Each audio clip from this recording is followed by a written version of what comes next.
This is where you can find yourself. As true as the purest gold.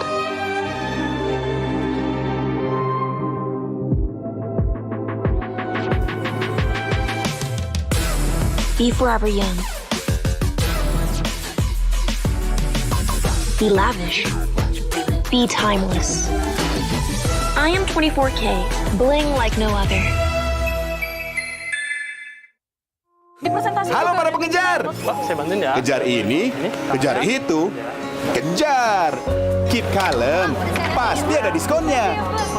Pesan Grab Car pakai promo Yuk Grab.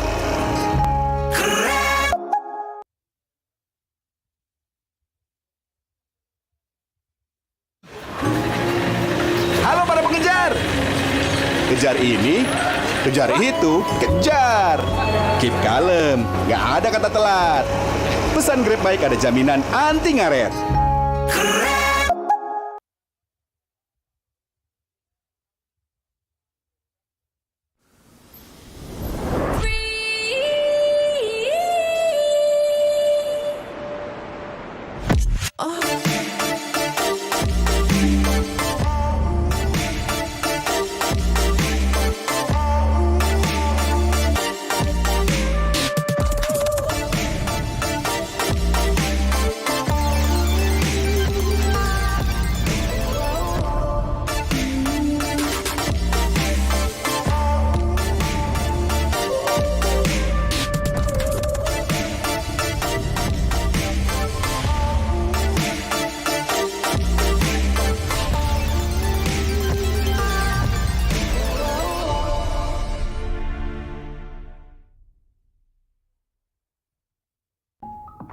Beli. Gratis ongkir. Beli. Gratis ongkir. Beli. Download sekarang. Pasti kuas, pasti beli. Belanja di Indomaret makin banyak untungnya. Kumpulkan cashback poin jadi untung terus. Makin sering belanja, makin banyak poin yang kamu dapatkan. Dapat diskon, jadi untung terus. Bayar belanjaanmu dengan poin yang kamu punya. Belanja jadi gratis, jadi untung terus. Dan untung terus dapat banyak promo. Jadi member Indomaret Poinku sekarang. Untungnya non-stop.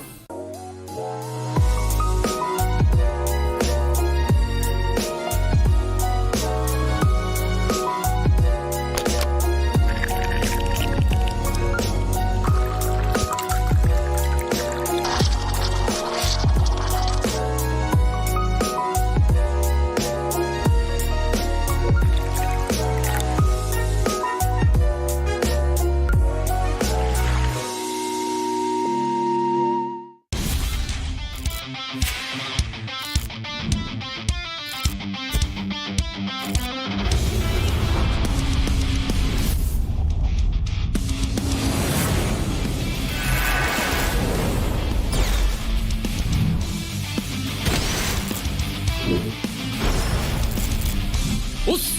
決まってこうぜ。少し乱暴しようか。釘崎野原、喜べ男子、こう一点よ。邪魔だ。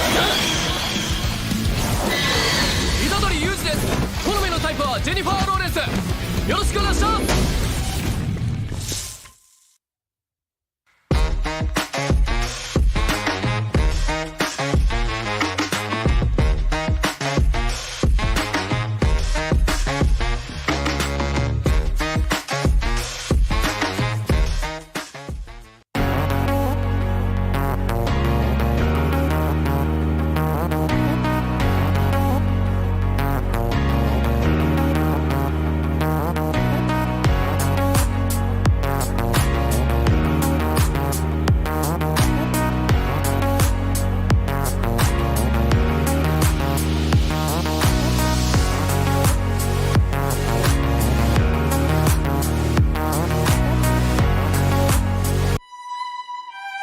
This is where you can find yourself.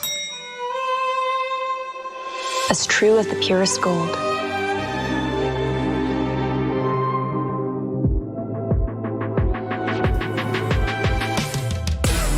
Be forever young. Be lavish. Be timeless.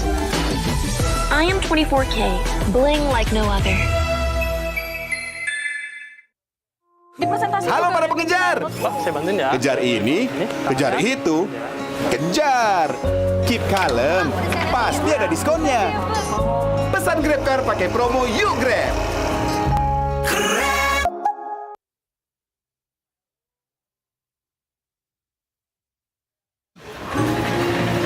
Halo para pengejar. Kejar ini, kejar itu, kejar. Keep kalem, nggak ada kata telat. Pesan Grab Bike ada jaminan anti ngaret.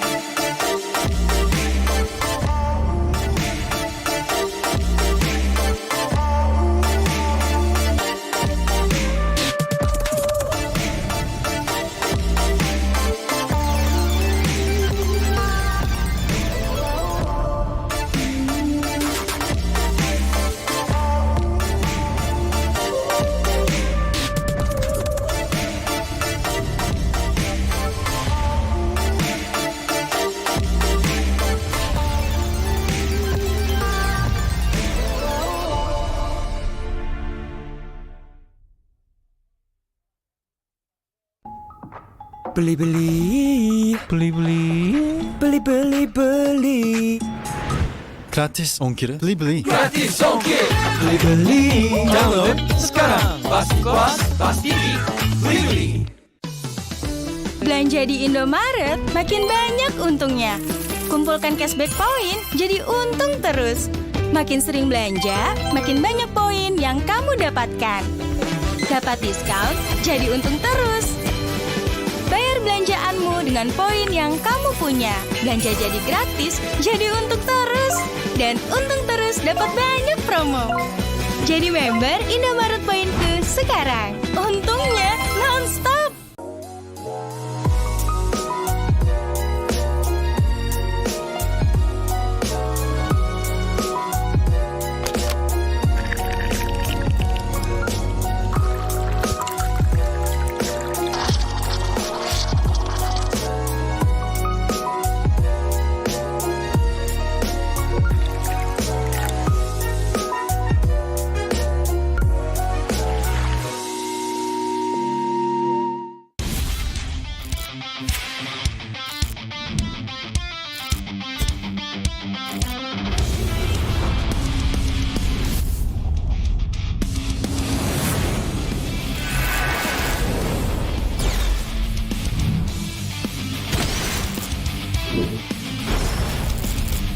Os!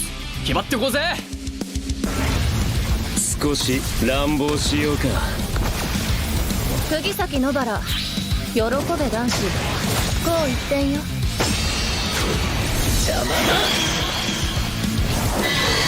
虎杖裕二です。好みのタイプはジェニファー・ローレンス。よろしくお願いします。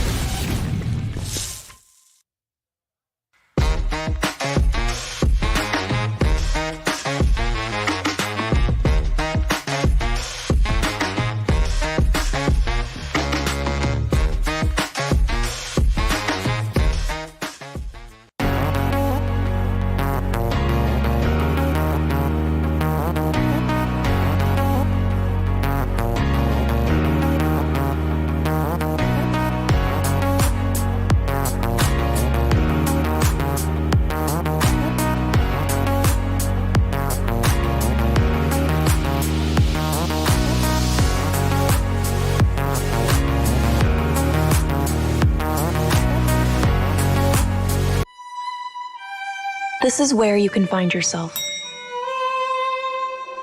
As true as the purest gold.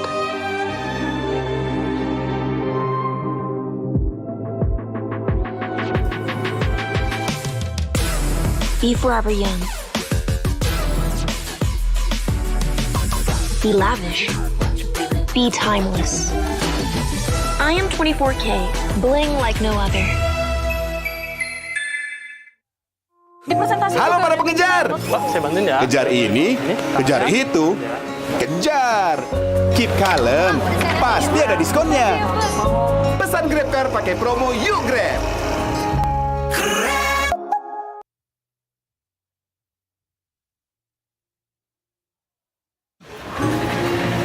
Halo para pengejar. Kejar ini, kejar itu, kejar. Keep kalem, nggak ada kata telat. Pesan Grab Bike ada jaminan anti ngaret.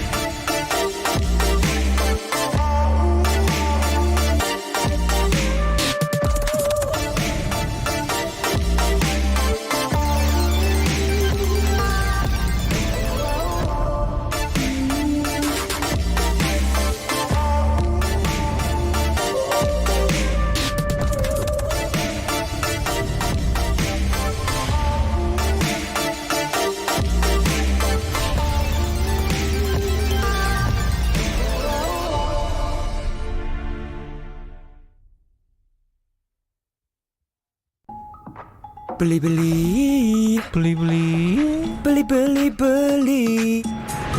Gratis ongkir. Beli. Gratis ongkir. Beli-beli. Download sekarang. Pas TV. Beli-beli. Belanja di Indomaret makin banyak untungnya. Kumpulkan cashback poin jadi untung terus. Makin sering belanja, makin banyak poin yang kamu dapatkan. Dapat diskon, jadi untung terus. Bayar belanjaanmu dengan poin yang kamu punya. Belanja jadi gratis, jadi untung terus. Dan untung terus dapat banyak promo. Jadi member Indomaret Poinku sekarang. Untungnya non-stop.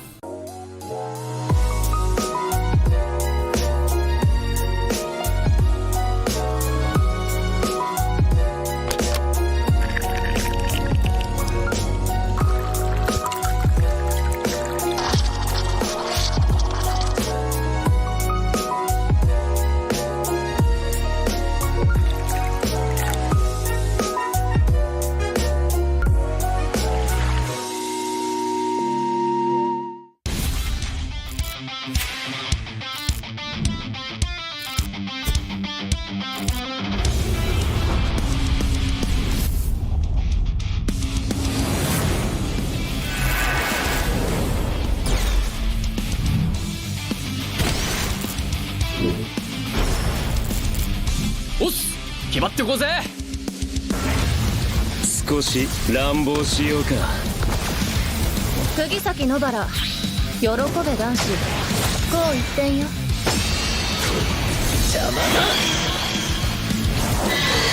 虎杖裕二です。好みのタイプはジェニファー・ローレンス。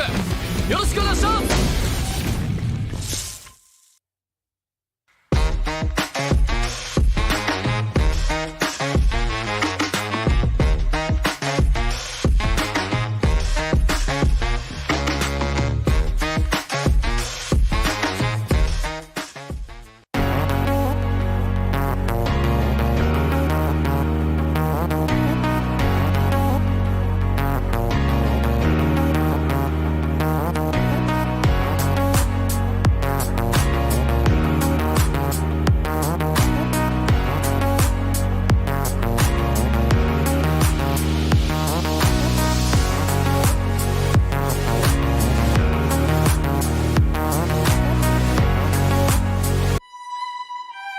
This is where you can find yourself. As true as the purest gold.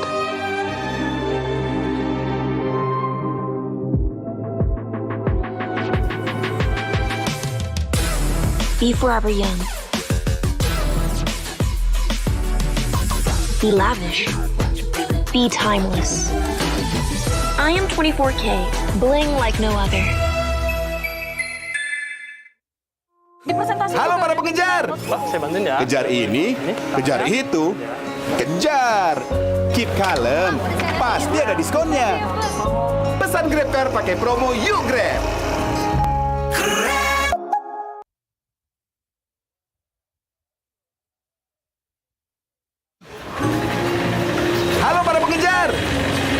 Kejar ini, kejar itu, kejar. Keep kalem, nggak ada kata telat. Pesan Grab Bike ada jaminan anti ngaret.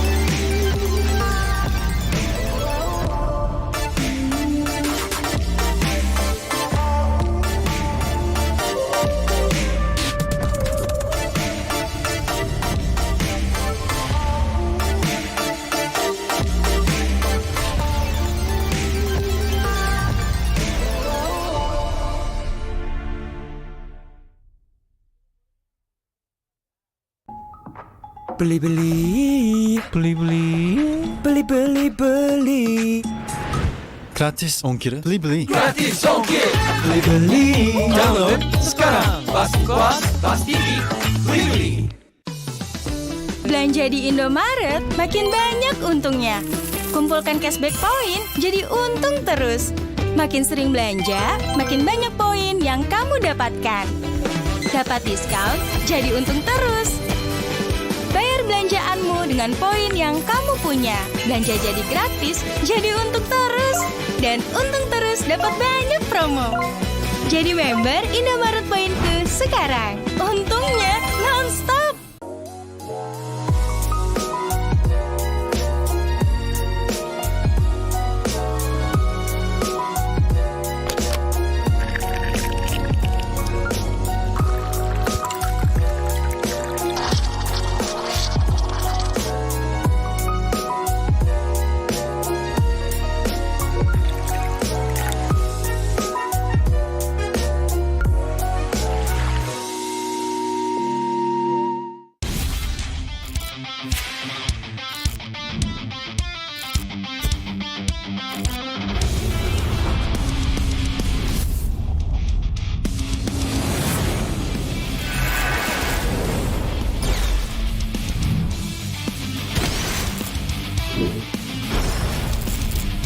Os!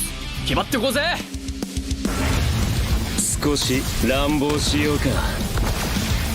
釘崎野原、喜べ男子。こう一点よ。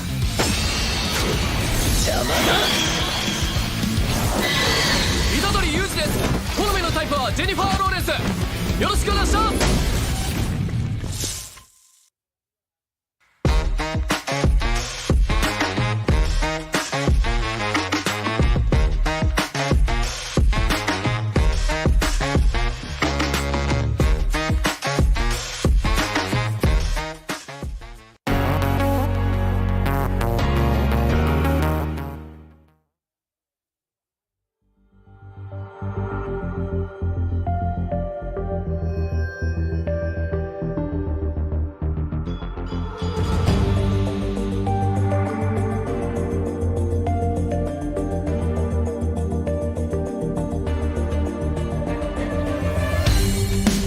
Kan berdiri dan terus berlari, terus ke arah puncak tertinggi. Ku takkan berhenti, hanya sampai di sini. Kemenangan abadi menanti. You know we won't miss if we unite our focus. And if you haven't noticed, we all live. Nyalakan apimu, hadapi semua tantangan, hadap semua serangan, jatuh bukan halangan. Bakar semangatmu, janganlah engkau menyerah. Kita akan buat sejarah. We all this, we won't miss. We all this, we won't miss. Saatnya beraksi, jalani ambisi. Aku kan menyawakan hari ini. You know we won't miss if we unite our focus. And if you haven't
dan terus berlari, terus ke arah puncak tertinggi. Ku takkan berhenti, hanya sampai di sini. Kemenangan abadi menanti. You know we won't miss if we unite our focus. And if you haven't noticed, we all live. Nyalakan apimu, hadapi semua tantangan, hadang semua serangan, jatuh bukan halangan. Bakar semangatmu, janganlah engkau menyerah. Kita akan buat sejarah. We all this, we won't miss. We all this, we won't miss. Saatnya beraksi, jalani ambisi. Aku kan menyawakan hari ini. You know we won't miss if we unite our focus. And if you haven't noticed, we all live. Nyalakan apimu, hadapi semua tantangan, hadang semua serangan, jatuh bukan halangan. Bakar semangatmu, janganlah engkau menyerah. Kita akan buat sejarah. We all this, we won't miss.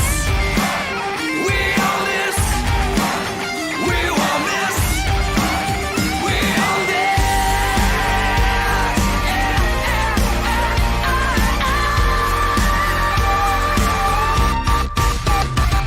Nyalakan apimu, hadapi semua tantangan, hadang semua serangan, jatuh bukan halangan.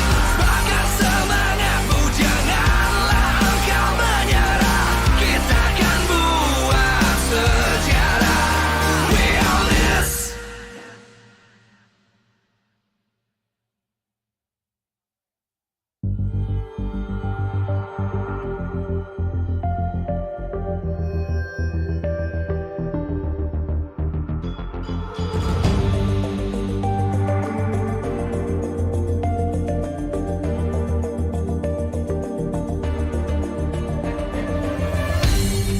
Aku kan berdiri dan terus berlari, terus ke arah puncak tertinggi. Ku takkan berhenti, hanya sampai di sini. Kemenangan abadi menanti. You know we won't miss if we unite our focus. And if you haven't noticed, we all live. Nyalakan apimu, hadapi semua tantangan, hadang semua serangan, jatuh bukan halangan. Bakar semangatmu, janganlah engkau menyerah. Kita akan buat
terus berlari, terus ke arah puncak tertinggi.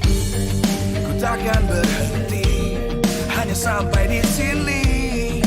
Kemenangan abadi menanti. You know we won't miss if we unite our focus. And if you haven't noticed, we'll nyalakan apimu, hadapi semua tantangan, hadap semua serangan, jatuh bukan halangan, bakar semangat.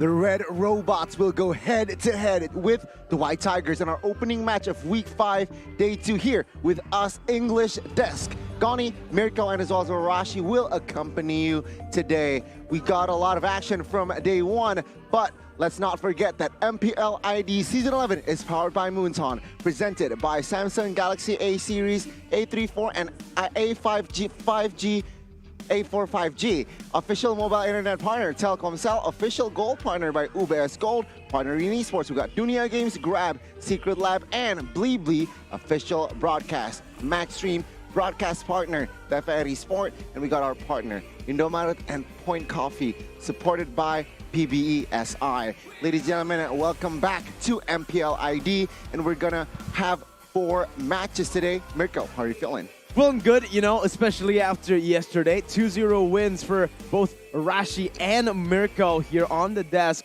Bigetron, though, going to be facing off against EVOS Legends. Now, if we look at the trend, yesterday, EVOS just suffered a 2-0 loss. So it's Bigetron with a little bit of momentum coming into this matchup.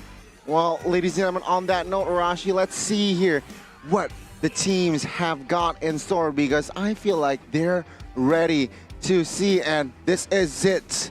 At your screen, it's going to be EVOS Legends. Coming in aggressive, coming in as a predator, trying to take down the Red Robots. Will they be able to do so? Mirko's team has something to say about that, but you can see that they're not here to play around, man. They look serious. As I say that, they start laughing, though. But that also shows the mental fortitude these teams have as they walk into the changing room. No doubt to start working on a strategy, a game plan to take down the robots. Led by Captain Psychots. Well, yesterday, things are not looking going their way. It seems like you're forced out of EVOS Legends. But on the other side, we are going to see in a bit that Bigetron, they are in their momentum. Oh, look at this. Hands up in the air. Ooh. From the side of Bigetron Alpha. I don't know why they're doing this. Maybe it's just a show to the camera that they have no weapons. They come in peace. They've only come for one goal, to beat EVOS. To beat EVOS. I mean, it's a very tough goal. I mean, we've seen that EVOS has a lot of capabilities. They have a lot of different strategies in the line of dawn as well. But the question has always been about the gold lane, and being the king of the marksman, Brands has been having a pretty tough time right now in the current season, in the current meta, because of how vulnerable the gold lane is. And we did mention a bit about how he usually doesn't respect the itemization, and he doesn't respect the damage potential that his opponents have against him. I guess that's the problem here for Brands, especially the glaring problem. But let's talk about their mission here, EVOS Legends. Will they be able to take revenge? Because in case you guys forget, leg 1, it was Bigetron, Mirko's team, beating them 2-1. It was, right? And, you know, funnily enough, looking at the first series, first leg for Bigetron Alpha versus EVOS Legends, it was EVOS Legends starting off really strong. Game number 1 victory. And then Bigetron Alpha were able to reverse sweep EVOS Legends. Again, Bigetron Alpha with the adaptations, with a few rotations in their lineups, with Max stepping in instead of Jaskar. They swapped it right in the middle, and they were able to get the dub with his Akai, Max's objective gameplay. But there's another fun fact, Arashi. Ooh, what's There's that? 2 ex-BTR members on the side of EVOS Legends, Brands and Age. And Dreams. And Dreams, 3, oh my god. Wow. EVOS, man, they've been notorious for getting talent from a lot of different locations, but BTR is definitely one of them. This is a fact that Mirko likes to remind us in the break room. Like, even though EVOS is great, where they come from is even greater. Let's take a look at some of the highlights right here. If you look at the first time they both met, Bigetron, they were able to just maneuver around, and in that mid lane, Moreno, we did mention he's a bit more of a one-dimensional player, but recently it's just been a lot more scary, a lot more difficult for EVOS to deal with. But of course, in their signature aggressive style, they're still able to find the pickups, to find the dive that they really want, to try and get a lead and try to snowball the game, because we all know that EVOS is a team that can really take control of momentum, and they can use that vision, that control over the map to try and do great things. And I think in the end, with Fersik actually being in the picture here, it's a different situation, because now Taz is actually the one that's going to be fielded, most likely. And he has mentioned that he does want to face up against Bigetron. Well, again, EVOS Legends here, they need to somehow find their rhythm, because it seems like in Leg 2, deja vu to Season 10, things are not looking good for their side. But yeah, I guess it's gonna be most likely it's gonna be Taz feeling in that role. I think one of the big problems for EVOS Legends, especially in leg number 1, was Fersik, right? Used to be a prodigy, the man who brought EVOS Legends all the way back to the top in Season 7, getting that title. But Fersik, after game number 1, it's a solid performance. Game 2, however, it really seems like Fersik hasn't been able to adapt to the meta that we are seeing right now, Arashi, and he really struggles with consistency. And in the current meta, that's why it's so difficult, right? It's not only about having good mechanics, having good macro play, it's also the split-second decisions. And in that facet, I think Fersik does lack quite a bit. But he's still definitely a strong player, but for now, it seems like EVOS will not be relying on him to be that main carry, because Taz is the new face on the block, and he has been great. He can play the assassins, he can play the utility junglers as well, and we've seen that he has a massive hero pool. And considering who is the coach behind EVOS Legends, the size of a hero pool definitely matters a lot if he wants to try and outwit his enemies in the drafting phase in true mad scientist style. Well, we'll see. We'll see what will he bring here, because remember, Age was from Bigetron, so I guess he must know, right, like the routine, the templates here. But it wasn't leg 1. Based on the replay, it was just Bigetron here taking the momentum back from EVOS Legends. Hopefully, we are going to see perhaps a similar style here in leg 2. That's the scary part of this engagement right here, because usually we talk about Bigetron being used to playing longer games, playing more consistently, and now it seems that they can also adapt and go all the way in the early game, especially because everyone else can now be the main engage tool, the main enabler. Usually it was always key, right? Everyone says, Bigetron, as long as Al Momento finds the right moment, they win. But now everyone else can play a part in making that play, that opportunity happen. It's all about whether or not they can find the right engages onto brands. Because for EVOS, we have mentioned that they are doing a bit of an opposite approach here, being a lot more gold lane centric, but you can argue that sometimes it has good results, but in the late game, he just gets caught off. Having to rely on only one member makes it very easy for your opponents to try and deal with it, to try and find a counter. So for EVOS, they can still double down and use brands as the tip of the spear for their assault, but otherwise, they have to make sure that they diversify or they find the right countermeasures, because Key will find the big engages, and without adequate peel, without adequate itemization, brands is still vulnerable, especially if Bigetron brings up an assassin, with their current jungler being more flexible, being able to play a lot more heroes. Well, back to your key point, right? I really like that, because now, especially with the potentially roster swap as well, I mean, it's most likely going to be Super Ken playing, not Max here in leg 2, so perhaps Bigetron will definitely bring something new. But I want to ask you, Mirko, gold lane, who do you want to see? Marquee or Super Saken? I think right now, from looking at Marquis' performance and Saken's performance, it's pretty equal, right? I think one of the main reasons Saken is playing over Marquis may be due to communication issues. Now, sure, Marquis' been here for a whole season. Maybe the communication issue isn't as big of a problem as it was back in Season 10 when he first joined, but still, I think having a person in the gold lane who understands Indonesian completely gives everybody else an easier route to get to their victory. And I think that's the reason Saken's been in, because in terms of performance, it does feel like Marky and Saken have been pretty close to one another. Well, okay, I get it. I 100% agree. Let's talk about the junglers again. You mentioned, Arashi, that Taz, he really wants to meet Bigetron. He wants to try and equalize, he wants to try and show that the new EVOS is even better.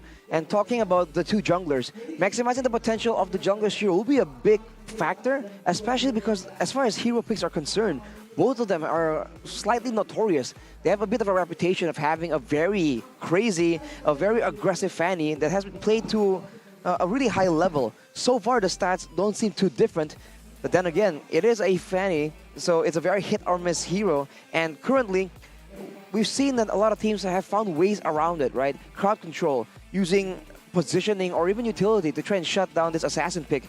RRQ and ONIC in particular have found ways to slow the game down enough to try and ensure that these assassins don't get to snowball and get that huge lead in the early game that they require to maximize their hero.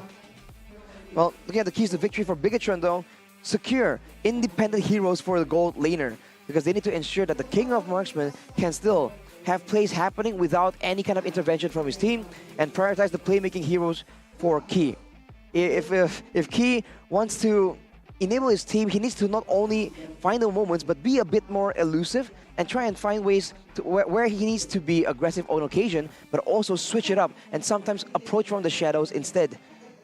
And in the gold lane, I think for Saken, he's up against the King of Marksmen, so he needs to find a matchup that really works for him in order for his team to actually be able to actually make the interventions happen, to try and gank with the fast rotations that Bigetron is notorious for. Well, either if that's the situation is Saken playing, because earlier the photo, it was actually Marky Arashi that was going to play. So we'll see for the official team lineup, but now let's focus to the keys to victory from side of EVOS Legends. Prioritize heroes that can contest objectives for Taz, because this man's retribution is absolutely on point, so this is something that EVOS can use as a strategy to try and get a lead over Bigetron. And of course, try the second carry method. It doesn't have to be the mid lane, it could be the EXP lane. The point is, they need someone else to also be a significant threat in order for their opponents to not all-in dive and all-in commit towards Brands himself. The secondary carry is something that we've seen from a lot of teams, Gani. I think from Bigetron Alpha too, but EVOS, yesterday in the winning condition or the keys to victory, it was don't be too brand-centric. But they took that and they said, no, we want to be brand-centric. We want to build the entire comp for him. And guess what? It didn't work. Brands had everything. All the facilities actually pop off. The whole team was built to enable him, but it didn't work out. Remember, Faramis, Estes, front to back, proper, even the Melissa pick. Yeah, that was a little bit iffy. That was nasty if you're an EVOS fan here. So I guess what they need to do is just reset, I feel like, from day one. It's not easy, Arashi, after suffering a loss yesterday, but now I think the X factor being that Taz is in the fray, so perhaps Taz can bring something new here against this team of Bigetron. He was bringing in the fighter Paquito. We've been talking about the tank Paquito, technically. That can be the Tankito. The Tankito, doing a lot of damage and still being able to 1v4 the full roster of... Who was they up against? GEEK SLATE. Well, GEEK SLATE, exactly. Just everyone is zoned away by Beloyski. He was still alone, living for a long time. So if he tries to go for the same exact method, and now with Brand still garnering a lot of attention from Bigetron, that could be what they need. The dual-faceted, multifaceted approach coming in for carrying this game. I think we saw that in the match in the Royal Derby, right? For RRQ and ONIC, they always have secondary carries. It's not always CW and Skylar. There's always Kyrie and Albert, who had a stellar performance on the damage Paquito. We saw the tank Paquito from the side of EVOS Legends, like you mentioned, the Tankito from Taz. Sure, it does damage. There's a lot of good base damage there to control neutral objectives, but when it comes to the assassination and the killing pressure, not as much, obviously. Well, on that note, ladies and gentlemen, let's see the official team lineup. Who will play for EVOS? Who will play for Bigetron? Now, let's take a look here first from the side of Bigetron. It's going to be Moreno, Sorizo, it's going to be Saken, Super Ken, and Key. So, Saken, with Saken joining in, I feel like he needs to really absorb again the feeling, because I'm not convinced that he is MPL ready. But on the other side, EVOS Legends, Hijume, Psychots, Rans, Taz, and Dreams, the expected lineup. Man, the Kenyan combo is definitely a big factor, and with the right items, man, they usually go with the same item build sometimes, so the synergy is definitely there, but for EVOS, we have to see what they can do against that. It's time to welcome the White Tigers once again on a quest for redemption. It's EVOS Legends! EVOS Legends with Captain Psychots leading the fray. It seems like this time they will be more ready going up against the Red Robots. They have great mind behind them. They have had the switch in the coaching staff. We see a bit of that crazy draft come in, and that is what they require because their team is also magnificent. Programmed to win with the Can duo walking up on stage. It's Bigetron Alpha. Oh, it's gonna be brutal. Looking at this first opening match of today, Super Ken going up with Taz, Key going up with Dreams. It's gonna be nasty here, Arashi. A lot of people have been asking about their execution because with the architect behind them, it's a whole different story, man. They've always had a winning draft, but occasionally they do fall short in the rotations, in the blunders in the mid to late game. Can they fix it up? Because, like we mentioned on the other side, a similar story here, a showdown between two mad scientists, mad geniuses in MPL ID Season 11.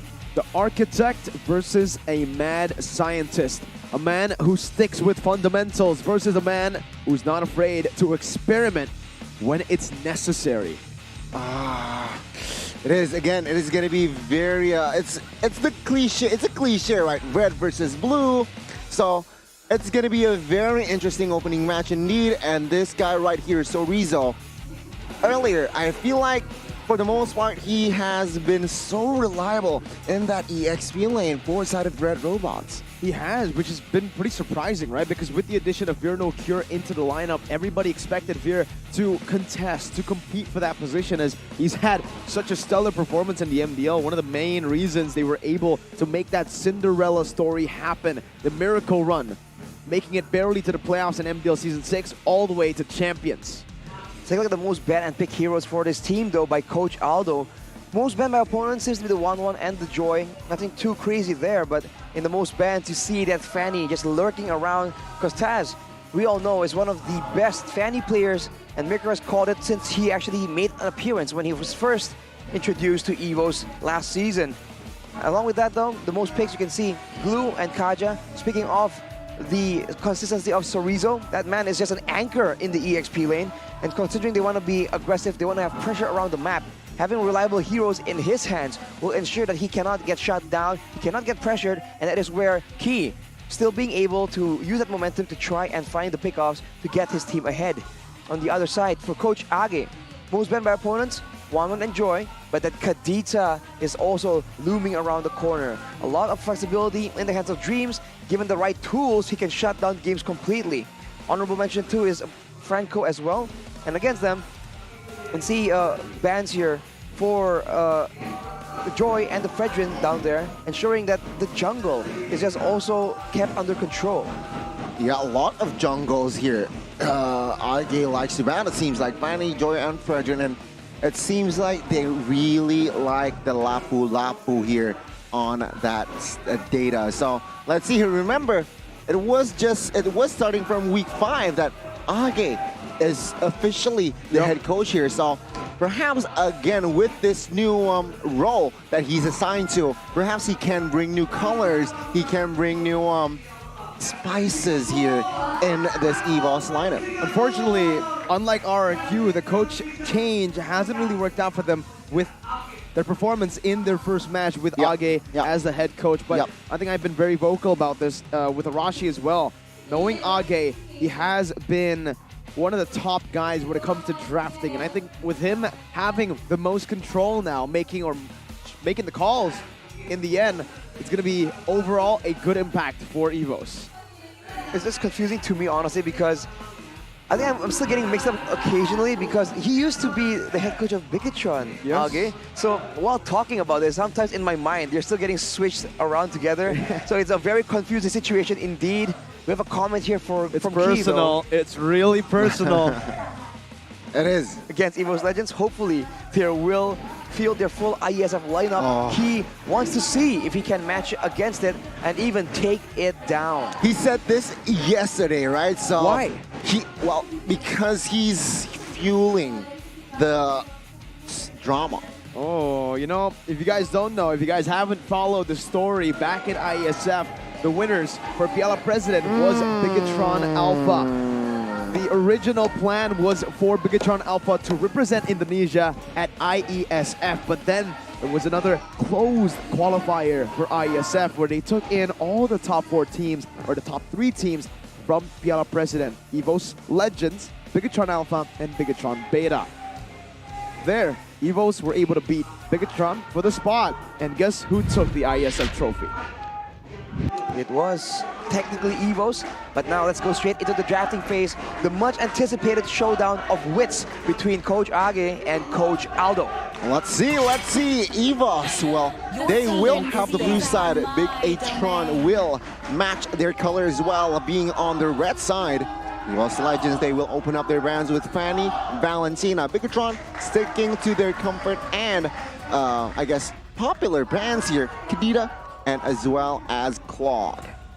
Ooh, Kadita and Claude, so limiting the gold lane, but also ensure that Dreams does not have the more aggressive approach available to him. But we've seen that with Baloyski trying to be target banned in yesterday's matches against GEEK SLATE, a lot more roamers have shown to be still usable. The Franco, for example, is a hero that Dreams is notorious for, like we mentioned, so that can still be used by EVOS to try and get a lead.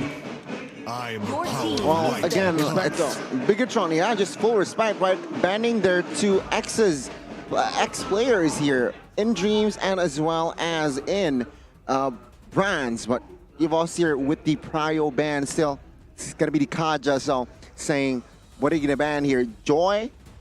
Or 1-1. Or 1-1, but it's gonna be the Yi. They're gonna be contesting the Joy here, ladies and gentlemen. Oh my god, Coach Aldo, we said he's the architect. He wants to stick to the fundamentals. I guess not this season. He has been proving to be the mad scientist now in Season 11. The Hanabi pick, even the Hanzo, and now not banning the 1-1 Enjoy. Remember, just earlier, we were analyzing the most picked and banned heroes. The 1-1 is going to be prioritized, though, for the side of EVOS Legends. This pick, we have seen it before. It was also on brands, and he's still sitting at a 0% win rate, but there's no doubt at all that the Joy is going to be picked up with the Firamis as well from the side of Bigetron Alpha. To live. It's nasty here, Arashi. Man. The 1-1 in the hands of the King of Marksman hasn't been that good. And if they want to play brand-centric for EVOS Legends, the 1-1 needs a lot more attention than usual. So this might be exactly what Bigetron are relying on. Having the code Alter, though, will also mean that they can try and buy time and negate the resets and the pick-up potential coming in from the crossbow of Tang. In the early game, though, having a Joy and a Faramis seems like already the start of a lot of wave control and a lot of roaming.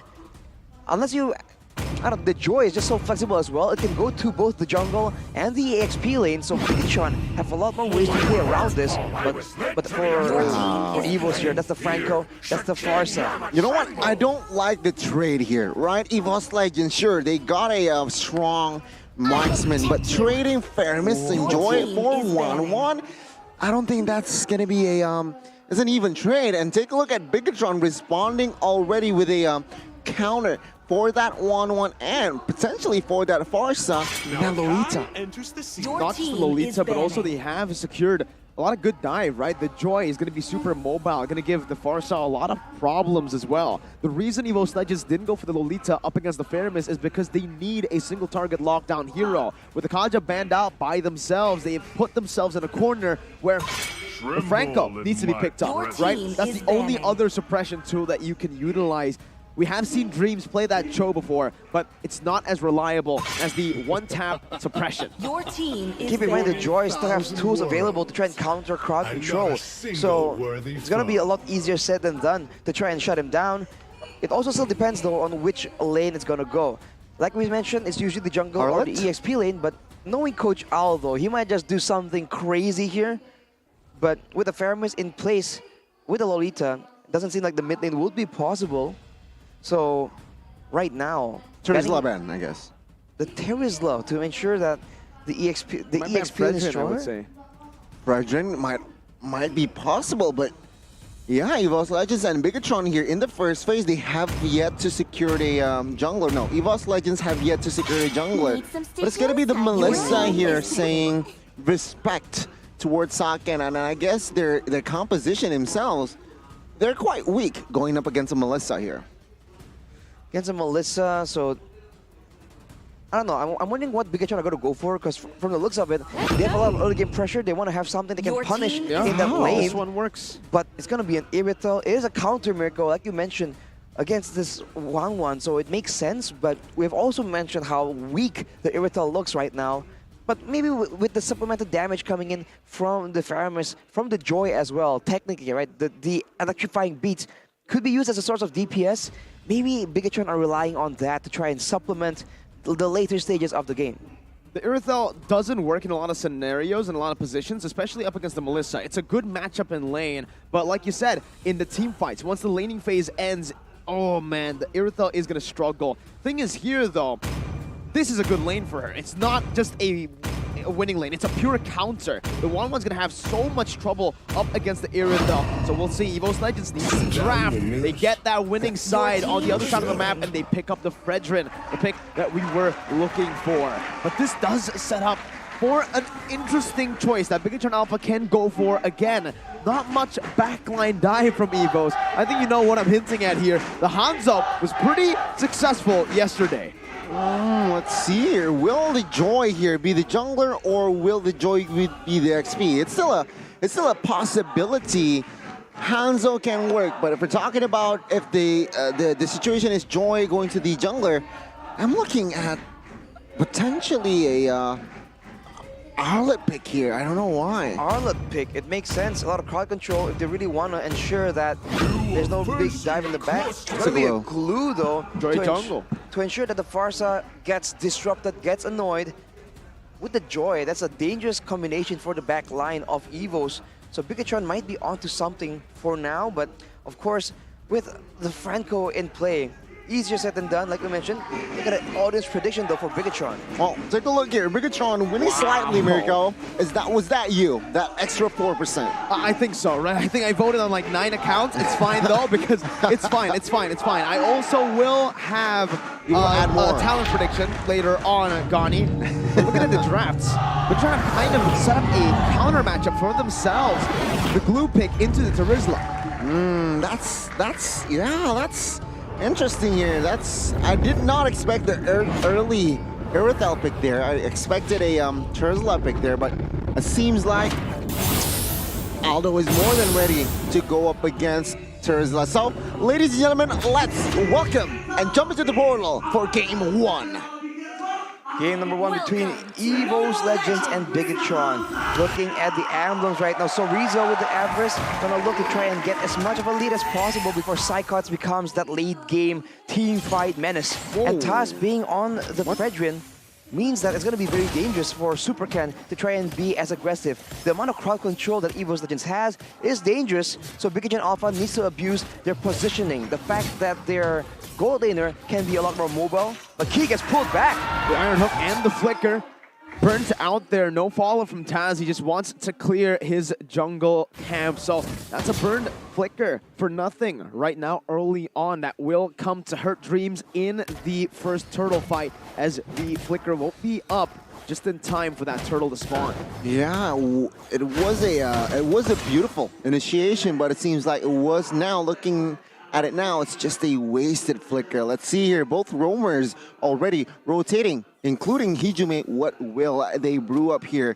Saken with the Irithel, he will lane well, going up against Rance here on this 1-1 here. Ooh, that's a very good spot there, but top side, 2v1 here, perhaps no. It's just a very quiet first 2 minutes. very early invade from Super Ken as well, trying to find as much of a lead as possible. But then the 1v1 in the top side is just so volatile, man. So Rizzo has a bit of a lead early on, but Psychot eventually will be able to outstart Stain. It's going to be just an all-out fist fight as Taz and Super Ken go at it with Hijime, who's waiting to try and get involved, but it won't be enough. The Joy, so oppressive. Even the Fredrin, the biggest bully in the jungle, has to get poked down. Here, though, you can already see a little bit of the mechanical displays in the lane itself. Saken utilizing the Irithyll really well to zone brands away, also utilizing the sprint. But what I want to mention is the way he's been lasting. But the airstrike, though, popped into the other side, so Rizzo going to be able to pop the split. Gets dropped back under the turret, now stunned and taken very low. Still has the regeneration as the first objective will go to the hands of the red robots. Great aggressive play by Sorizo to just push everyone behind. I believe he was trying to pull someone back with the slams and pass combo, but he did not connect. Maybe because he felt like it was a bit too dangerous, but that was really a great play for Bigetron on the top side. There's going to be a rotation here to the bottom side as we take a look at the talents prediction with Ranger Amas, the only man voting for EVOS. Well, the blue only here, but I have my reasons here why I voted for Bigetron. The only thing that I quite dislike from their composition is this 1-1, right? Sure, it can farm after 2 items, but after multiple members from Zeta Bigetron Alpha gets Winter Truncheon, the crossbow of tanks is going to be just completely useless. I don't even think they need Winter Truncheon, right?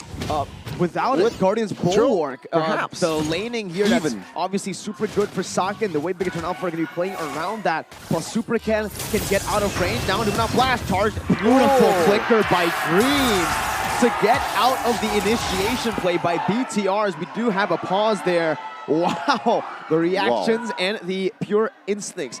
Still though, again, let's talk a little bit about that.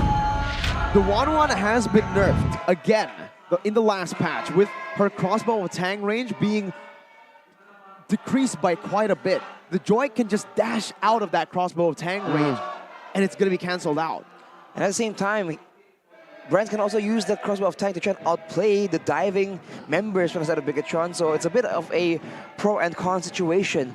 But in the roaming department, where we also highlighted that Key and Dreams both trying to make the plays happen for their team, having the Franco go up against the Lolita means that the Iron Hook can be blocked by the Bulwark, but it only requires one single hook to try and change the momentum of the whole game. So in a way, Key is pressured a lot more than Dreams to try and play the lane perfectly, not getting hooked and not getting purely engaged and picked off for his team to find success. To add to that, yeah, I mean, you're right. To add to that, I feel like he needs to, he needs to somehow be proactive, but then again, also be reactive towards the 1-1 plays, right? So he needs to adjust here and there, whereas Dreams, though, he's somehow the main player here to somehow find the pickoffs, find the right target as well.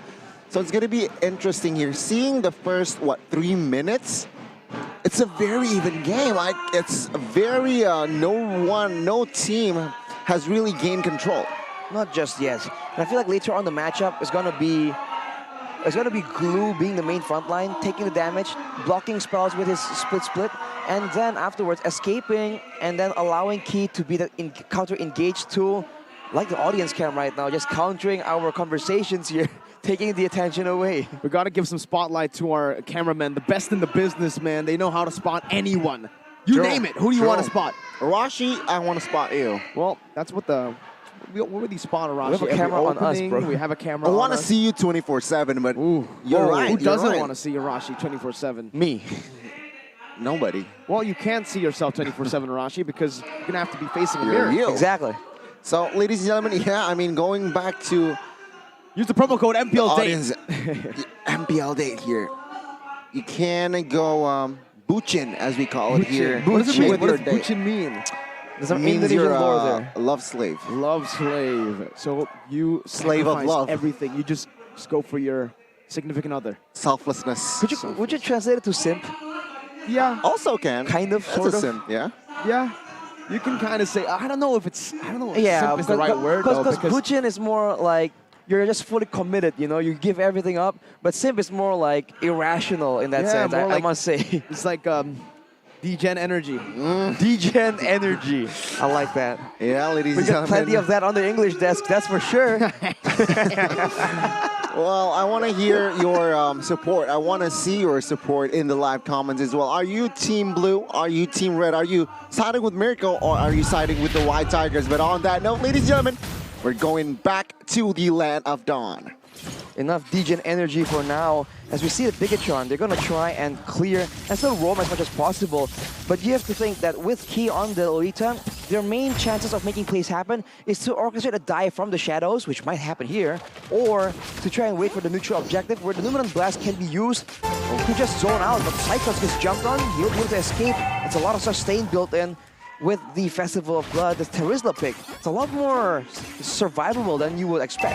Yeah, no flicker needed as well. I mean, take a look at the timing was precise as well. Now, the first turtle, it seems like Bigetron, they have a but better.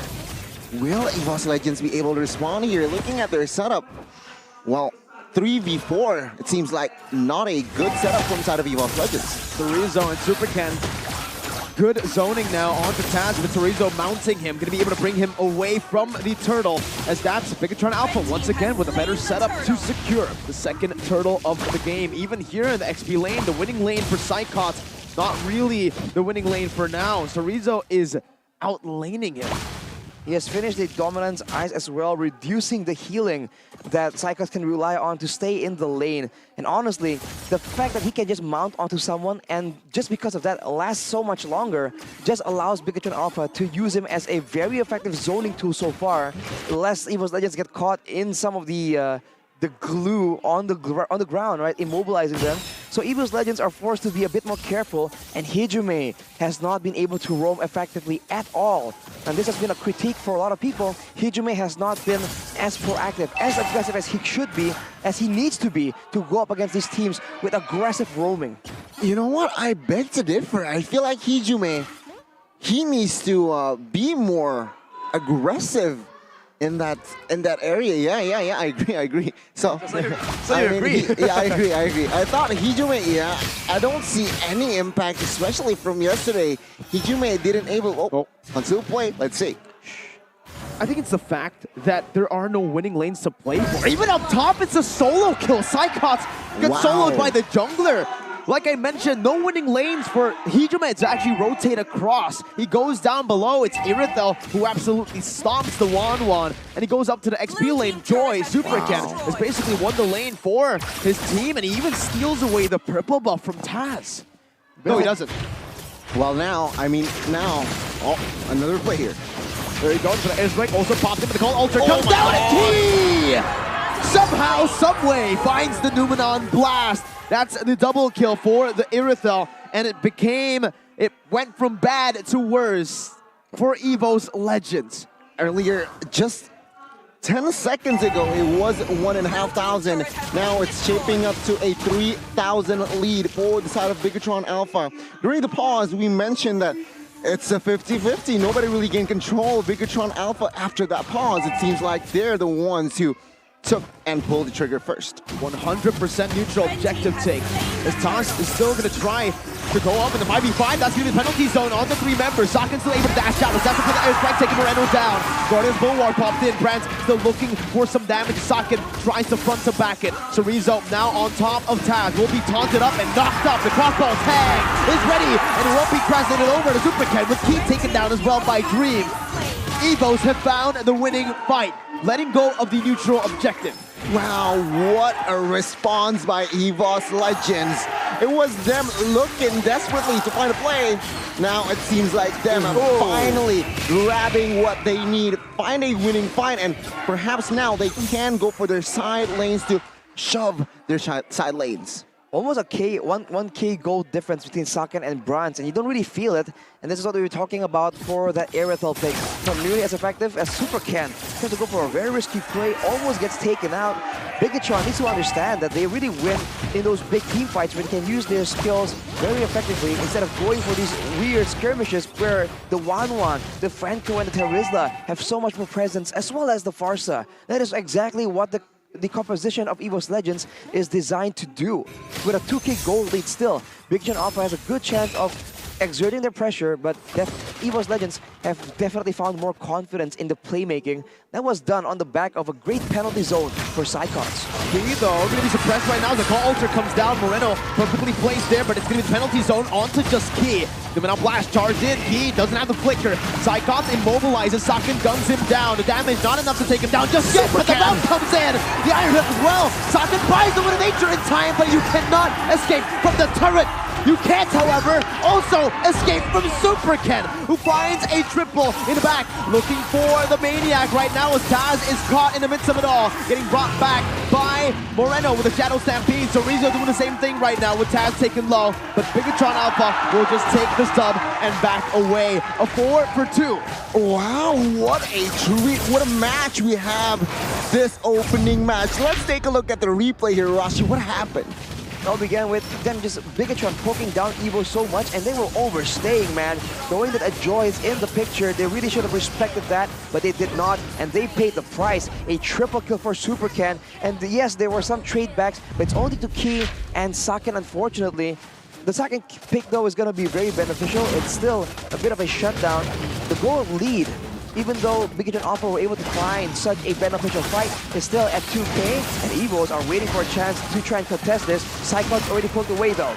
Here, though, the suppression comes through, but that's going to call Alter a bit late, but it still finds it. So Rizzo is able to pop the split as Taz looks for an opening now, knocking Key up with the Appraiser's Grasp as well, putting a lot of damage right there, but the Retribution will go to Saken, not the jungler. That's a 3-man combo. Super Ken taking low. Braz looking for the chase down, but Super Ken jumps back in, will be slain in the end. Bigetron Alpha found the Lord, but they lose out in the team fight. Both teams trading punches, and it was EVOS Legends finally finding their team fight again. Now this Lord will be a feudal Lord, and EVOS Legends will somehow equalize in the gold department as well. So unfortunate, man. This is why a lot of teams are opting to win the fight first and then go for the Lord, and even to a degree where if they don't win the fight, they have no issue delaying that Lord, resetting it. This is why they're able to get it, but they can't really get anything with it, and instead they lose the 2K gold lead. And of course, if you look at the items, Super Ken with the Divine Glyph finished up, he's going to do a lot of damage, but he is not nearly as tanky as the usual Oppressive Joys. He does not have the Vengeance in the XP lane as usual, so he needs to be a lot more careful. For the side of Super Ken, he has a lot of damage. He has the Wind of Nature as well, but the Feather Airstrike, the main threat that EVOS Legends can use from so far away, is still a big danger for him. It is very dangerous. Well, we're talking about items as well. It's actually, yeah, I mean, with the glowing one, you're right, glowing one, genius one, it's gonna be very strong. But with that Oracle coming up next, it's gonna be tricky taking Joy down. It's gonna be tricky taking Super Ken down. So EVOS Legends now, the gold has shifted towards their side. Let's see what they can bring to the table with their gold. They have more dynamic card control, they have more pickup potential, and they have a very, very strong mid-game power spike. So this is where Bigetron Alpha needs to be careful. They're able to win, quote-unquote, go even in the previous fight, and that's because they have a gold lead. Now with things even, they need to beware of Hijime, who already has a Holy Crystal so early on in the game, and they need to beware that Psychos and Brands, if they're left to their own devices, can pose a huge threat for Moreno, for Saken, and they cannot really match the damage output just yet. That's the thing about Faramis, right? If you're going up against the heroes that can't outrange you, it's going to be tricky for you in the mid-game, especially towards the late game, because it's just going to be nasty going up against the Feather Airstrike. You're going to lose the trade, practically, right? But with the Faramis, perhaps the plus side is you can gain the extra health. So it's tricky, but it's possible. So perhaps it's doable, right? But it still slightly favor Hijime on that regard. Yeah, he's definitely the one who is going to be proactively using the ultimates. Moreno is not being reactive, but against EVOS Legends, the issue right now is you have no idea when the play is going to happen. That's why the Franco pick is so much more quote-unquote dangerous compared to this Lolita. They have to wait for an all-big team fight, but then they have to make sure that Bronze gets put under control as well. We saw that Saken was technically free hitting in the previous fight, but that's where the weakness of the Irithel we've been mentioning really shows through, right? Low amount of damage, and now he has the Malefic Roar though, so there's going to be more damage, but will that be enough damage? That is the main question as Bigetron. They try and go for an aggressive play, they don't get it though, and now EVOS Legends has a chance to retaliate. So Rizzo not going to be caught. The Feather Airstrike gets stunned up, and that's going to be the Bloody Hunt as well. The Call Alter is placed down. Psychot, missing with the penalty zone, is going to be kited back. Psychot buying a lot of time, but will be gunned down. That's the damage coming in from the Irithel. The Super Ken Retri will lose out to Taz's Retri. Taz, though, brought back to the team. It's the opposite of what happened earlier. EVOS Legends with a neutral objective, but they might lose out on the team fight. With his split onto Taz, he's going to be able to bring him back right now. Mounting him, but the crossbow tag will do damage back onto Taz. The Abrasion's Wrath gives him a bit more sustainability. And Chorizo somehow is the one who gets taken down. That's going to be Idrimiddle who falls as well. Super Ken jumping back and forth. Brands will fall. And underneath the tier 2, the electrifying beats will find 2. Wow, what a back-to-back fight. EVOS Legends, they got the Lord. And in conclusion, they also somehow find Chorizo, but Super Ken wasn't in the fray. After seeing all the resources spent on Chorizo, he joins in and hits a mark on towards EVOS Legends. It's said that Bigetron Alpha made a mistake going for the Lord and not winning the fight first. And as we mentioned that, EVOS Legends do exactly the same thing. But unfortunately for them, they did not have a gold lead to throw back to Bigetron Alpha. And now the game is developing into that late game.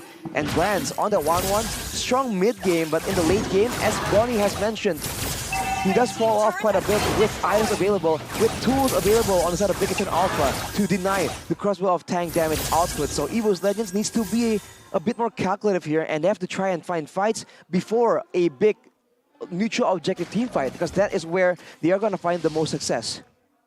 It's going to be tricky. It's going to be insane here now, though. After a crazy mid-game, I would say, we're entering a calm late game now, it seems like. 15-minute plus, and it seems like teams are slowing down their pace, slowing down their tempo. Let's do a taunt count here. 2 for 3, but item-wise, what do you think, Arash? Well, I feel like with the Blade Armor and the Athena, Chorizo is just setting up to be such a strong front line, and that is something that EVOS Legends does not have. A front line that can tank a lot of damage and get out of trouble. With the split, Chorizo can do that, but for EVOS, Taz, Dreams, and Psychots, they have to expend such a expensive ultimate to try and even begin to escape from any kind of small skirmish, so Bigetron Alpha can try and use that to their advantage. We've only seen the 1-1 twice before this, so this is the third time, and I think for Hides, he goes for the standard build, but for Brands, he's done this now 2 times. Corrosion Sight into DHS. Usually what players would do is go for the Wind Talker or the Berserker's Fury, maybe even just go for the Malefic Roar in the third item. But for Brands, he goes for the Golden Staff. I think we've discussed about this many times before, where the Golden Staff works for heroes like the Quad, like the Moskov, because you are not capped. 1-1 is capped significantly by the dashes. If you stand still, sure, you will be able to utilize that Golden Staff. But when you're dashing across the place, it caps your attack speed. I wonder if the idea is for Brands to be able to have, you know, enough attack speed, well, to be jumping around with enough attack speed, but then later on, if the dangers from the side of Bigetron Alpha have passed, he wants to be able to do more damage by standing still. That might be the idea, right? We're still kind of theorizing what exactly is his plan. But Bigetron, without giving EVOS Legends a chance to think, like going for the objective again. But remember, usually who goes for the neutral objective and commits to it does lose out on the fight, and that is something that Bigetron Alpha does not want to repeat. Electrifying beats now onto Taz. An ultimate burnt out by Bigetron Alpha by Super Ken, but it is going to be on a very low cooldown. Ijume is also popped in his Feathered Airstrike in the mid lane, but both of the teams are just fighting for control. Meanwhile, Brands, though, take a look at the bottom side. Tier 2 going to be targeted down, and EVOS Legends will win out in the macro game for now, taking a turret for nothing. A good trade on the board for the Blues. I think that's the downfall of having a glue in your composition. You can't play the far lanes, and that is what EVOS Legends, this is what EVOS Legends are doing. They're trying to capitalize on the glue comp, and they're playing the far lane way better than the side of the Red Robots.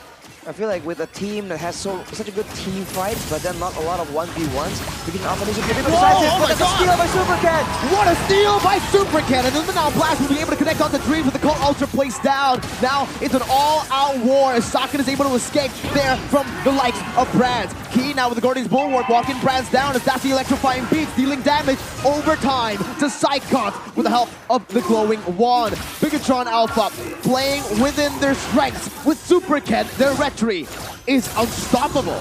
Super Ken, I still can't move on from that play. He was nowhere near mid-lord, but now it seems like they want to maintain the pressure. Let's see how EVOS Legends will handle this. Looking at their comp though, they're quite high ground. Their high ground is very strong here with Psychons, with Hijume in the fray. It's going to be very tough for side of Bigetron Alpha to somehow penetrate their base.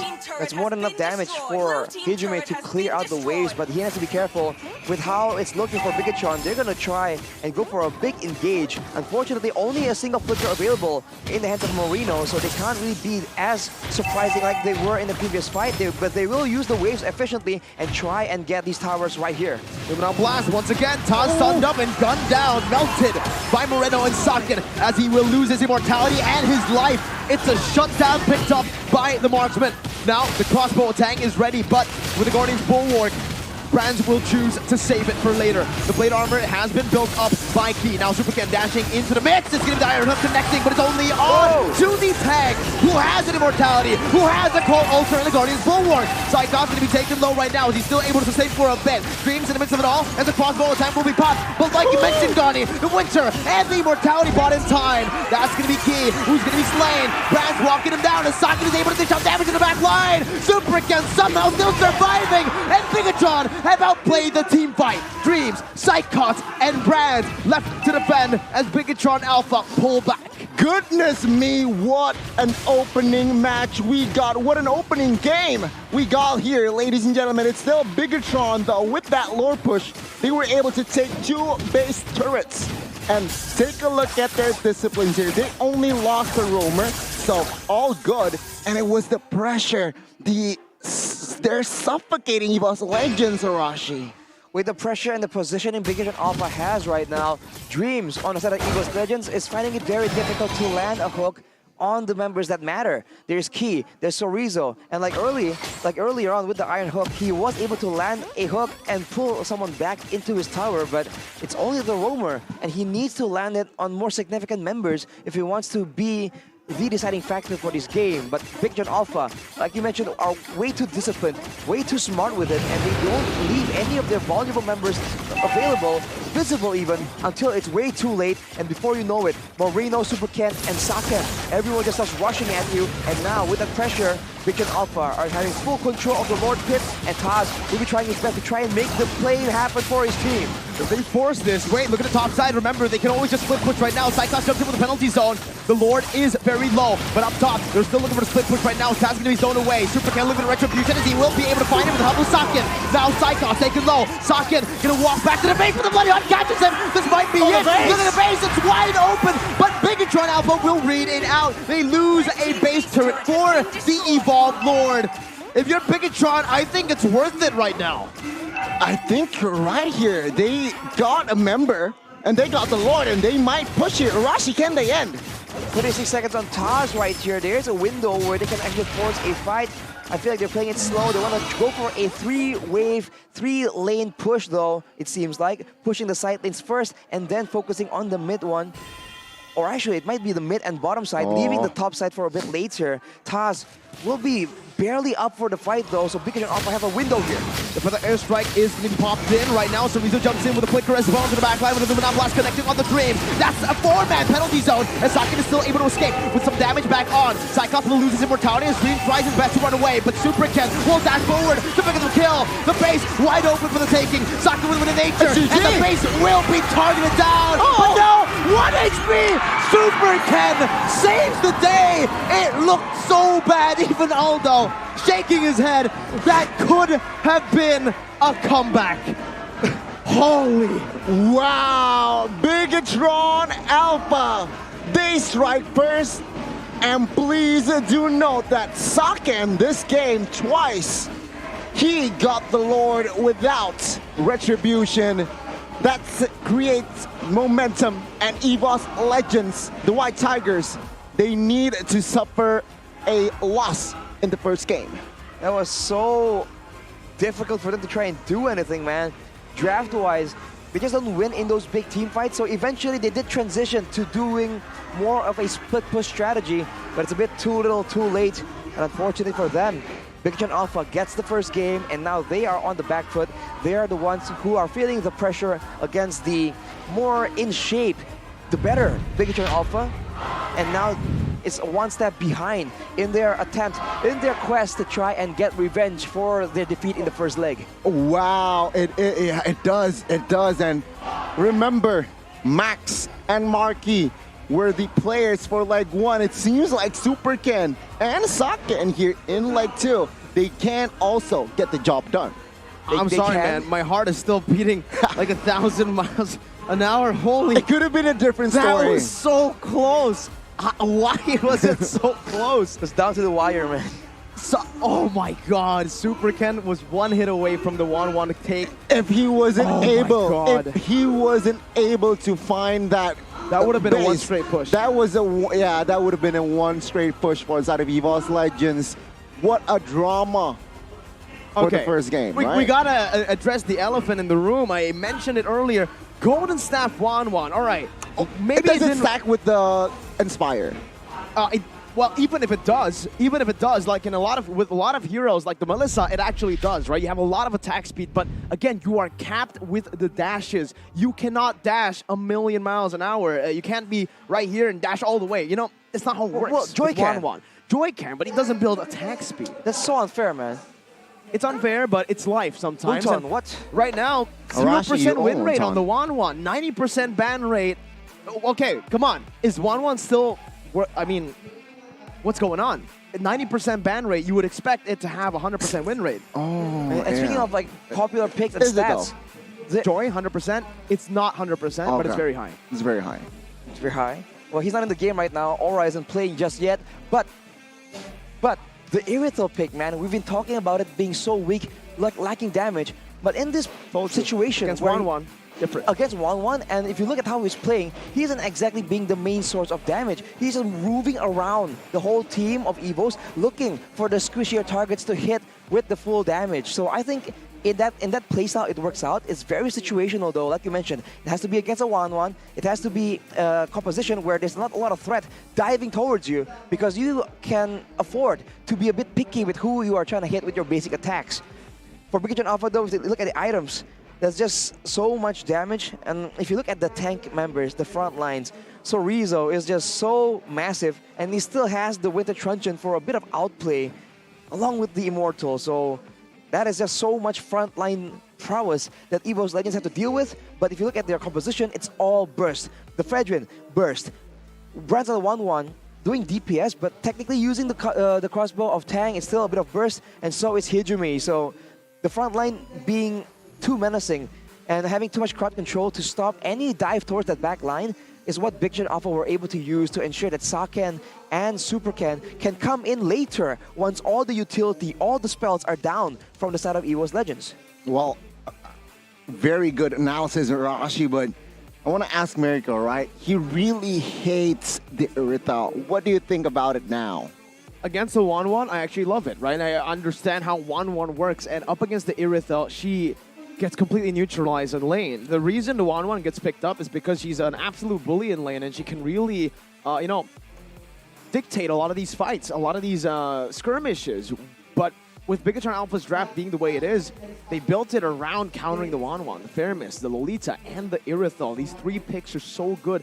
And on top of that, even the Joy is really good. We saw it dashing away, and in the late game, when the crossbow of Tang is going to be placed onto Super Ken, he has to win a truncheon. Again, that was a bait, right? I feel like from Aldo to somehow pick the 1-1. And EVOS Legends, the first game, they took the bait and take the 1-1. Take a look at Super Ken here. Being the rich guy and the carry. All 4 titles actually were taken away, taken from for the side of Bigetron. Look at Sorizo on the sandbag as well, because Super Ken as the rich guy and the carry, no surprise there. He was just popping off. He's on a very solid hero that is always banned away.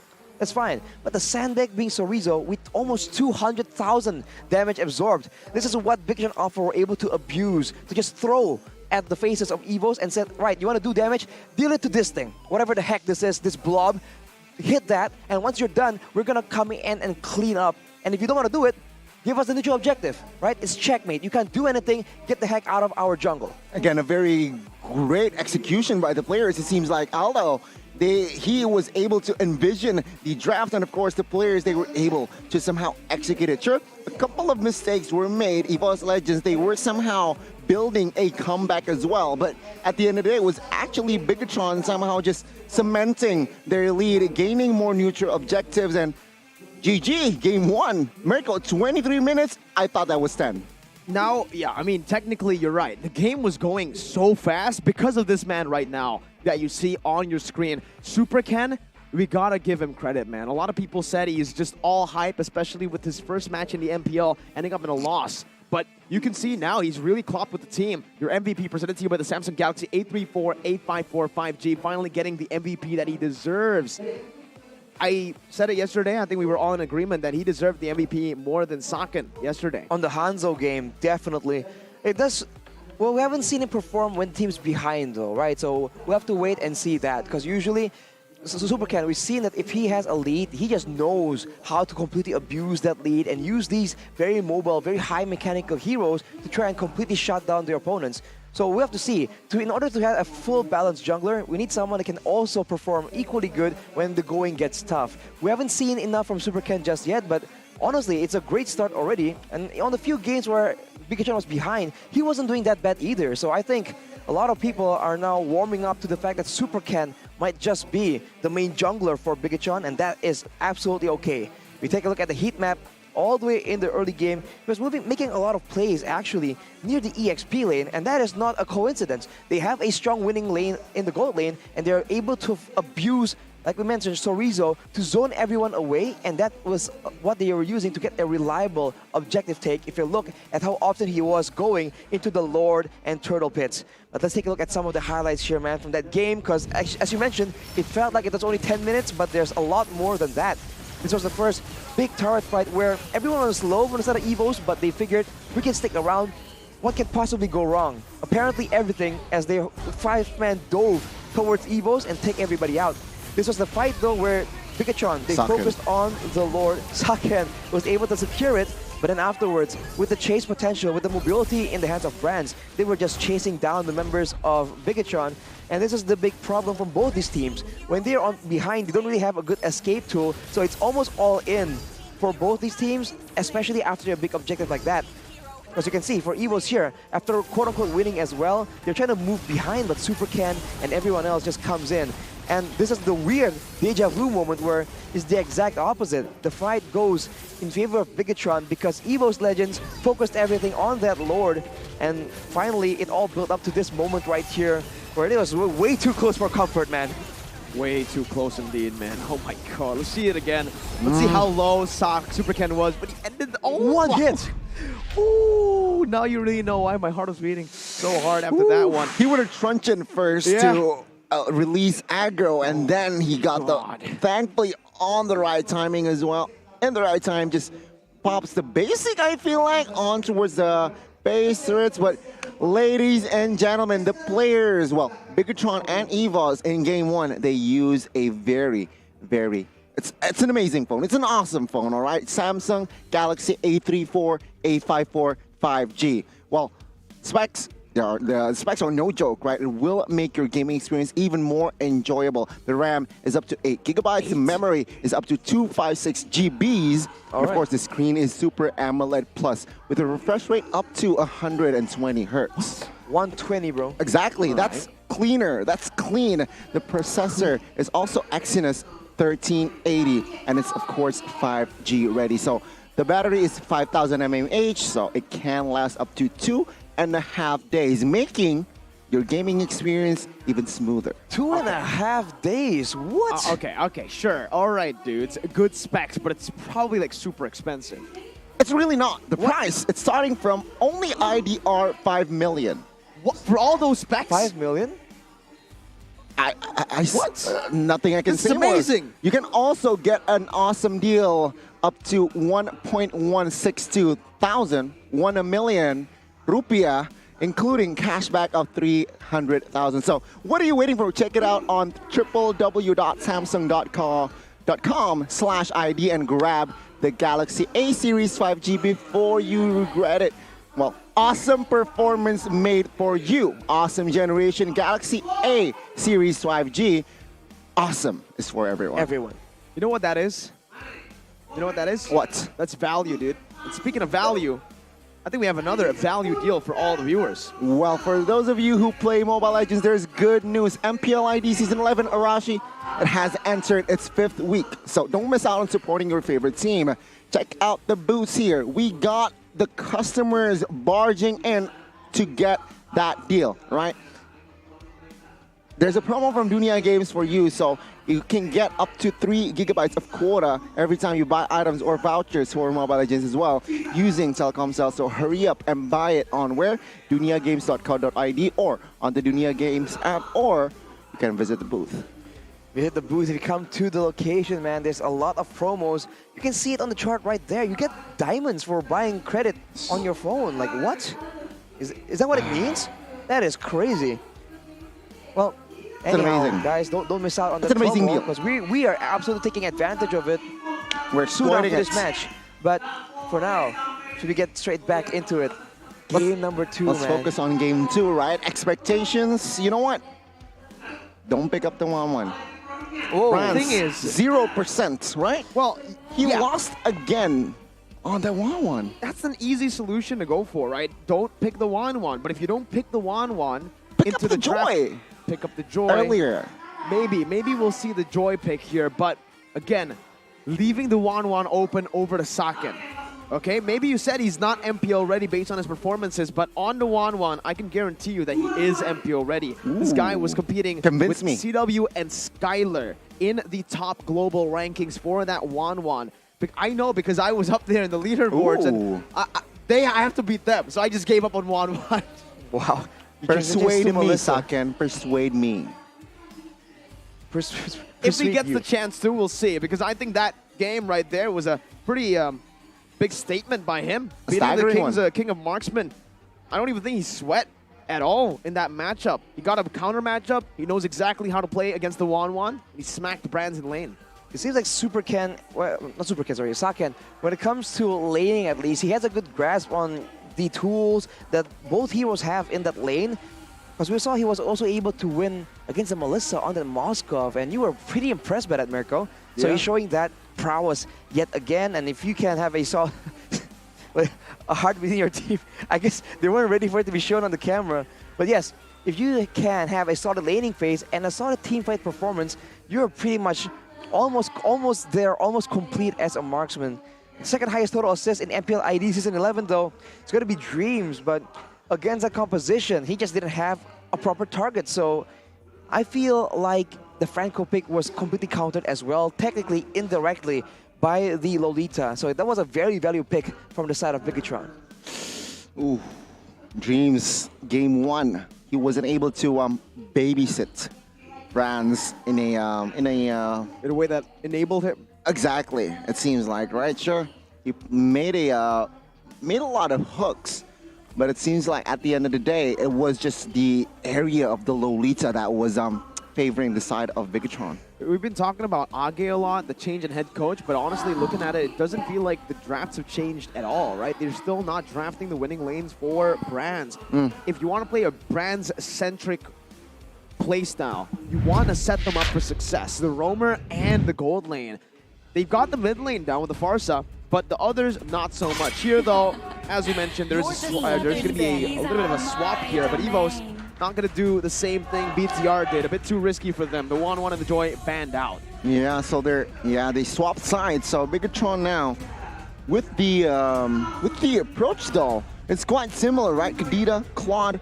What differs is just that fanny ban. It seems like though EVOS Legends will respond with a fanny, well, with a 1-1 and a Joy ban.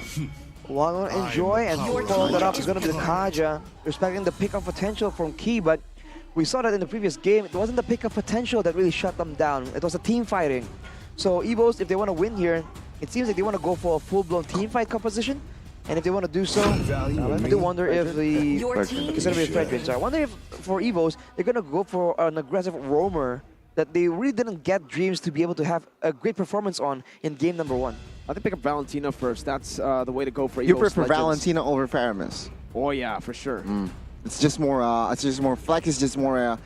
Yeah, I agree. It's you can't adjust with that. So Valentina and perhaps I don't mind a Melissa early. This early though, I think it's a bit too risky. There's a lot of heroes that does well against the Melissa here. Despite the Claude being banned out, the draft that Bigetron can go for is something that the Melissa will have trouble against. Remember, Melissa needs the enemy team to be clumped up. Do go for the Melissa pick here, so they're trying to force BTR to not play clumped up. They prefer the Faramis, all right? Interesting. Considering that Bigetron can just go for the Valentina and effectively have a cult altar of their own, this makes it quite dangerous. But if you keep in mind that they have a Fredrin already, they can punish the clumping up. It makes quite a bit of sense for Bigetron. For EVOS, I don't know, picking it up that early, maybe they're thinking that they can hide the Faramis well enough so that the Valentina does not have doesn't have the IMU to try and steal it away, or they're thinking Dreams will be able to do enough damage through. But they go for this Yeve, and we saw that the Yeve, it's not exactly burst damage to zone away, but it's going to be a lot of DPS. It is. It's going to be a lot of DPS, a lot of poke, a lot of utility placed down, and they go for the trick. Whoa! Against the Melissa. Technically, we have seen Saken pull this off before. He knows how to match up against his comfort heroes, the 1-1 and the Melissa. He picked up the Moskov, a losing lane against the Melissa, and won yesterday. Now, he's going for the Beatrix, a losing lane against the Melissa. Let's see if he can find the same outcome. You know what? Maybe this is early to tell, but we might see a game 3. Oh, why? Why do you say that? Personally, I don't really feel Beatrix in this current patch. In Season 11, win rate is quite low. I think that's a little bit of bias, though, because ONIC just lost on Beatrix twice yesterday. Exactly. And EVOS Legend responds with a Yuzong. That's a great pick. That's a great pick. You're going up against a Beatrix and a Yeve, very vulnerable backline. So they're asking a question. Key, what are you going to play? Are you going to for the initiation? Are you going to initiate, or are you going to cover? EVOS has to ban out the Diggy here. The Diggy is so big for Bigetron Alpha. They can utilize it really well in this composition. There's a lot of dive that EVOS Legends are relying on here with the Yuzong that can be actively nullified. Or, even better, Bigetron can actually just...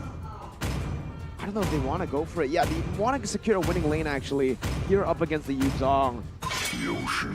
But EVOS will just go for the Atlas. Again, the Diggy is a big concern. Going for the Atlas ban right here, EVOS really seems to be going all in for a team fight. But you know, contrary to popular belief, I don't feel that the Yuzong is a big counter, like a super counter for the Yeve. Yes, it disrupts his real manipulation, but it still allows him to... I mean, the Yeve can still build, you know, more defensive items and still get away depending on the battle spell as well. But yes, as you mentioned, the Beatrix is a lot more vulnerable. But now, with a Yeve and a Beatrix, there's a chance that once Psychots most likely here is going to be out of the Black Dragon form, he's going to get crowd controlled to high heavens and still getting slowed down by all the spells being thrown out by Moreno on the Yeve. So they need something else to have backing up there to try and, you know, ensure that the pick off the dive potential is still very much a real threat that cannot be easily circumvented by Bigetron. Well, it seems like they're really taking their time here, EVOS Legends, for that last ban. Mirko mentioned the Diggy. Will they commit to another roamer here? It seems like it does make sense, but EVOS Legends, they might pick up the Diggy for themselves. You know, they are going to be the first pick in that second phase. So Bigetron now, they need to somehow secure or somehow commit to that jungler position. Perhaps a Martis ban could come through. A Martis ban, it makes sense because right now it seems like for Bigetron, they want to abuse this range. We've seen this tactic a lot.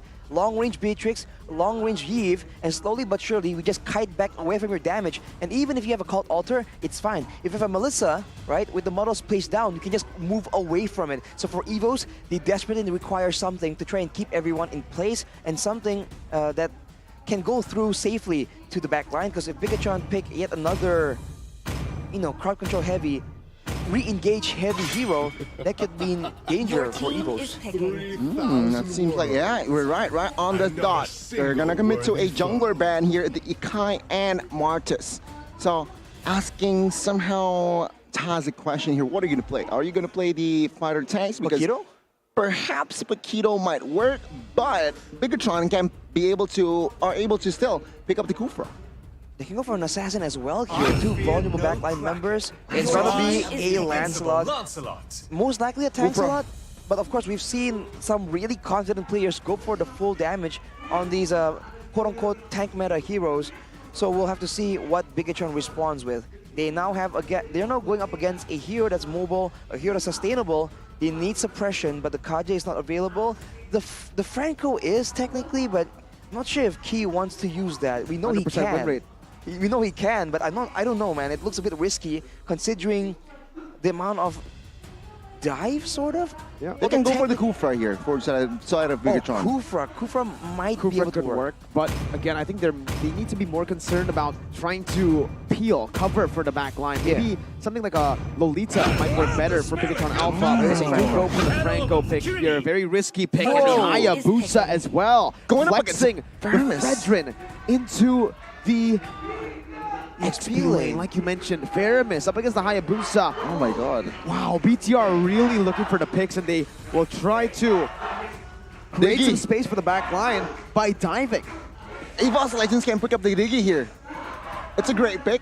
It's somehow, they have enough peel with that Tancelot and the Yuzong. So go for the Diggy, go for the cover. That way, Hayabusa will not be able to somehow give the impact that he wants. I feel like their approach needs to be going for more damage or more crowd control right here. Because for Bigetron, it's all about picking off people, and then after getting the pick off, they can just kite back. They can just chase and kite as much as they want. They go for the Lolita, but I feel like they require something a bit more dynamic. In the big team fight, maybe a Flicker Numinum Blast can change things, but that is a very situational win condition compared to Bigetron, where it's all about, as long as the backline isn't picked off, they have a Fredrin in the front that can stop dives, and they can just chase slowly but surely. I don't know, guys. I don't know. Looking at the compositions, I gotta be honest with you. We might see a Game 3. Ladies and gentlemen, let's see. I want to hear your thoughts as well. Spam at his chance. Which composition do you prefer here as we are going to enter game numero dos with Bigetron Alpha and EVOS Legends? We're getting ready to jump into the portal, into the land of Dawn. Ladies and gentlemen, Bigetron Alpha match point. One more game away from securing a clean sweep up against EVOS Legends to take their place in the standings. But EVOS, will they be able to equalize? Welcome to the land of Dawn for game number 2. Let's see, ladies and gentlemen, as for the spells and emblem checks here, nothing out of the ordinary here, Rashi. So Oriza going for the concussive blast to ensure that he has wave pressure in order to go for the mutual objectives. The highlight for sure needs to be between Taz and Super Ken right here, both on assassins. But if Taz goes for the tank, it's going to be dangerous. But Key might get taken out, flickers away, barely escapes with his life. What happened there? Wow, 2 games of 2 Francos, right? Flickering away in the early minutes. Yeah. Bigetron Alpha, though, with that spell wasted, EVOS Legends, they might be able to exploit that during the first turtle fight. Let's see in the mid lane, though, the wave clear from the Faramis, supplemented by the Lolita, is definitely a lot to deal with. and the Franco is nowhere near to help with that. So Moreno is on his own for now, getting jumped on. This is the life of a Yves, right? Being able to use spells from so far away means that people are going to try and jump on you, but you can also jump on this Nobara skin, the Jujutsu Kaisen skin. Gacha available in the game. Just make sure you capitalize, man. It increases your Melissa win rate by a huge margin. Ain't that right, Mirko? Best skin in the game. Best skin in the game. I call bias. But yeah, ladies and gentlemen, the first minute. It's a very quiet game, just like game one, where it was the early game, especially the first 2 minutes, was very, very quiet. But it was starting to shape up in game one, where the mid game was starting to go crazy and ham. The setup, though, 4-man, no, they're not going to commit to this. The turtle will go up top, so they will rotate towards that side. Right, like we mentioned, I feel like EVOS Legends have the more urgent, the more requirements to be aggressive in the early to mid game, and the only tool they have to try and supplement that is a Lolita. Not nearly as aggressive, more reactive than anything. So I feel like how it's going to be difficult. But for Bigetron, they're already making pressure onto the EXP lane, so Rizzo is now free to roam together, but the turtle is already half HP. They might be too late. Ooh. Yeah, Black Dragon form as well right now as he finds the Iron Hook, but again, there's no follow-up here. Ken is in the bottom side jungle. He's not actually going to be able to participate in that turtle steal. EVOS Legends this time around with the first turtle under their belt. No compensation whatsoever here from side of the red robots as well. So EVOS Legends, well done. And they set it up perfectly, and it seems like, oh, bot side. Perfect skill placement there from Brand. So again, EVOS Legends, they were able to get that neutral objective, but it somehow it doesn't really translate to the goal department. Yeah, not much, because Bigetron Alpha is hardcore farming, but he now, with no escape tool, gets jumped on. Dreams goes with a Wind and Blast. Oh, that's Bloody Hunt's going to be cancelled out. A call Alter comes down as that's the RWM, not dealing enough damage to take anyone down. EVOS Legends with a proper pickoff here, playing it super well. Thing is, though, look at the Beatrix. The goal lead that EVOS got has kind of been neutralized here by the amount of gold that Brand's lost in that minion wave and even the turret gold. But did you not see the coordination there in that mid side, Mirko? That was beautiful. The Iron Hook connected, but it was immediately cancelled out. Now, Hijime, thank God that Quad Shadow didn't land on the Pyramus. I wonder which team will be forced to split push. I feel like that's going to be EVOS Legends, because in the big team fight, like we mentioned, Brand's, he can do damage, but he needs to first get in range, and that's already difficult as it is. And later on, we know that in these big team fights, a lot of things can go wrong for EVOS. So we'll have to see. If he can be left alone, if Brands can still free hit in the middle of a big team fight, he is definitely still a big win condition for EVOS. But first of all, I think he needs to, I don't know, find a way to enter the fight with a relatively low risk, as Key goes for a hook again, but there's not a lot of targets available for him to punish. There's not a lot of burst damage available for Bigetron to follow up on that as well. He's just padding the stats, man. He wants to get the 100% hook rate. And it seems like now with the second turtle spawned, let's see here. Oh, another setup here from side of EVOS Legends. Bigetron, though, looking at their rotation, they might look for a contest. You can see Cerezo already being a menace here, a bully, an absolute bully right now. He jumps in all alone, 1v3, taunts them up. Gonna be able to sustain for a bit, but the Petrify has been used already. Supercan's waiting in the midst right now, so Cerezo's still able to escape with the Appraiser's Wrath. The Blast gonna be charged in as well. The Black Dragon form pops up against Supercan, as he will not be able to contest for the Turtle. Psycons with proper zoning to give EVOS Legends the lead once again in game number 2. Saken has actually rotated using the Nibiru's Passion to get some gold, some resources under his belt. This rotation discipline from Bigetron Alpha is one of the reasons why it's so difficult. You see that even though they lost the turtle contest, they're still able to push out the mid wave because Saken rotates so cleanly, so efficiently, and overall, EVOS Legends don't really get anything aside from that turtle. So Bigetron Alpha is making sure that the risk or the loss they clear from this place are minimal. He is waiting for a chance right here, but there's just way too many people. So Bigetron Alpha, they spot nobody on the map, they back away, and so far, it's still pretty decent. There's no real big swing in momentum from both these teams. There's a slight goal diff, though, if we're talking about the head-to-head in the jungler position. But Talon's prediction, me and Lim Kochu only, that will side for the side of EVOS Legends. Mr. Kochel joining with Gani in the middle there, the two blues in a sea of red. We'll see if you start feeling blue at the end of the game, Gani. But I'm always blue. I'm blue. Oh, You're yellow. Oh yeah, you're yellow. What the heck? ONIC. You're right. By the way, though, Chorizo was able to survive so long in the front line, and that just shows again, that's a bit of a hint at how it's going to go in the late stage of the game.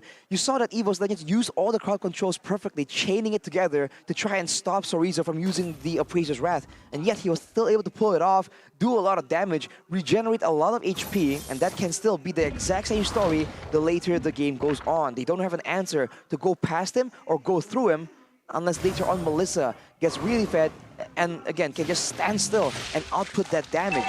Well, ladies and gentlemen, if you just joined in, it was actually Bigetron Alpha taking game 1, but now it's a very calm mid-game, right? We are about to enter the mid-game.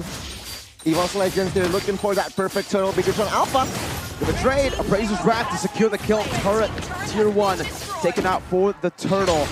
EVOS Legends with a proper trade as well, but that's technically 2 things on the board for Bigetron Alpha, a kill and a turret for just 1 turtle.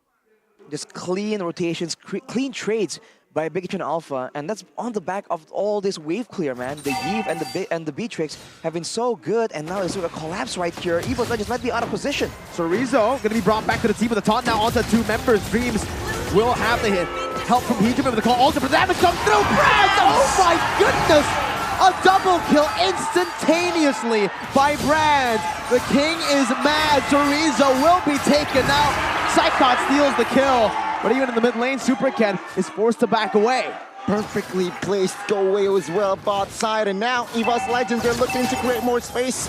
And it seems like, oh, no answer. Super 10 health HP will not be able to contest that purple buff. And EVOS Legends, it was very quiet, but bot side. Uh-oh, Supercat in a world of danger there. He jumps in with a shadow kill, but will just pop back out with a quad shadow, giving the proper respect due to EVOS Legends. That's all the buffs taken away by EVOS Legends and Bigetron Alpha. They collapse for a play, but they mess up. They don't get the focus of the damage onto Brand, and he just completely pops off. That is the power of a Melissa, and you cannot take it lightly. Now, doing a lot of damage onto the turret right here, trying to push that lead even more.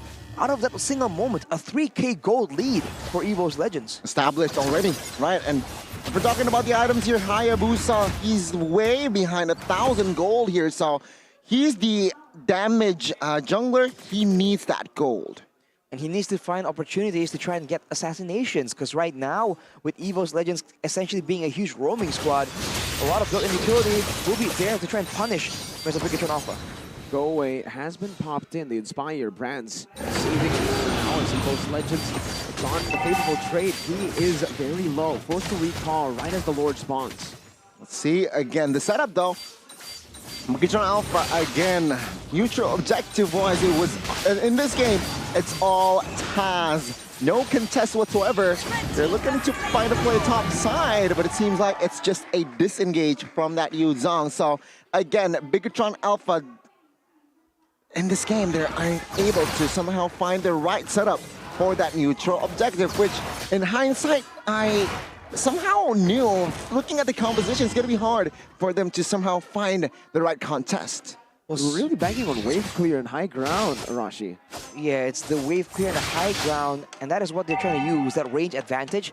But as you can see, when the fights get messy, when EVOS Legends are somewhere behind or between Bigetron Alpha, they just lose all direction and how to fight it out. So for Bigetron, I think once the mid-game rolls around and a few more items are built, there's going to be a moment where the power spikes on the Beatrix and the Eve will allow them to be a bit more aggressive, to gain a bit more in these team fights. But getting to that point itself, it's really difficult because EVOS Legends have a more aggressive composition and they have the Lord marching in their favor right here. And everyone is just trying and find a way to deal with this without losing too many turrets. Two turret down below, going to be taken down most probably by the Lord now. He finds a hook, doesn't commit onto it with the suppression, interestingly enough, giving EVOS Legends much more space now to siege the turrets down. The Lord is going to be marching down right now. The Black Dragon Bolt gets popped in by Psychots. But it's Rage to clear him out. Meanwhile, top side, there's a split push going on right now with the tier 1 still intact in that top lane. Key with the Iron Hook, not going to be able to connect just yet as it's just a proper defense for now. Yeah, I gotta say, a very stellar defense here. It was a very quiet one, but a very effective one as well. EVOS Legends there, though, still, they managed to get the inner and the mid and as well as the bot. So let's see here what with the space created. Oh, EVOS Legends. Okay, they just want to invade again. Bigetron Alpha, they look lost here, Arashi. They're just pushing their lead as much as possible, but you do see that for Bigetron, they're still able to get trades around the map. They do acknowledge that in the mid game, EVOS Legends, they are the stronger team. They are the ones with a Yutong, with a Lancelot, with the Faramis as well. These are all heroes that do really well in the mid game, one way or another. So they're just waiting for that power spike, waiting for a chance for maybe Key to land a big hook. And unless something that significant happens, they have no issue just playing it passive. But now Psychot might not understand that he's in the middle of a trap. Oh my god! Good petrify. Super Ken with the quad shadow gets out barely. The passive doing its work as Chorizo is going to be targeted down by the side of EVOS Legends. Menace Rage is going to be able to connect onto Dreams, forcing the Guardian's Bulwark. Bigetron Alpha still able to disengage from that one, but that was too close for comfort. A very good display as well here from both sides. Seems like Bigetron Alpha, even though they're behind, like I said, I thought they were lost, but never mind. They got a play bot side, gaining that first tier turret. And EVOS Legends now, let's see, with this Lord spawn, will they be able to create the setup that they need, or for the past 3 turtles that they are able to create? So let's see here. Bigetron, they look for the war. That's a bloody hunt. Everything used for Dream. So many resources. He buys the immortality in time. So Rizzo jumps into the back line, but the call Alter saves him. Not able to get the Appraiser's Wrath down, and Bigetron Alpha banked on the Roamer. EVOS Legends with the capitalization, punishing them, taking away not just the Lord, but also a kill on the Chorizo and the purple buff. Not looking good. Bigetron Alpha. We call it, well, I call it EVOS Legends. We might see a game 3, and this is what happens, right? 8,000 gold lead. Even though the cool kills is just 5-1, and take a look at Brands in this game already on his way to full items. Engaging with the glowing wand as well, a lot of percentage AP damage to ensure that Chorizo does not get to do what he wants. Compared to game number 1, he is not nearly as strong as he was, so he really can't be the same kind of oppressive front laner for Bigetron against EVOS. But if he was able to get the Appraiser's Wrath off there, would have bought a bit more time. So we'll see. Again, Bigetron Alpha still are trying to scale into that late game, and EVOS Legends now are more equipped to deal with it though, with a Melissa and a Cult Alter in Tao. Taz though going aggressively, he does not care. Building forward as well. Psychon's now with the Black Dragon form, trying to zone, socking away. Finds a lot of success. Chorizo going to be chunked very low. Now Blast going to be able to connect onto the back line now with a Phantom Execution as well. Socket going to be forced away, and that's the equalizer from EVOS Legends. Swift. It's going to be 1-1 the series.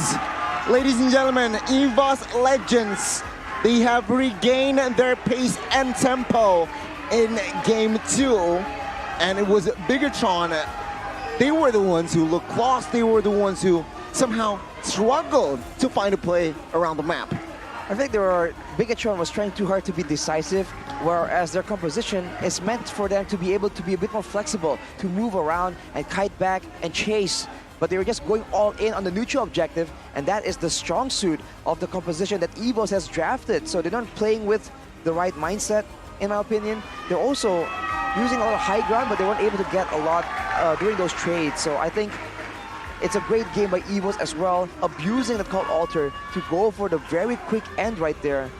And showing again how EVOS Legends is definitely still a top-tier team in MPL ID right now. It's an amazing series, ladies and gentlemen, for the opening match of Week 5, Day 2. 1-1 between the Red Robots and the White Tigers. It was EVOS Legends in that game really dictating, really controlling the fights, and was actually Bigetron Alpha, the side that was driven by their gameplay. They were the ones who looked lost, and I personally feel it was because of the drafts. Fredron EXP, Hayabusa going up against the Faramis. Aldo, what's going on? I think the main concern is the Beatrix pick, right? We saw the also Moscow that, pick right? work up against the Melissa, but the Beatrix, very tough to make that work. We saw in the game just struggled, getting outranged. There's some poke that you can do, there's some damage that you can place, but against the Melissa, especially in lane, bullied out of existence. I do feel like the Franco pick was a bit of an issue as well, though. Yeah.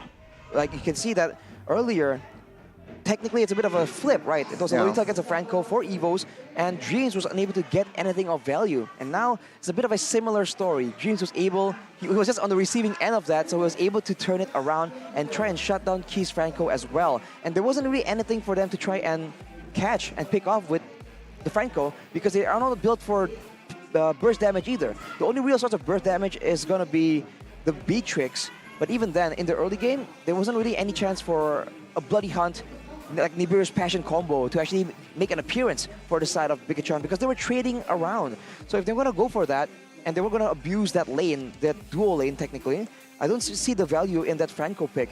Because otherwise, we mentioned it, maybe something more defensive, maybe something that's a bit more teamfight orientated, something that can counter setup even better. Kufra, perhaps. I really felt that the Kufra would be better. Could cover. Yes, it's not could initiate. Fully defensive, but blocking the dashes Exactly. is a great value skill available in Key's kit. And push comes to shove, if they want to go for a big fight in the neutral objective, there's an engage available for El Momento. Well, had a chance to pick up the Kufra, the Lolita, the Diggy, a whole lot of heroes left there for them to go for. In the end, they went for the Franco first, giving the Lolita away over towards the side of EVOS Legends. And like we saw in game number 1, Lolita, Guardian's Bulwark, Shield, your hook gets nullified.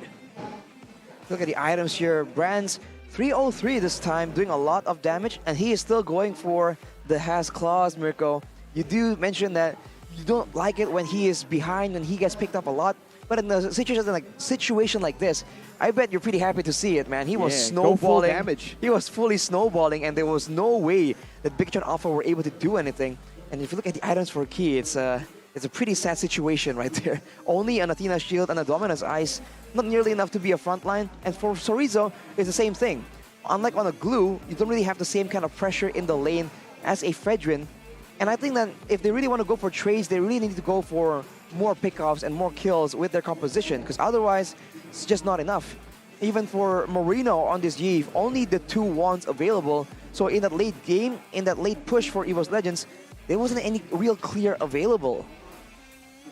Well, ladies and gentlemen, it was the items here.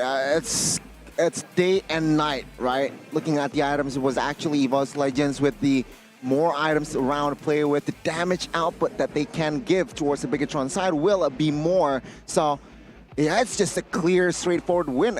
It was, what, 10,000 gold lead? Of course, it needs a miracle. It needs for perhaps a blunder from the side of Bigetron to perhaps, from the side of EVOS rather, to create chances for Bigetron to come back from that game. But at the end of the day, EVOS Legends were just too clean with it. So it's a rematch of leg 1, right?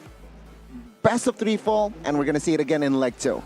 Rich Guy and the carry is going to be Brands, the king of the marksman right here. Sorizo is still the sandbag, but not nearly as effective. And I feel like it's a bit of a contrast from game number 1, where Bigetron Alpha had multiple winning lanes. In this match, they had a chance to pick one to try and put all their attention to try and get ahead, either the gold lane or the XP lane, but either due to them just missing out, or either due to EVOS Legends being too proactive and too far ahead in the rotations, they just weren't able to get either Sorizo or Sakan ahead in the game. And without a winning lane, we all know what that means in the neutral objective, in the lane, in the late game, in the mid game. Just really difficult for them to find anything at all.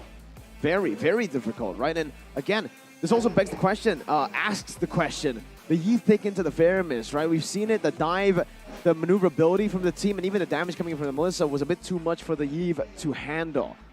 The Valentina was wide open. Why are the teams not picking up the Valentina, Rashi? But for Bigetron, they're trying to, like I said, go for that age-old combo, the long distance availability, the poke. But if you look at the gold curve, it's pretty straightforward for EVOS Legends. They found that mid-game power spike. They just went and fully capitalized on that, using the better utility from the Faramis. And for Bigetron, that was an option, going for the Valentina.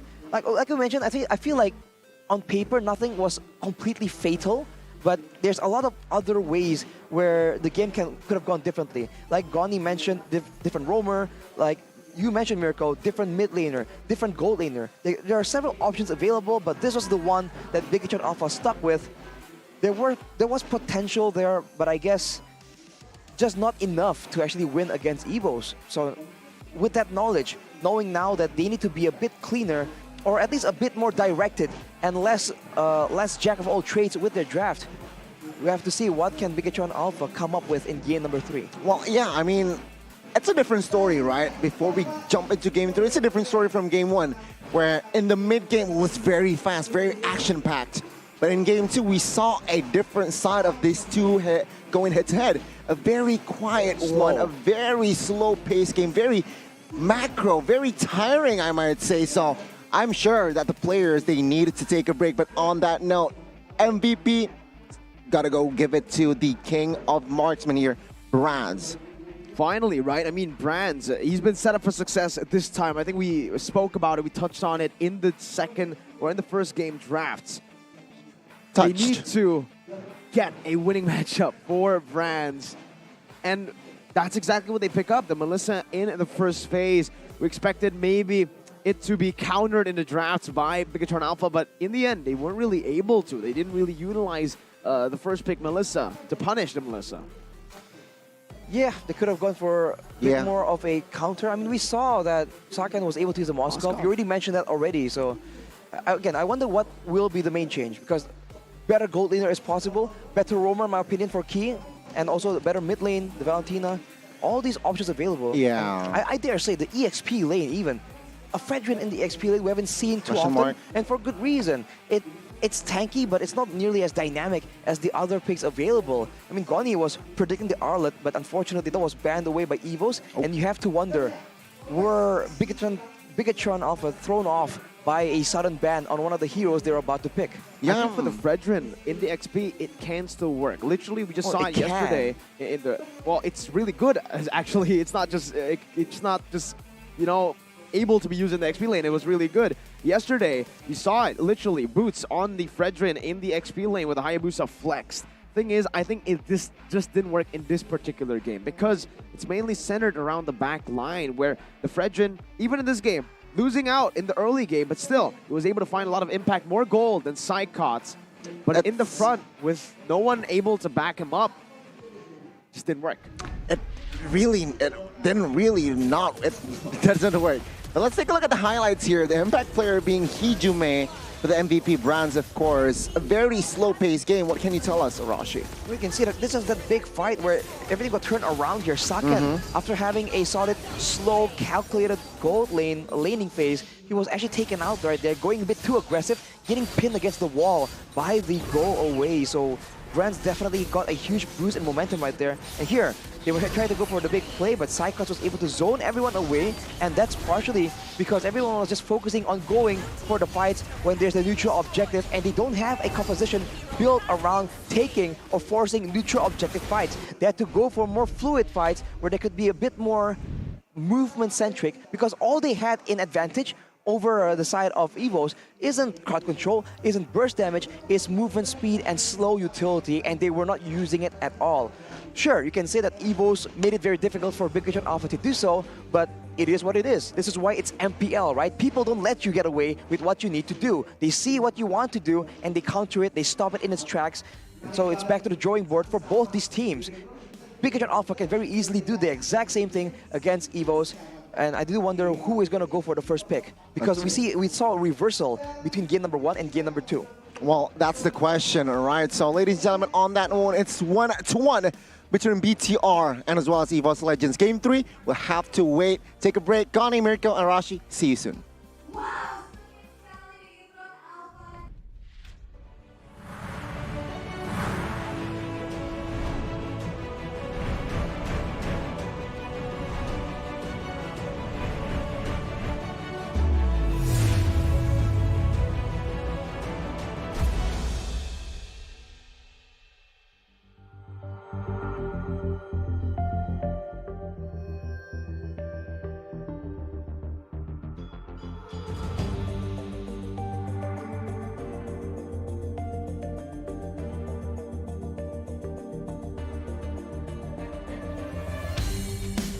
kan berdiri dan terus berlari, terus ke arah puncak tertinggi.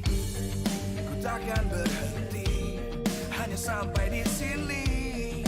Kemenangan abadi menanti. You know we won't miss if we unite our focus. And if you haven't noticed, we all live. Nyalakan apimu, hadapi semua tantangan, hadang semua serangan, jatuh bukan halangan.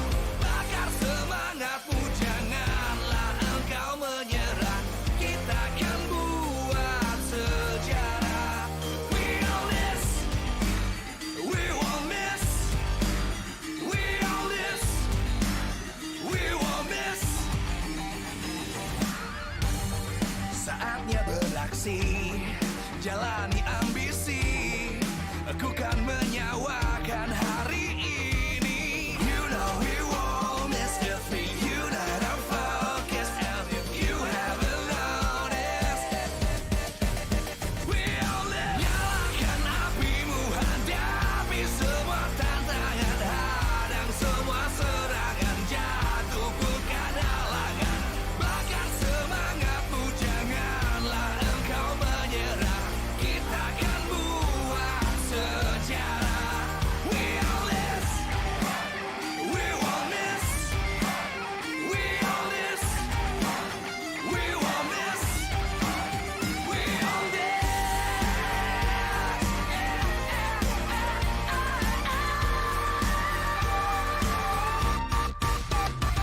Nyalakan apimu, hadapi semua tantangan, hadang semua serangan, jatuh bukan halangan. Bakar semangatmu, janganlah engkau menyerah. Kita akan buat sejarah. We all this.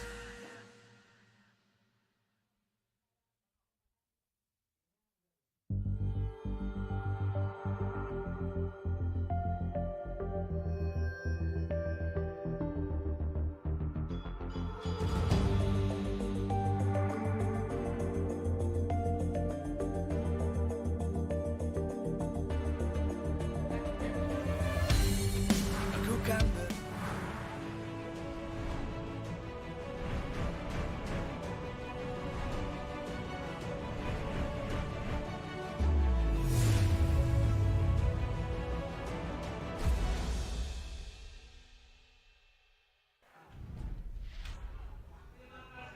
Ladies and gentlemen, welcome back to MPL ID Season 11, Week 5, Day 2. Back with us, Goni, Mirko, and as well as Arashi here for our first opening match. Bigetron and EVOS, it's 1-1. It's a different story in Game 2 where Bigetron, they fail to execute the vision of Aldo. Will, with this momentum created by EVOS, with favor EVOS Legends in Game 3. I think we can say that not only did they fail to execute the vision of Aldo, they failed to execute the very hazy vision of Aldo in the draft. Whoa. Like we mentioned in the draft, it felt like they were just countering themselves with every single pick. Franco into Lolita, Yves and Beatrix into a Yuzong, into a Melissa. Beatrix that early. Yeah, very early on, Beatrix, when they had the Moskov to play with. And then going for that flex pick, the flex pick that we usually see from ONIC.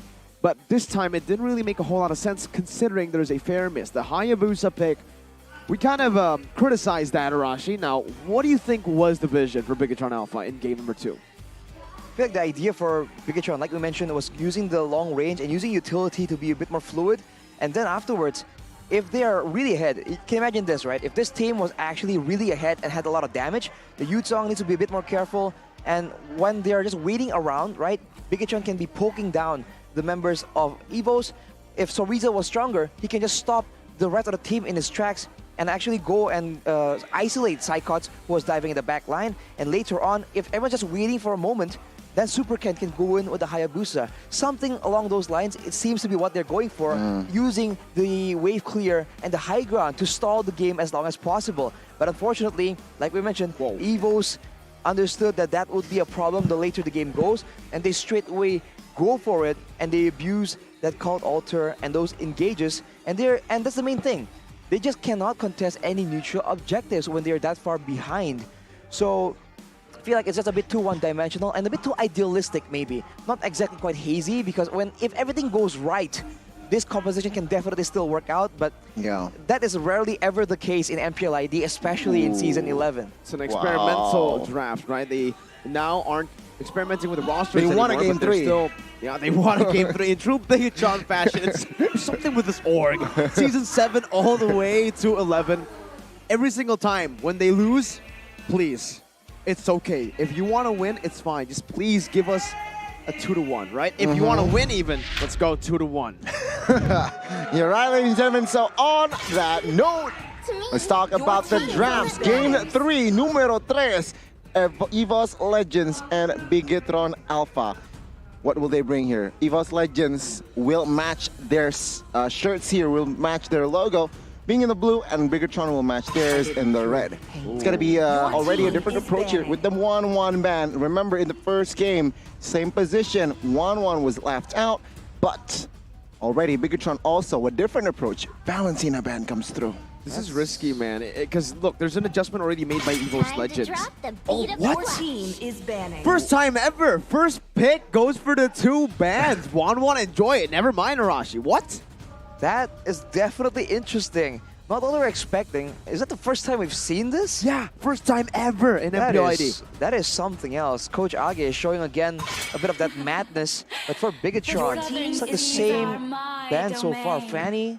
Well, there was a Valentina earlier in game number 1. Yep. There was a Claude in game number 2. As well as the Kaja. So overall, the bands are not too similar, but that's a first pick Melissa, Mirko. This is how strongly they feel about this hero's potential. Can weigh in on this a bit. You know, obviously, the thing is, now with the crazy, well, so many bans over to the Claude, the Melissa basically gets a free lane. Like we mentioned, the only laners who actually do really well against the Melissa is only the Claude. I would just say the only one who goes head-to-head against the Melissa and actually can scale the way that Melissa scales, it's the Claude. That's it. There's no other hero that scales the same and lanes the same way. What you can do is go for something like a Moscow, but any pick you go for in the Marksman division, it will lose against the Melissa. I've been abusing this for so long, and I've always been saying, why not Melissa here? Why not Melissa there? Yep. The teams have finally caught up to the Melissa trend. Welcome to the Melissa train, hype train. Yeah, you can roll back and watch Mirko in the previous weeks. Melissa works here. Melissa, why no Melissa? Everyone thought I was crazy. They called him a madman. It's Choo-choo Katsan as well, right? I mean, sorry. Which is good. Sorry. But EVOS Legends, right? 2 picks. What are they going for here? The Valentina's ban out, but the Kai early and Eve. I can't forgive you for that little pun you made, but what the heck was that going? It was a... It's funny. I'll give you that, Donnie.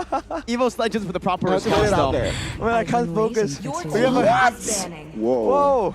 That's early. There was a comment from Kadera, but we completely That missed was it. Malloy. Oh, that was Malloy. Yo, Donnie's joke throw us off so hard. I can't focus anymore. It's fine, though. It's fine. Because, again, let's get back into the game here. Carry into the Melissa and a Eve. Not only did he pick it up against a Melissa and a Eve, but it's also the Akai. Yikes. The short range.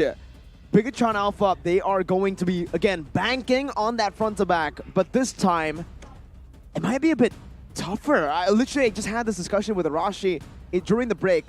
Melissa, why you pick up the Beatrix is because it's a better matchup in lane compared to the carry. The carry is not going to have a good time. I literally just said that, Arashi, and then they pick it up. I can testify, Mirko did say that. Wow. During our restroom break. But for Bigetron, they require something to go in the back line here, because right now it does work out. If there's a fight that breaks out in the engage with a Divine Judgment, Bigetron Alpha will be able to take out that guy faster than EVOS because of the shred that carry provides. The issue is right now, when that happens, there's going to be a real-world manipulation. There's going to be the Muddles dealing damage to everybody in the middle of a team fight. And of course, there's going to be a called Alter, but they cannot allow the Yve and the Melissa to be free hitting. That is essentially what Bigetron needed to win in the previous match, previous game. So they need something they can dive in the back line, and for Bigetron, they're ensuring that Saken on this carry will have all the tools required and won't have any counters to disrupt his output of DPS later in the mid to late game. I'm still like absorbing the composition here because honestly, in game 1, I knew almost right away that Bigetron's gonna win with their draft. Oh, really? Game 2 also, EVOS Legends, looking at their draft, I favored them side, but this time we finally got an even draft. It seems like uneven. So it's very unclear. EVOS Legends, what will they ban out here though? Last ban. Backline threat for sure. There's no way they want. Again? They have two immobile. Lancelot. Yeah, they have two immobile heroes in the back line. So the last thing they want to have someone get to the back right there, and for them to be completely zoned away as Saken just starts free hitting. They ban with the tanks a lot, but there's still a lot of options available depending on what Bigetron wants to go for, right? Is it more crowd control? Is it just more zoning? I would think the Yuzong would fit here, but they banned out the Yuzong themselves, so they don't really want to deal with that. Probably fearing EVOS picking it up for themselves. It is a signature hero for the captain Psychots. This is scary, right? Because Bigetron Alpha, they have the choice right now to pick up the Arlet that does really well against their composition. I think picking up the Arlet here would be smart. Again, the Vengeance can go through the go-away. You want to pick... Oh, you go for the Lapu here. A laner that doesn't do well against the Arlet, and their whole comp doesn't do well against an Arlet here. The Arlet is wide open. It was banned out in game number 2, and you can see Psychots, he wants it, man. He is looking for it. Unless he goes for the Terizla, that's also an option that they can go for right now if they want to utilize the penalty zone for the AoE. I think the penalty zone has a bit more synergy with the real-world manipulation as well as the muddles, but and it's also a hero that we've seen more from Psychots, whereas the Arlet was banned out by EVOS themselves in game number 2. It wasn't Bigetron banning it out, so it's still a possibility. And along with that, though, they still require a roamer here that can engage, they can do damage. Oh, it's gonna my be Arlet God. and Atlas. Wow. AoE crowd control party. We got the crowd control from the heavy spin. We got the Fiddlings and Arlets. Diggy would be... It has to be the Diggy. But so Kaja jungle? It has to be the Diggy and the Kaja jungle. It's tough, but I don't see any other better pick. If Whatever they don't go for Diggy, it's auto lose, no? Just they get fully I don't know. corralled and they just get jumped on. They can go... I don't know, they can go for a bit more crowd control and then go for purifies on these heroes. This is just it's GG. definitely not ideal. The option they go for is going to be a Hanzo. Technically no dive. Technically there is no dive to find the shadows, right? There's no Yuzong, that's why they banned it earlier. The Arlet sure can dive to the backline and the team fights, but it's a risky move that they're going for. They're not going to opt to go for the Diggy Kaja strat that we've seen before. Now with a little bit more killing pressure and a faster clearing jungle. Maybe they'll be able to look for more picks, but it still doesn't answer the main winning condition for the side of EVOS Legends. Neutral objective control is going to go to them with the Akai. Well, ladies and gentlemen, on that note, let's wait and see and witness Game 3 as we are about to enter the portal to the Land of Dawn. I want to hear your compositions, opinions. Which side do you prefer, EVOS Legends or Bigetron? And ladies and gentlemen, let's welcome and enter the Land of Dawn for Game 3 between Bigetron Alpha and EVOS Legends. Wow, this is a sus game for Bigetron right here. I don't really see a feasible way for them to win in a team fight unless there's literally no combo that lands from the side of EVOS and Bigetron just slowly but surely shreds everyone down. That's just very wishful thinking, but we saw the same kind of wishful thinking in game number 2, the idealistic draft, and I feel like this is a bit too far of a reach, but we'll have to see if Bigetron Alpha have something just cooked up in the back. Let him cook, a wise man once said. But, fun fact, I want to give a massive shout out to Assassin Dave, because at M4, he's been telling me, he's like, dude, the Hanzo's really good. I think everyone. With that voice. I can do the ninjutsu. With that voice. Yeah, with that voice. Are you using an accent right there? It's very good, dude. Okay. Assassin Dave. Well, thank you so much, Assassin Dave, and take a look at MPL ID. Numerous times, Hanzo picked up, but again here, very quiet early minute here. And looking at the emblems and swells, nothing too much, but of course, Saken and Moreno will respect the crowd control potential. They will bring Purify. so far, yeah, the Purifiers are available, like we mentioned, to try and counter the Fatal Links later on. But for EVOS, no Purifiers, so that could be a bit of an advantage, because for Key, there's still a lot of targets available, and if he can deter Dreams from going into the jungle too early and disrupting the farming pattern, you know that this Hanzo actually farms up the Storm really, really fast due to the kit that allows him to consume those neutral minions in the jungle. So Super Ken already getting to work, trying to farm up as much as possible. But again, this is just very sketchy, and we're going to see a bit of how the game's going to go in the first skirmish if Bigetron Alpha chooses to still contest, even though they have a very, very vulnerable lineup in the early game. History-wise, Retribution battle for Hanzo is not a good data, but take a look at the engage. Psychots now with the stun, but that's going to be the damage coming through from Super Ken. Psychots flickering out to Rizzo now with the bravest fighter! And the flicker! The call Alter to get him out of the RWM. The regen as well, he goes for the stun, he with the flicker. Looking for the kill, will not be able to get it. Meanwhile, Super Ken still on the purple buff. Taz still holding on to the heavy spin. Bigetron Alpha can look for this, but do they want to go for it?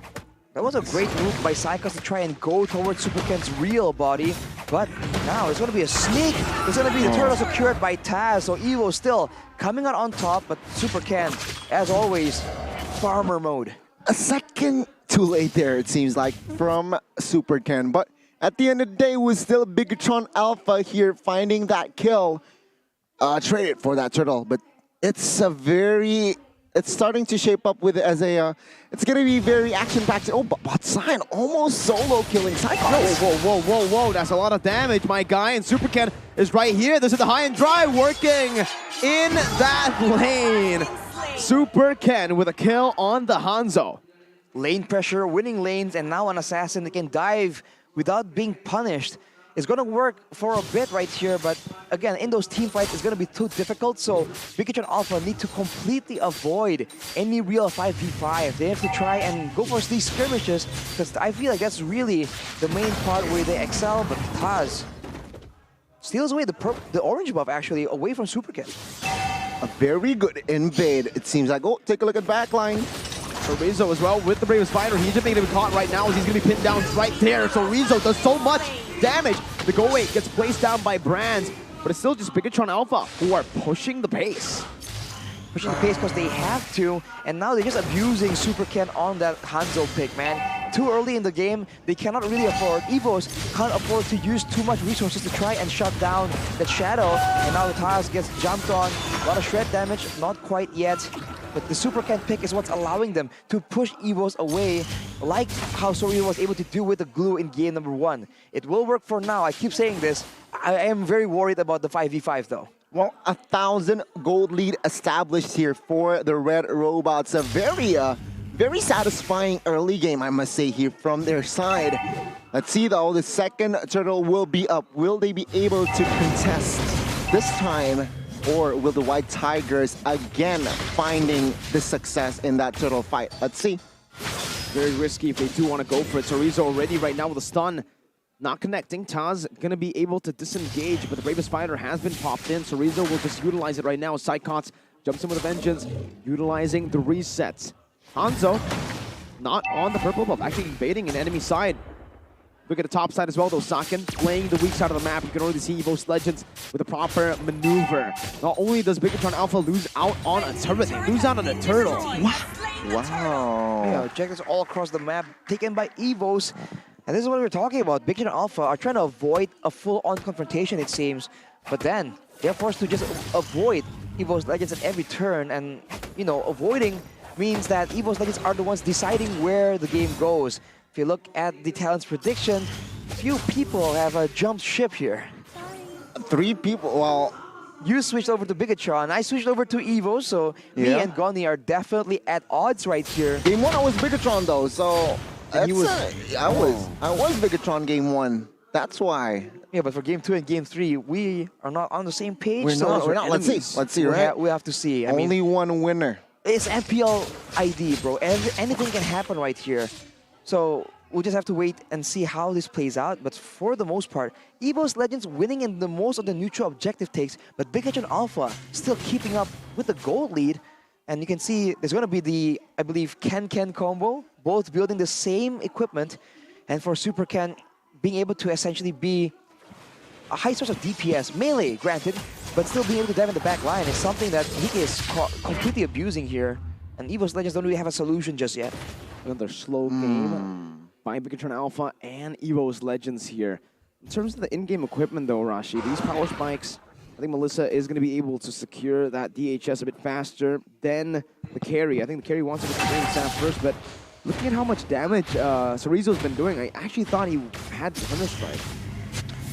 Yeah, he didn't really have that actually, so it's impressive the amount of damage, that base damage is how much base damage is done without any real big items to scale there. But now still, it's still Bigetron Alpha on the back foot. They finally been able to equalize on the turrets, and they're gonna need this vision, man. That is what they have to try and use to try and get the skirmishes, because otherwise they have to wait until the neutral objective is up to even know where everyone is, and by that point, it's gonna be a risky 5v5. I expected EVOS Legends to be more proactive. Let's see though. Let's see, that's going to be the damage coming through. Retreat battle, Taz wins it with the go-away place down. Super Ken is going to be immobilized, but he will be able to jump back to a Shadow! Dreams! With a Fatal Links combo, Cerezo goes for the stun, is able to find Cyclops right now. He's going to be caught in the Divine Judgment, but Taz with the heavy spin disengages properly. Bigetron Alpha lose out on the turtle once again, and they're not able to trade. No casualties though, again from their side. It was looking iffy, especially with the two-man Fatalings there. Thankfully for their side, fortunately they were able to get out of that situation, and at the end of the day, they were able to claim the top side turret. So slowly but surely, they're actually grabbing more space. Turtle for turret? That's worth it. Which one's more worth it, Rashi? I feel like for Bigetron, it's definitely the turret being more worth it. Like I mentioned, they require control and vision to try and take advantage of the situation right here. And now it seems like he was trying to find something. For EVOS though, you can see that in those fights, if it really goes down to it, when the objective is no longer small enough for Bigetron Alpha to ignore, to let go, that is where EVOS Legends can really dictate and force them to places they don't want to be in. So right now they're still grouping as 5, understanding the pick of potential coming in from Bigetron. So still adjusting, playing respectively, and Bigetron trying their best to use this window in the mid game to try and get those split pushes going. They've taken the first 2 turrets on the top and bottom lane. Only the mid lane stands, and Super Ken once again goes for it, but it won't be punished because of the Hanzo's kit. Again, a very slow game. Oh, fiddling. Onto Key right now, all alone, but Alter is going to be there, but that's going to be the final slash, locking him down. Moreno suppressed. Now with Brands dealing some damage, that's enough to take him out. Now though, it's going to be Cerezo who jumps in with the Bravest Spider onto the back line. Brands still able to utilize the Inspire to kite away. Brands will pick up a double and capitalize on the dive of BTR. With the information of there's no ult from Super Ken, EVOS Legends, they were able to capitalize on the mistake and force a fight that favors their side. And take a look at the domino effect, right? EVOS Legends now, they will have the First Lord, perhaps uncontested, as the Shadow from Super Ken will be down. There you go, EVOS Legends again now. In the 10th minute of the game, they're trying to establish control. I think it's only going to get worse from then on, man. You saw that Bigetron Alpha was using so many resources to try and turn it around somehow, but they don't have it. They don't have enough crowd control to try and secure Brands or Hijime. They don't have enough damage to be a real threat. And maybe later on, Saken as well as Super Ken can be enough of a DPS threat in the back line, but that requires a very long flank. And with Hanzo, you can see the trail there, so he's always exposed. He cannot stay hidden, the same way, for example, Beloy was able to do in the previous matches. Melissa Hype Train, Choo Choo. Like Gani mentions, it's Chujutsu Kaisen. Go ahead and check it out, ladies and gentlemen. It's still up all the way until this Monday. 20th of March is when the event ends. Let's see. It's just 2 more days, right? So it's gonna be the defense here from the side of Bigetron Alpha. Take a look at the mid side though. Okay, shadows here. Nothing too fancy, but of course, more than one structure here, it seems like, will go down for the side of Bigetron Alpha. That Pinnacle Ninja by Super Ken, the ultimate, is just so annoying.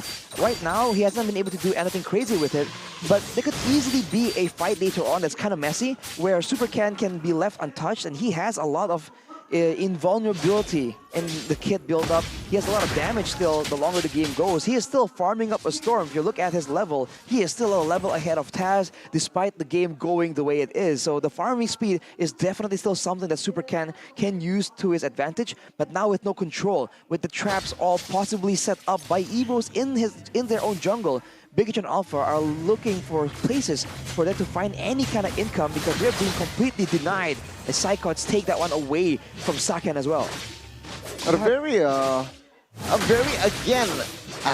It's suddenly fast and then slow, very fluctuative tempo. It's outside. Perfect placement. My goodness, Ijume. What a real flicker defensively by Key. He gets out, he flies away, but man, that was beautiful by Hijume. The real world manipulation, Brands with a muddle placement to cut him off, and Key, his flicker will be in vain as Dreams catches up to him. Wait, never mind. Doesn't use the fatal links actually, and it will just be Key again, flopping his wings out of there. Buying a lot of time for his team as well right there. And now Psychots gets jumped on. Super Ken might be able to find something here. Oh, final slash gonna be used up. Super Ken finds the immortality. No, 1 HP. There you go. Psychots' immortality has been popped, and that's a pretty worth it trade. But the longer the game goes, the less Hanzo is gonna be effective, right? Look, Brands is gone, the win of nature. So that back line still gonna be pretty.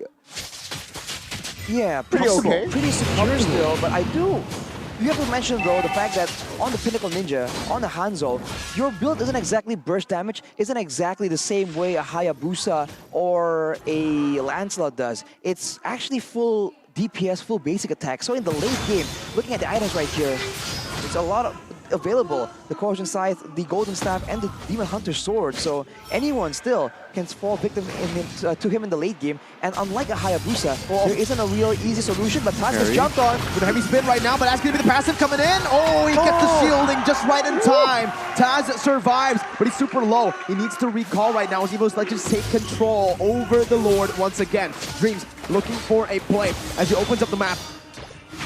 That's Chorizo using Brave Spider onto the back line with a flicker as well. He pops it up on the Psychots, but the real world manipulation is getting popped in for free. Now Chorizo stunned up, isolated from the team. The call Alter comes in just right in time to save Chorizo. He is going to be able to dash. Dreams. Perfect initiation there. Onto Natalia. Okay. The Natalia from the previous matches. My goodness. Bigetron Alpha and EVOS Legends, they're still trading blows here in this third match rather. And let's see, Ken popping the ult again. Will it claim victim though?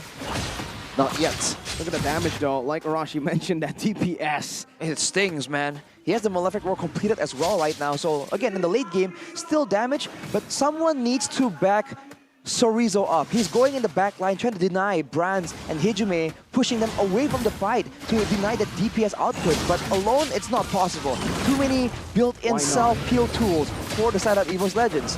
And such a question, Mirko, as the Lord gets contested, but Chorizo gets jumped on again. Bravest Fighter, once again, and now trying to buy some time as he jumps in with every mark. The call Alter is going to be placed down. He looking for Taz right now. He's going to be bursted down. The immortality going to be lost here on the team fight. But Dreams jumps into the back line, looking for the play. The Retribution battle is going to come through right now. Super Ken jumps in, 50-50, and it is going to be Brands who steals it for EVOS, winning the team fight.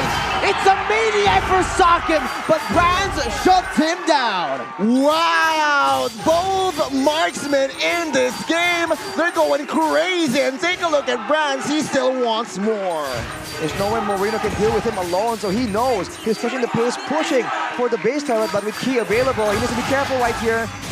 Oh, he's completely comfortable with this 2v1. He's going for the base turret. Oh my goodness. And Bigetron Alpha will lose it. Brands.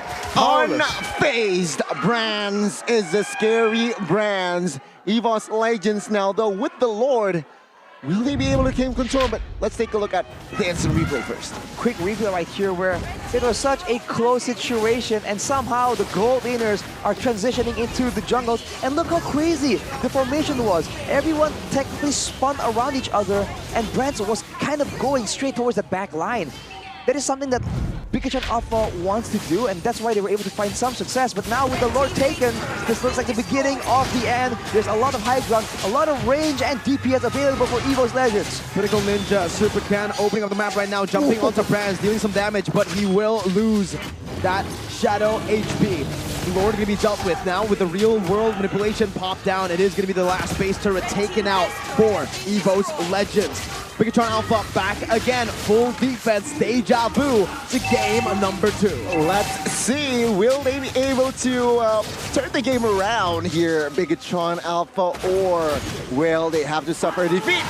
He's going to be caught right there. He's going to be able to buy the immortality in time. Chorizo in the back line now zoning Brands away. But he is the one who has been isolated. Key with a divine judgment, finding Taz. Socket free hitting, but look who flickers forward. It's Hijime. Dreams now with a perfect match. Jumping in, stunning. Socket down for Psychos to get the reset. Moreno and Key now still able to survive. But Super Cat jumps into the back line, finding the shutdown onto the Melissa. Taking Brands out, a 2 for 2. Wow, an even trade, but who does it really favor here, Rashi? I think at this point it doesn't really favor anyone, but the fact that Super Ken was able to take out Brands was critical there. With Brands available, EVOS Legends could have very easily forced yet another fight, used the range advantage to shut down the members of Bigetron Alpha and go for the end. But without their marksmen, without their source of DPS, they cannot end that quickly, so they are forced to go back and reset again. And with that development, Bigetron Alpha technically has caught up in the goal department, but it is an 18-minute game. The goal difference is going to get less and less relevant, and you can see it all comes down to the gold lane performance right here. Who can actually output that damage? As well as Super Ken. Can he actually get the pick off? If Brands survives till the end, you saw what was going to happen. But if Brands gets picked off here and Saken is the one surviving, it's going to be a whole different story. Let's see here who will grab the Lord. I must say, if Bigetron Alpha is able to wipe out EVOS Legends, they might go for the one straight push. Taking a look at the items here, anything stood out, anything stands out. But keep in mind, Wind of Nature is built for Saken, so he can actually go 1v1 with Brands. No true damage available in that Melissa's kit. But that's a lot easier said than done. He is very much outranged here with the Lord down to half HP. He is waiting in the wings with Bigetron Alpha. They are stuck trying to deal with so many different wave pressures as Dreams make the play. On to Key. Key still able to flicker out as he pops in Divine Judgment, finding Brands right now with Divine Judgment, but he's going to be zoned away. Sakura with Purify is able to escape. Brands still in the midst of it all right now, jumping in, but the winner's nature by Saken!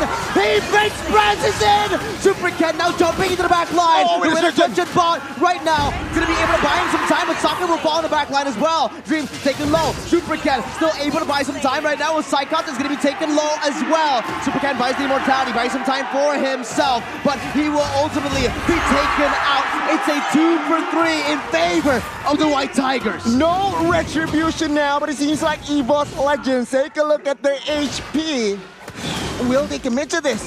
Can Bigetron Alpha buy more time? 35 seconds on Super Ken here. They can and they will, and they can use the Yeeve right here to try and slow down Chorizo, maybe try and burn down his immortality for the previous fight.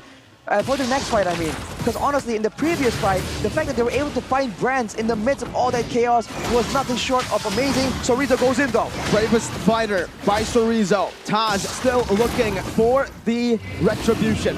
Fleeting time completed by Key, and they will choose to back away, conceding the Evolved Lord over to EVOS Legends. They'll take their chances with the high ground defense. They opt for a defense. They will not gamble that Lord fight here. Arashi, I gotta ask you, is that the wisest move? I don't think they have a choice, man. If they keep going right there, they can get chased down, they can get slowed down. Look at the damage dealt. Hijumi and Brands, dude, that's just so much damage. Even Super Ken, who's been just picking apart at EVOS Legends with the Pinnacle Ninja, has not been able to match that sort of damage output. And now with the Lord, with the damage reduction available as well, it's going to be a tough push, a tough defense, but the Bigetron Alpha is trying to go for it. Oh, Hijumi going to be targeted down. He doesn't have the winner truncheon, but the real world manipulation has been baited out. A massive resource spent. Model placement on point by Brands. So Rizzo taking a whole lot of that damage. His Dreams pops in to conceal. Flick control of a Purify is right there. The Call Alter picks him back. He is going to lose his immortality. as the model placement is still on point. The Lord has been taken down. Now with Arlen jumping with the final splash. Super Ken is going to be targeted down, but he's still able to dive into the back line. Now it's still going to be Morendo in the midst of it all. So Rizzo losing immortality. The base wide open. Sashken and Super Ken. The Ken duo will not be able to defend. EVOS Legends have found revenge in leg 2. EVOS Legends, they reclaim with their full IESF lineup. Take a look at the medal. Brands brings the medal of IESF, and he shows it. It's personal, and EVOS Legends, they succeed. Brands, he just stares them down and the crowd erupts, man. This is the comeback they've been waiting for. The White Tigers have done it. Wow! Oh, you can see it. It was personal. This matchup against Bigetron Alpha. Ding, ding, ding. That's the sound it makes. The ISF champs. ISF lost by the Lar. And the Flexing Lar. it again. Wow, ladies and gentlemen, what an opening match for day 2. Woo! Take a look at the celebration. EVOS Legends, they were able to find that mistake. That, oh my goodness. We need to check the replay instantly, but what a performance from EVOS Legends. Man, I thought it was going to be a lot more one-sided for the side of EVOS, considering the draft and all the setbacks that Bigetron Alpha was facing. But somehow, some way, they made it close. They almost did it. But the match highlight, the World Championship lineup has done it against Bigetron Alpha, taking out the Red Robots, asserting their dominance once again. They have avenged their loss in the first leg, and they get their vindication. It's an amazing... That was a cold move by Brands. An amazing conclusion, and you're right. Against his ex-team. The stare down, dude. Oh that my was lord. Stare down. I have goosebumps. He stood there menacingly, just like he did in game when he took that base turret. He does not care. And EVOS, with the world champion lineup, they achieve again to, their mission, their task to take revenge on Bigetron. In a moment, ladies and gentlemen, we will throw it to our host, Monica, and we will listen for an interview. EVOS Legends, with their passion, take a look at the emotions. And Bigetron, they're not able to find it. Monica, take it away. EVOS Legends, sang macan kembali mengaum. Mana suara EVOS Fam? Ini dia line up pemenang juara dunia ISF kita. Wow, dan ini yang menarik perhatian tadi pas Victory langsung ting ting ting medalinya itu hijaunya sama tas. Kenapa tuh ting ting tingnya? Maksudnya apa sih? Ya kalau dari saya sesuai request aja lah kemarin.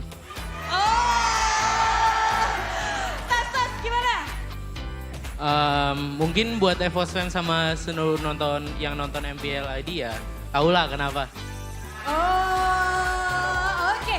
Nah, tahu kenapa kalau yang belum tahu karena kemarin sempat di atas juga bilang yang ditunggu-tunggu nih mau ngelawan PTR juga ya, Bigetron Alpha.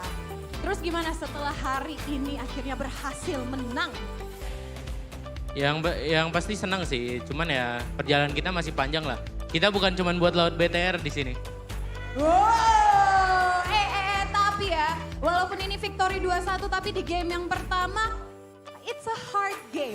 Psychots gimana nih? Kenapa sih di game yang pertama bisa sesulit itu? Mungkin belum panas. Belum panas. Game kedua udah panas, game ketiga makin panas. Lebih panas. Oh, lebih panas. Nah, aku nanyain Brands dulu dong. Brands, gimana nih setelah di leg yang kedua akhirnya bisa menang? Ini sentimental nggak sih buat kamu? Karena mungkin di leg pertama kalah, tapi juga karena ini ngelawan ex tim kamu. Mungkin karena di leg pertama kita dikata-katain, jadi kita lebih panas aja sih.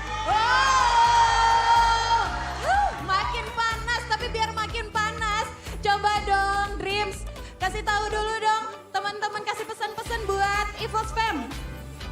Terima kasih buat yang ngedukung selama ini, maupun lagi kalah maupun lagi menang. Ini nih, ting ting ting. Wuh. Sekali lagi kita berikan tepuk tangan untuk EVOS Legends. Dan langsung aja untuk mengupas lebih dalam lagi tentang match kali ini, langsung aja Monica serahkan ke Koko Lim.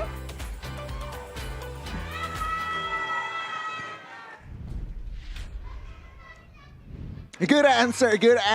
EVOS Legends with the reverse sweep going up against the Red Robots. In leg 2, they were able to find success and they take revenge from leg 1. Man, what a conclusion. It was one. First game, Bigetron. Game 2, EVOS. Game 3, EVOS with their momentum. And you can see the passion from the EVOS players. It was personal. It's bittersweet for me especially, right? Because my point has been proven. Melissa, pick her up. First pick, there you go. Boom, bang, bada bing, finally. But also Bigetron lost. Bigetron lost. So it's like, it's a mixed Melissa, feeling. what? Oh, Bigetron. Well, I'm conflicted. let's ask Arashi here. Let's ask Arashi.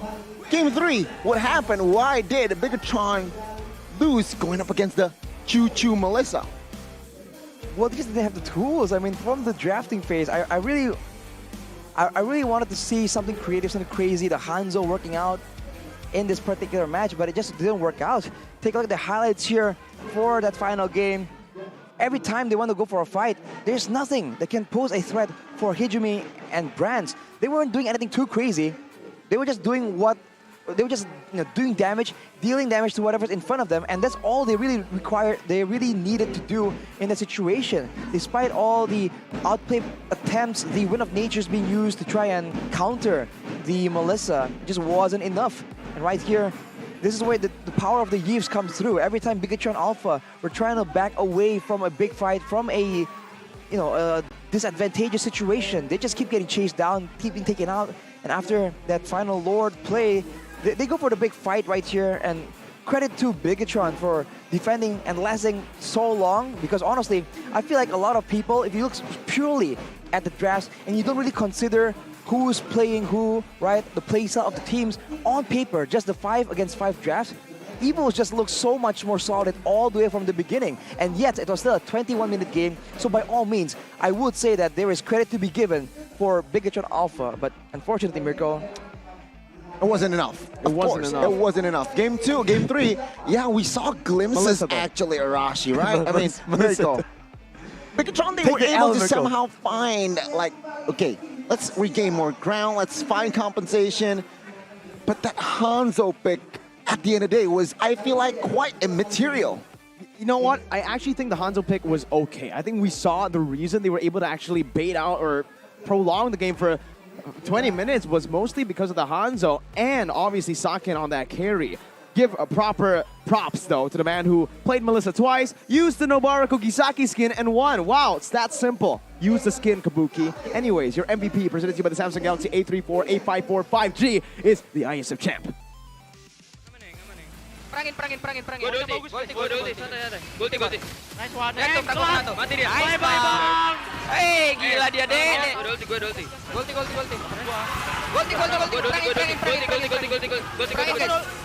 Aman gak Saken? Prangko dulu gak? Saken aman gak tuh? Bisa. Lihat Saken. Yang depan dulu aja, yang depan. One sama gua. Lihat one. Ulti Prangko ulti. Ulti. Gostan. Ulti. Gosil. Tersla dulu. Tersla dulu. Gostan parsianya. Parsianya mati. Bisa end guys. Saya tower. Kok sama masuk. Prangko ditribus. Kalian nalin Lord ya. Lihat gua mau digigit. Gue mau. Baru gua ultimate. Gua tutup Lord. Ya. Gue tutup BT sama Hayal. Nice. Dauk. Gua bisa cover. Midnya ke dekat. Ngapa. Ini dulu aja nih. Ulti, gue flicker. Ajaman. Ada orang. Gua agro. Udah gigit. Nice. Reset lagi ya kok. Nyaris lagi. Enggak punya lapul dulu. Lihat Kaja ya. Aman. Kaja di gua. Kaja dia tarik. Lihat Kaja carry handle di gua. Lihat. Ulti ini dua orang. Free five. Badannya, Cok. Badannya. Lotte lihat. Nice. Dapat. Let's brand. Dia gua.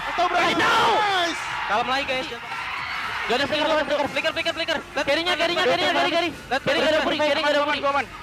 Carry gak ada puri ya. Lampunya dulu. Lihat gua di konsil. Kajar lu. Kajar konsil. Kajar ada flicker. Carry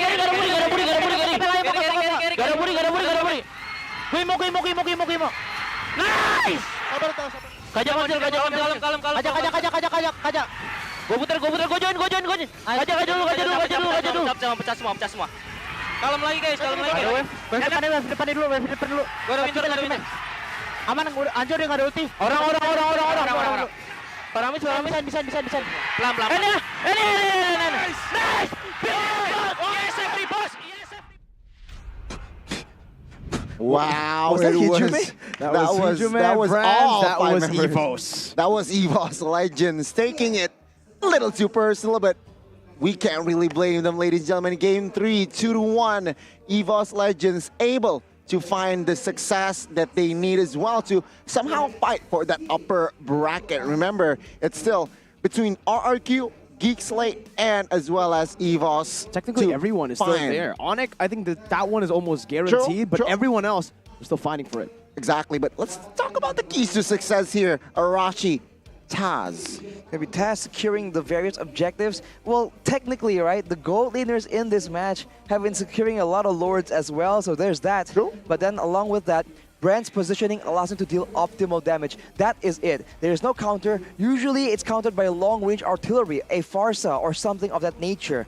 In this particular match, the Farsa actually was still available for the majority of these matches, and yet it was not taken out. And when you don't shut Brands down, this is what he can do. This is why he's been so respected. Banned away, countered in the picks, all the works. Well, Gani, Mirko, and as well as Arashi will have a short break. 3 more matches. See us soon. Stay tuned.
Oss! 決まってこうぜ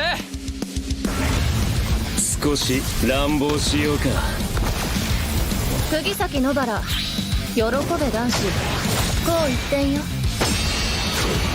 邪魔だ虎杖裕二です好みのタイプはジェニファー・ローレンスよろしくお願いします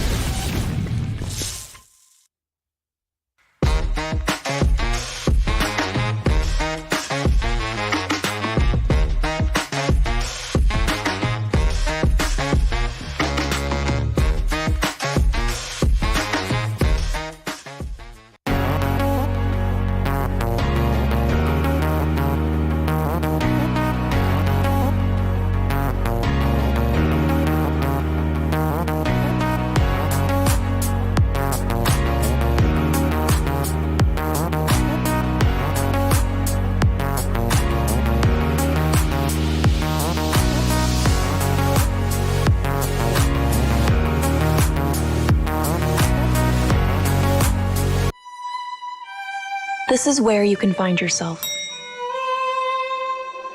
As true as the purest gold.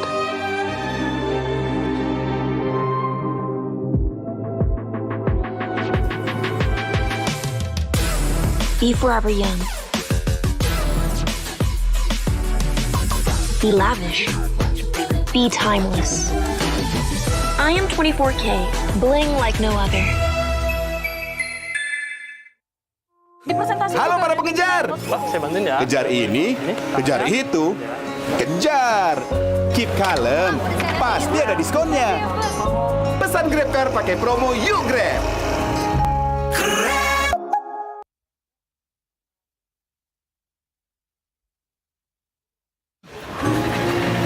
Halo para pengejar. Kejar ini, kejar itu, kejar. Keep kalem, nggak ada kata telat. Pesan Grab Bike ada jaminan anti ngaret.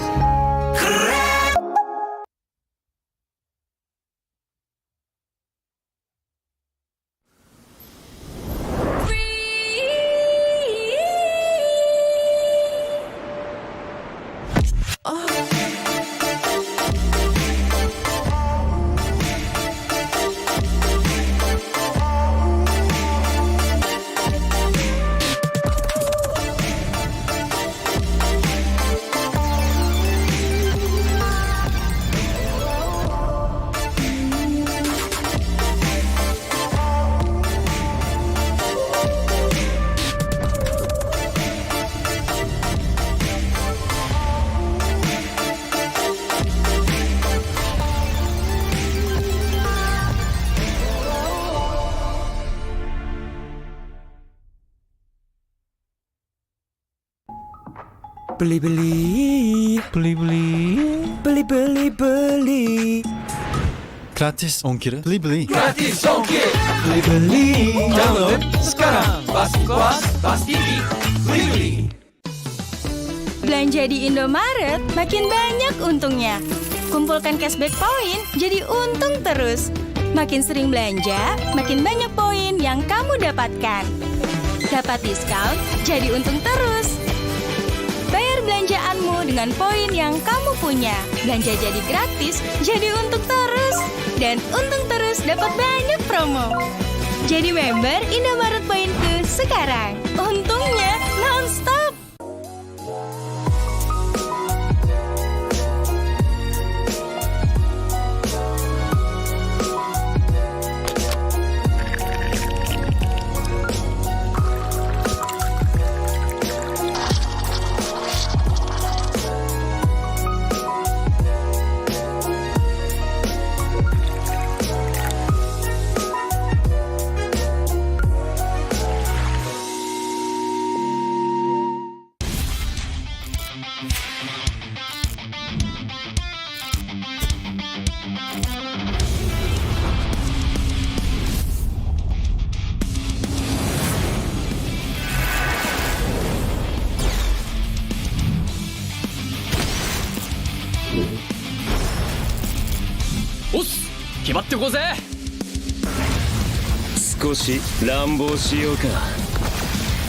釘崎野原喜べ男子こう一点よ邪魔だ虎杖裕二です。好みのタイプはジェニファー・ローレンス。よろしくお願いします。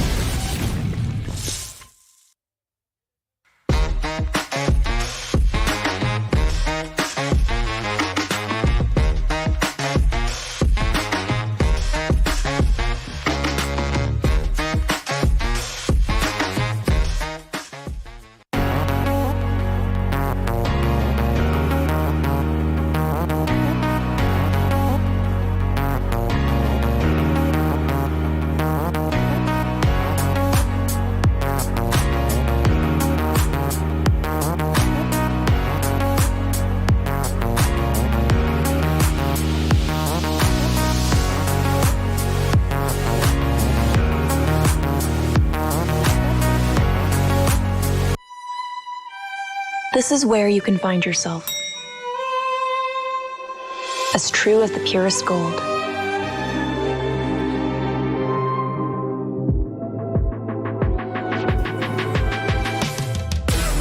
Be forever young. Be lavish. Be timeless. I am 24K, bling like no other.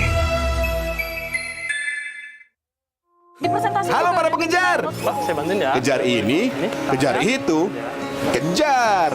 Keep kalem, pasti ada diskonnya. Pesan GrabCar pakai promo Yuk Grab.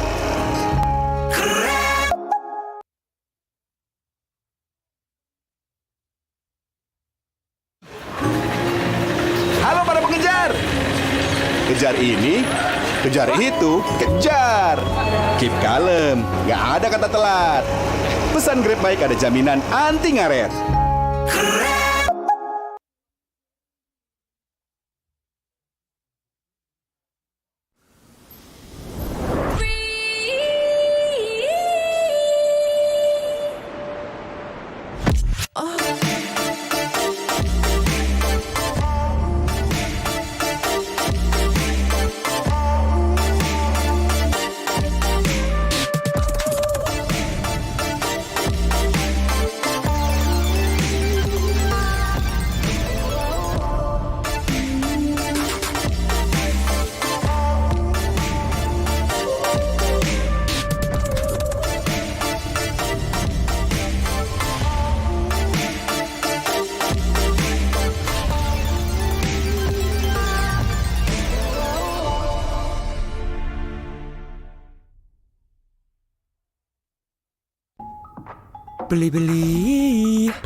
Beli. Gratis ongkir. Beli. Gratis ongkir. Beli. Download sekarang. Pas TV. Beli. Belanja di Indomaret makin banyak untungnya.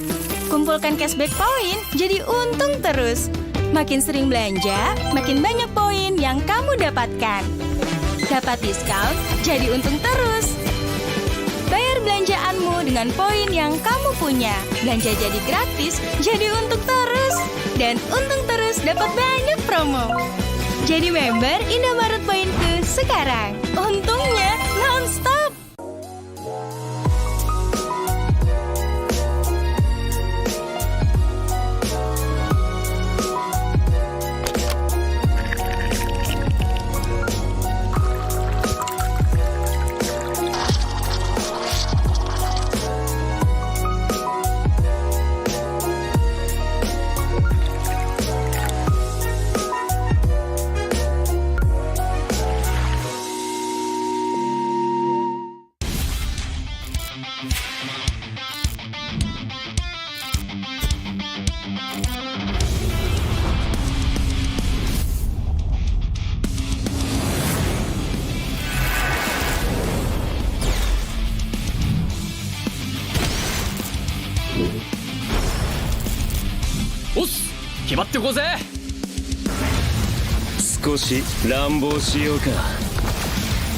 釘崎野原喜べ男子こう一点よ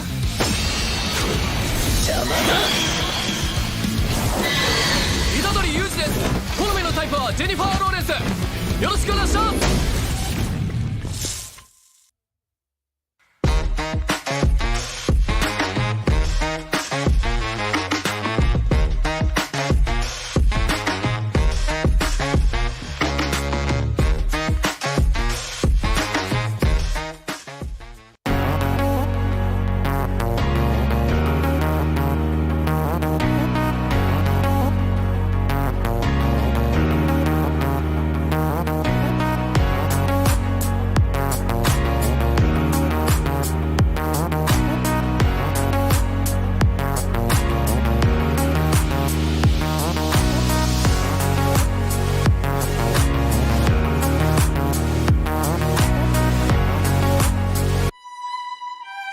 This is where you can find yourself.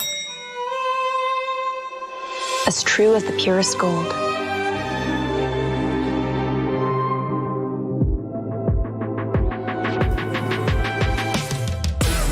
Be forever young.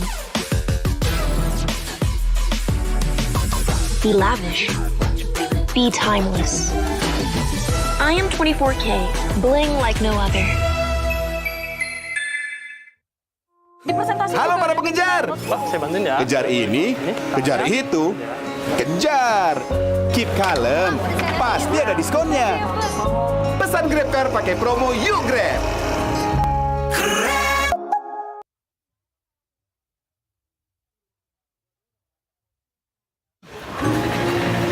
Halo para pengejar. Kejar ini, kejar itu, kejar. Keep kalem, nggak ada kata telat. Pesan Grab baik ada jaminan anti ngaret.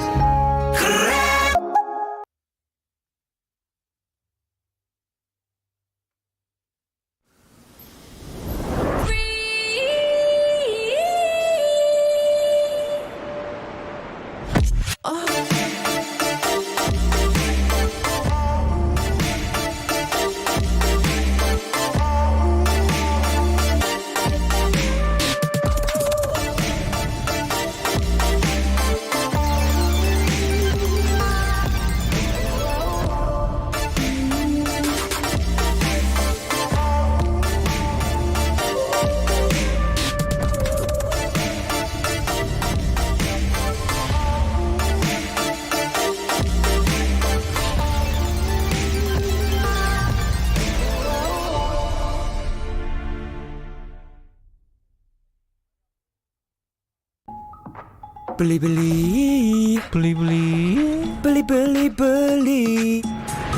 Gratis ongkir. Beli-beli. Gratis ongkir.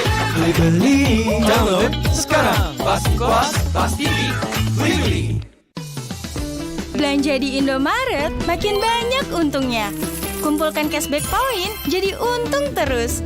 Makin sering belanja, makin banyak poin yang kamu dapatkan. Dapat diskon, jadi untung terus. Bayar belanjaanmu dengan poin yang kamu punya. Belanja jadi gratis, jadi untung terus. Dan untung terus dapat banyak promo. Jadi member Indomaret Poinku sekarang. Untungnya non-stop.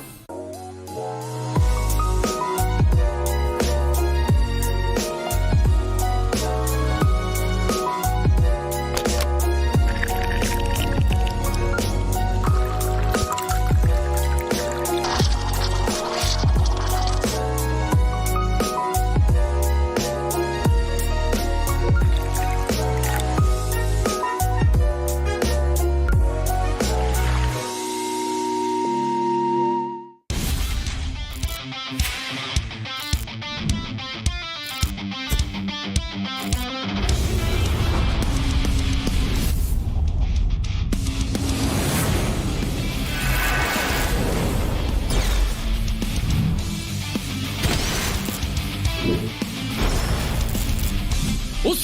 決まってこうぜ少し乱暴しようか釘崎野原喜べ男子こう一点よ邪魔だ虎杖裕二です好みのタイプはジェニファー・ローレンスよろしくお願いします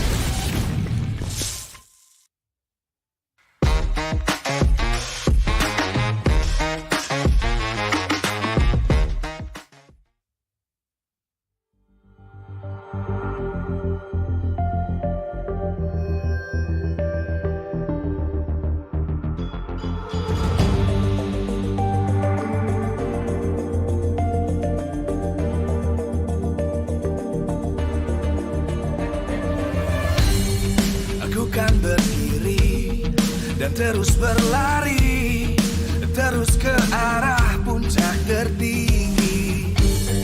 Ku takkan berhenti hanya sampai di sini. Kemenangan abadi menanti. You know we won't miss if we unite our focus. And if you haven't noticed, we all live. Nyalakan apimu, hadapi semua tantangan, hadang semua serangan, jatuh bukan halangan. Bakar semangatmu, janganlah engkau menyerah. Kita akan buat sejarah. We all this, we won't miss. We all this, we won't miss. Saatnya beraksi, jalani ambisi. Aku kan menyawakan hari ini. You know we won't miss if we unite our focus. And if you haven't noticed, we all live. Nyalakan apimu, hadapi semua tantangan, hadang semua serangan, jatuh bukan halangan. Bakar semangatmu, janganlah engkau menyerah. Kita akan buat sejarah.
dan terus berlari, terus ke arah puncak tertinggi. Ku takkan berhenti, hanya sampai di sini. Kemenangan abadi menanti. You know we won't miss if we unite our focus. And if you haven't noticed, we all live. Nyalakan apimu, hadapi semua tantangan, hadang semua serangan, jatuh bukan halangan. Bakar semangatmu, janganlah engkau menyerah. Kita akan buat sejarah. We all this, we won't miss. We all this, we won't miss. Saatnya beraksi, jalani ambisi. Aku kan menyawakan hari ini. You know we won't miss if we unite our focus. And if you haven't noticed, we all live. Nyalakan apimu, hadapi semua tantangan, hadang semua serangan, jatuh bukan halangan. Bakar semangatmu, janganlah engkau menyerah. Kita akan buat sejarah. We all this, we won't miss. We all this, we won't miss. We all this.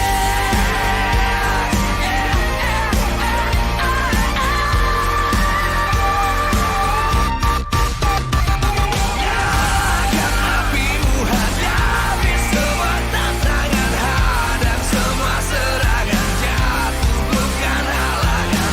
Bakar semangatmu, janganlah engkau menyerah. Kita akan buat sejarah. We all this.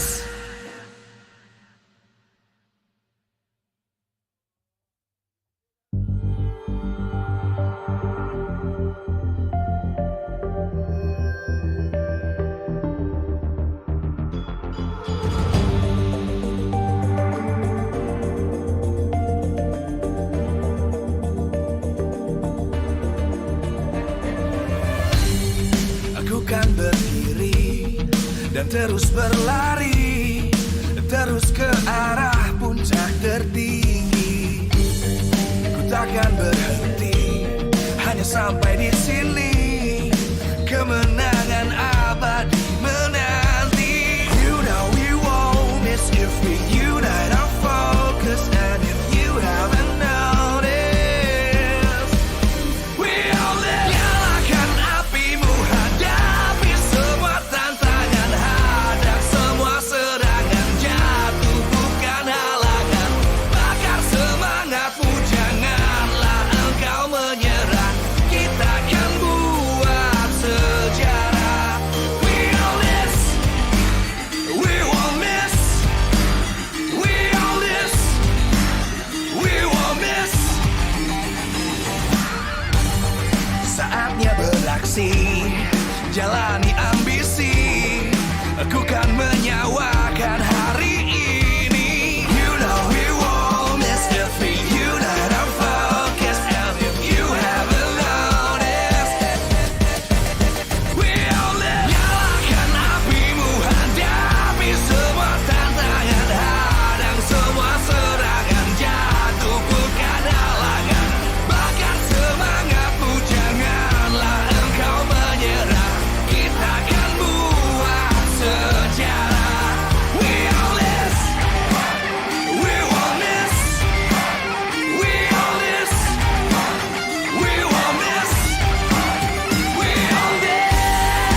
terus berlari, terus ke arah puncak tertinggi. Ku takkan berhenti, hanya sampai di sini. Kemenangan abadi menanti. You know we won't miss if we unite our focus. And if you haven't noticed, we all live. Nyalakan apimu, hadapi semua tantangan, hadang semua serangan, jatuh bukan halangan. Bakar semangatmu, janganlah engkau menyerah. Kita akan buat sejarah. We all this, we won't miss. We all this, we won't miss. Saatnya beraksi, jalani ambisi. Aku kan menyawakan hari ini. You know we won't miss if we unite our focus. And if you haven't noticed, we all live. Nyalakan apimu, hadapi semua tantangan, hadang semua serangan, jatuh bukan halangan. Bakar semangatmu, janganlah engkau menyerah. Kita akan buat sejarah. We all this, we won't.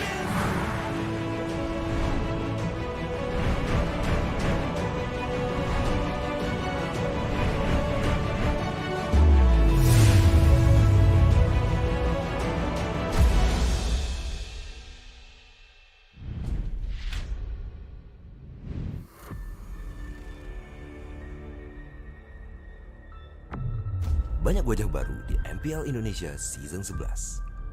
Kali ini, mereka telah memperlihatkan permainan yang luar biasa demi mencapai tahta tertinggi di MPL Indonesia.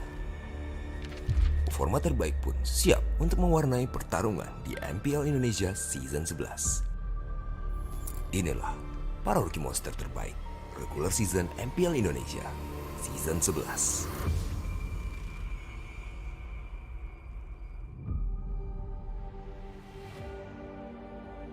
Setelah bergabung dengan GEEK Fam dengan divisi Mobile Legends Bang Bang pada MPL ID Season 10, Aboy langsung terpilih ke dalam jajaran roster di salah satu turnamen terkemuka di tanah air. Ia masuk ke dalam line up roster GEEK Fam Junior untuk MDL Indonesia Season 6. Memiliki permainan yang gemilang membuat Aboy terus dipercaya untuk bertanding. Dia pun masuk ke dalam line up roster untuk Mobile Legends Bang Bang Close Qualifier Piala Presiden Esports 2022. Perjalanan Aboy nyatanya masih panjang. Dia pun kembali dipercaya untuk membawa nama timnya di pagelaran MPL 2022. Di MPL Indonesia Season 11, Aboy dipercaya GEEK SLATE untuk mengisi line up roster utama untuk posisi mid laner. Performa yang baik dan surprise engage yang selalu tidak terprediksi oleh musuh menjadikan Aboy salah satu rookie yang wajib dipertimbangkan. Dalam segi cover up dan follow up damage yang cepat, gameplay Aboy hampir mirip dengan gameplay UD. Dalam position, UD lebih unggul dari Aboy. Tetapi dalam agresivitas, Aboy tidak kalah dengan UD. Valentina Aboy itu bener banget, apalagi pas dia mencuri ulti dari Parsha, apalagi si Eve-nya gitu, bener-bener objektif banget sih aku lihat. Hijume mengawali karirnya di perusahaan Mobile Legends Bang Bang dari EVOS Icon pada season 6. Setelah Hijume sukses membawa Indonesia menjuarai ISF 2022 dan Rising Star MPL Indonesia, ia dipercaya bergabung di roster EVOS Legends untuk mengisi slot mid laner pada MPL Indonesia Season 11. Hijume membuktikan konsistensinya sebagai juara ISF 2022. Terbukti dapat membawa EVOS Legends menjadi tim papan atas hingga paruh musim regular season 11. Positioning yang rapi dan tidak mudah ditebak membuat gameplay Hijume bisa dibandingkan dengan Clay. Tetapi dalam segi rotasi, Hijume lebih unggul dari Clay. Dulu juga sering Dreams jarang dimainin. Pas 2 support baru dimainin kan dia. Ya kalau untuk yang dulu masih kurang lah. Yang untuk pasnya itu ya sekarang. Kalau menurut gue chemistry-nya cocok banget sih sekarang dibanding yang dulu. Vincent adalah pemain dengan role jungler terbaru Rebellion di MPL ID Season 11 yang baru dipromosikan dari tim MDL mereka, yaitu Rebellion Sinai sejak Season 5. Vincent mengawali MPL ID Season 11 dengan baik. Ia berhasil menumbangkan salam naga api Aura Fire. Retribution yang on point dan mekanik yang tinggi berhasil membuat Rebellion tidak masuk zona degradasi di paruh musim babak reguler Season 11. Inisiasi yang matang dan jarang mengalami small mistake, Vincent memiliki gameplay yang mirip dengan Kyrie. Dalam segi objektif dan retribution, Kyrie lebih unggul dari Vincent. Tetapi dalam rotasi dan backup team fight, Vincent lebih cepat daripada Kyrie. Ya menurut aku Vincent walaupun baru naik ya ke MPL tapi udah oke banget sih mainnya, maksudnya dia percaya dirinya udah dapat kayak yang di minggu lalu juga kayak udah oke, apalagi pas lagi pakai Fanny-nya ya beberapa kali aku takjub sih sama gameplay. Van memulai perjalanan Frosinnya dari Aura Blaze pada MDL Indonesia Season 6. Setelah Van sukses menampilkan performa terbaik di MDL, dia dipromosikan untuk naik ke tim MPL yaitu Aura Fire. Van dipercaya bergabung dengan Aura Fire untuk mengisi slot jungler yang menggantikan Hype dan Kabuki setelah rolling and roll di week kedua.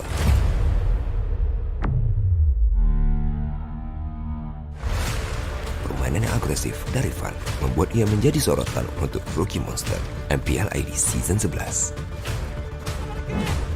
Van adalah jungler yang sangat agresif. Dengan gameplay tersebut, dia hampir mirip dengan Albert. Tetapi, walaupun memiliki agresivitas yang sama, Albert lebih matang untuk melakukan inisiasi daripada Van. Langkah baik mereka menaikkan Van. Dengan perubahan role kayak begini juga mereka akhirnya menemukan hal baru. Tapi Van juga masih bisa dikunci. Kenapa? Karena Van dengan match yang udah dia lakukan, yang match yang udah dia berikan, hero-nya kelihatan banget. Jungler muda dari Bigetron Alpha, yaitu Supercan, berhasil mencuri sorotan para penggemar sim kompetitif Mobile Legends Bang Bang Indonesia dengan debutnya di MPL ID Season 11. Supercan dipromosikan setelah ia membela tim MDL Bigetron Beta. Supercan berhasil menunjukkan kematangannya dalam bermain. Hal itu terbukti dengan membawa Bigetron Beta menjadi tim yang tidak terkalahkan hingga paruh musim MPL ID Season 7. Sebelum akhirnya mengalami transfer ke MPL ID.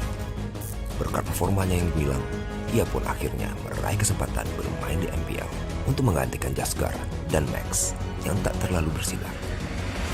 Menjadi bintang muda tidaklah mudah bagi semua debutan MPL Indonesia sebagai liga kasta tertinggi. Jungler baru dari Bigetron Alpha ini memiliki performa dan insting jungler yang bagus.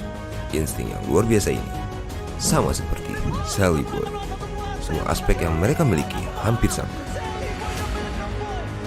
Tetapi dalam kerapian inisiasi, Sally Boy lebih unggul.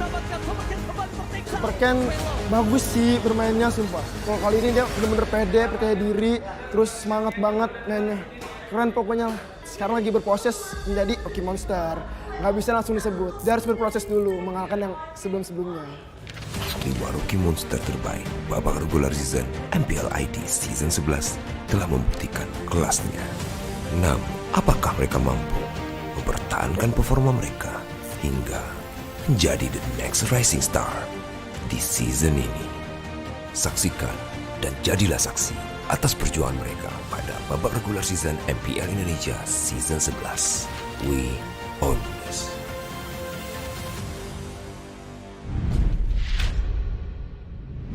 Ladies and gentlemen, welcome back to our second match of Week 5, Day 2. After a full series, Bigetron managed to beat 2-1. Now, let's see Alter Ego and ONIC. But Before that, MPL Indonesia Season 11, powered by Moonton, presented to you by Samsung Galaxy A Series A34 and A54 5G. Official mobile internet partner, Telkomsel. Official gold partner by UBS Gold. We have partner in esports, Dunia Games, Grab, Secret Lab, and Blibli. Our official broadcast partner, Backstream. Broadcast partner, TVR Esports. Partner, Indomaret and Point Coffee, and we are supported by PBESI. Ladies and gentlemen, let's talk about ONIC Esports and Alter Ego. All right, so let's see here. Taking a look at your screen right now, it's Sally Boy leading the pack as well as the last remaining Kage. That's a man of culture right there. Dreon. Wow. Interesting choice. Good choice. Good choice? Good choice, Rian. Okay, okay. Why do you say so, Mirko? Why do you say so, Miracle? Oh. All right, well, both teams showing they're confident as well. Always, as Coach Fari here gets manhandled by Santos, manager. Wow. But they're back in the room and back in form.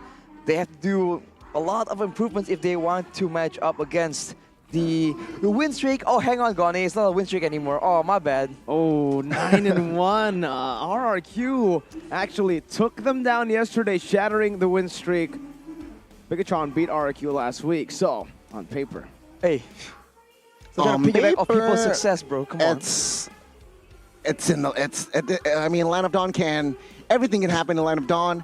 ONIC Esports, though, I feel like with the loss yesterday, last time I checked, they were still at first place, so still unfazed, it seemed like. But for now, for the rest of the season, it seems like. But Arashi, Mirko, this is the momentum. It's not on the ONIC side here. Can Alter Ego exploit this, Arashi? They definitely can. We saw that the reason why they're finding so much more success is they are more in line with that more aggressive playstyle, but in a weird way, not nearly as one-dimensional. That seems to be the case for a lot of teams right now. They realize that other teams understand that we play a certain way, and they try and counter it. For Alter Ego, it's all about the aggressive roaming and Sunny Boy in the jungle. It's always been in the win conditions for the past few seasons, but now we're seeing a more gold lane focused approach, and with Rasi transitioning to more supportive support roles, it's working really well. I mean, Nino got a Savage, so you cannot argue with the results. Nino is better than Rizal. I think that's a fact right now that Alter Ego fans and a lot of the fans need to accept the way he plays the game, especially in the laning phase. Rizal, sure, great in team fights, amazing Moskov player, but when it comes to the laning phase all the way to the team fights, I honestly feel like Nino has just the edge in this matchup. Alter Ego successful victory against two top teams. As EVOS and RRQ, there's only one king left. In leg one, they were unable to win against the Kings, but let's take a look at what that game looks like, what exactly transpired during the game, because honestly, I recall it being intense, but ONIC was still showing a lot of domination, but we saw inklings of what will become the Alter Ego we know right now. We saw that they like going for this aggressive AoE crowd control style, but it doesn't work out with how tactical, with how ONIC was able to split everyone apart, and especially without enough crowd control to deal, without enough spammable crowd control to deal with Kyrie on an assassin. They just didn't have the right choices, the right tools to try and match ONIC, especially in these objective takes, and eventually they all get taken down. Of course, Sunny Boy was still able to have great moments in the game, but overall, it was still a very solid performance by ONIC, which is why a lot of people didn't really give him a chance. But in the second leg, they've made changes. Now, all these one-dimensional approaches to team fights are no longer in the picture. They can have multiple ways to begin fights. They can use Sunny Boy now in a more fighter utility-oriented role as well, and it's been working great. And so ONIC must have this in consideration. They do have brilliant minds behind them, especially for the drafts. Well, let's see here again, right? ONIC Esports, or ONIC, they have the edge on that fact. They have more flexibility. They should play around it more, but they need to also remember that yesterday, they also play around their draft, but it did not work for them. I think there's a big issue right now from ONIC that is the issue that was exactly exploited in their loss in the M4 World Championships, not just by Echo, but also by RRQ. We gotta, look at the facts again, Arashi. When Kyrie performs, the team does. When he goes 0-3, it seems like the team is just in shambles. They just certainly have a pattern in their approach to victory in the Land of Dawn, but we also mentioned that there are other factors available as well. Like for example, Boots having a solid matchup, CW having a being put in a weak side, but still having ways to actually be participating in the fight, and of course Keyboy being able to engage in his signature style. All these play together, but like you mentioned, Kyrie doing well seems to be an overlaying factor here, because they always play for the objectives, and when Kyrie's behind, they can't match the retributions. He usually has no items to try and survive or even do damage, and that is just never a good idea, never a good thing, especially when you're up against a team that will be as aggressive. And on the note of retributions and junglers, there's been a rumor, technically, that Alter Ego, they really don't like going for those 50-50s anymore. Back then, they're happy to go for a retribution battle, but now they've slowed it down and they've said, you know what? It's no secret that Sally isn't notorious, isn't well known for having the best, the most amazing retributions. It's solid, but it's nothing crazy, nothing special. So now they're going for the approach of going for the fights first, going full barbaric towards their opponents, and then only then, after winning, going for the neutral objectives. I don't know if it's done intentionally or if it's done because of the consideration for Sally Boy, but it's much more in line with the more successful approaches we've seen from even both Bigetron and EVOS in the previous match. Well, it's going to be very interesting again, right? Because throughout the history, ONIC and Alter Ego, their matches were always entertaining.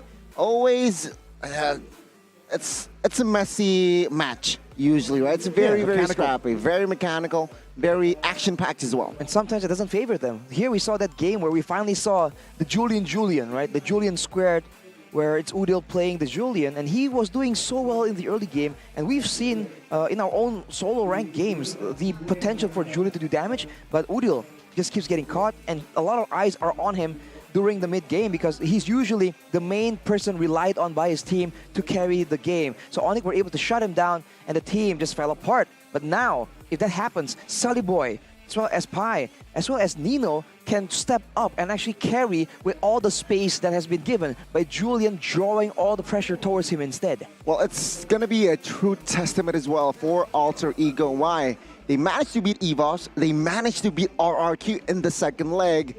It's now the final ONIC, boss. The final boss. Will they be able to beat ONIC? Because it seems like based on yesterday, ONIC, their gameplay can be cracked. Yeah, I mean, it's, again, something that has been exploited before, right? But here, it's still kind of the same issue. ONIC has been playing through their strengths to get that 9 winning streak under their belt. And knowing ONIC, their winning streak is mostly because of the way they draft. The way they play these games is Boots gets strong side of the map while CW plays the weak side. They control the neutral objective department completely in the early game with that winning side in the XP matchup. But again, yesterday it was exploited. They need to start adjusting.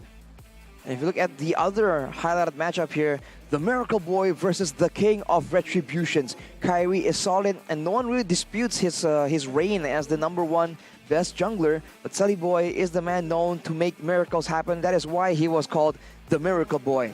Looking at the pick here, the Fredrin, for Kyrie is just one other tool in the drafting phase that his team uses to try and confuse their opponents. For Alter Ego, when Sully Boy is on this Fredrin, it's just such a balanced mix of utility, of tankiness, because Sully Boy likes going aggressively and also tries to get usually punished by his opponents. But now he also has a very healthy amount of damage, and he can be a lot more proactive with the killer instincts he's honed over the years on that jungle role. Yeah, amazing, amazing head-to-head we got here in store. Sully Boy going up against Kyrie. It's gonna be a battle for the ages as well. CW going up against Nino. Very nostalgic, it seems like, from Season 10. But now let's talk about keys to victory here. What do Alter Ego needs to do? Targeting CW's lane can be an advantage, provided Alter Ego actually has the tools for the job. If they only gravitate towards the gold lane and do nothing with it, nothing will come of it. You know, they require crowd control, burst damage, something in order to make that happen. If they don't want to go for that, they can go and try and shut down Boots, because as Mirko mentioned, that has been one of the main strategies that ONIC has used to try and get ahead, put Boots in a strong matchup, use him to draw pressure away, and CW is always comfortable playing from behind in that gold lane. It's going to be... they're pretty confident, Gani. Your team. Really are very I called them the confident. Incredible yesterday, or the Invincible actually. Ooh. And it broke.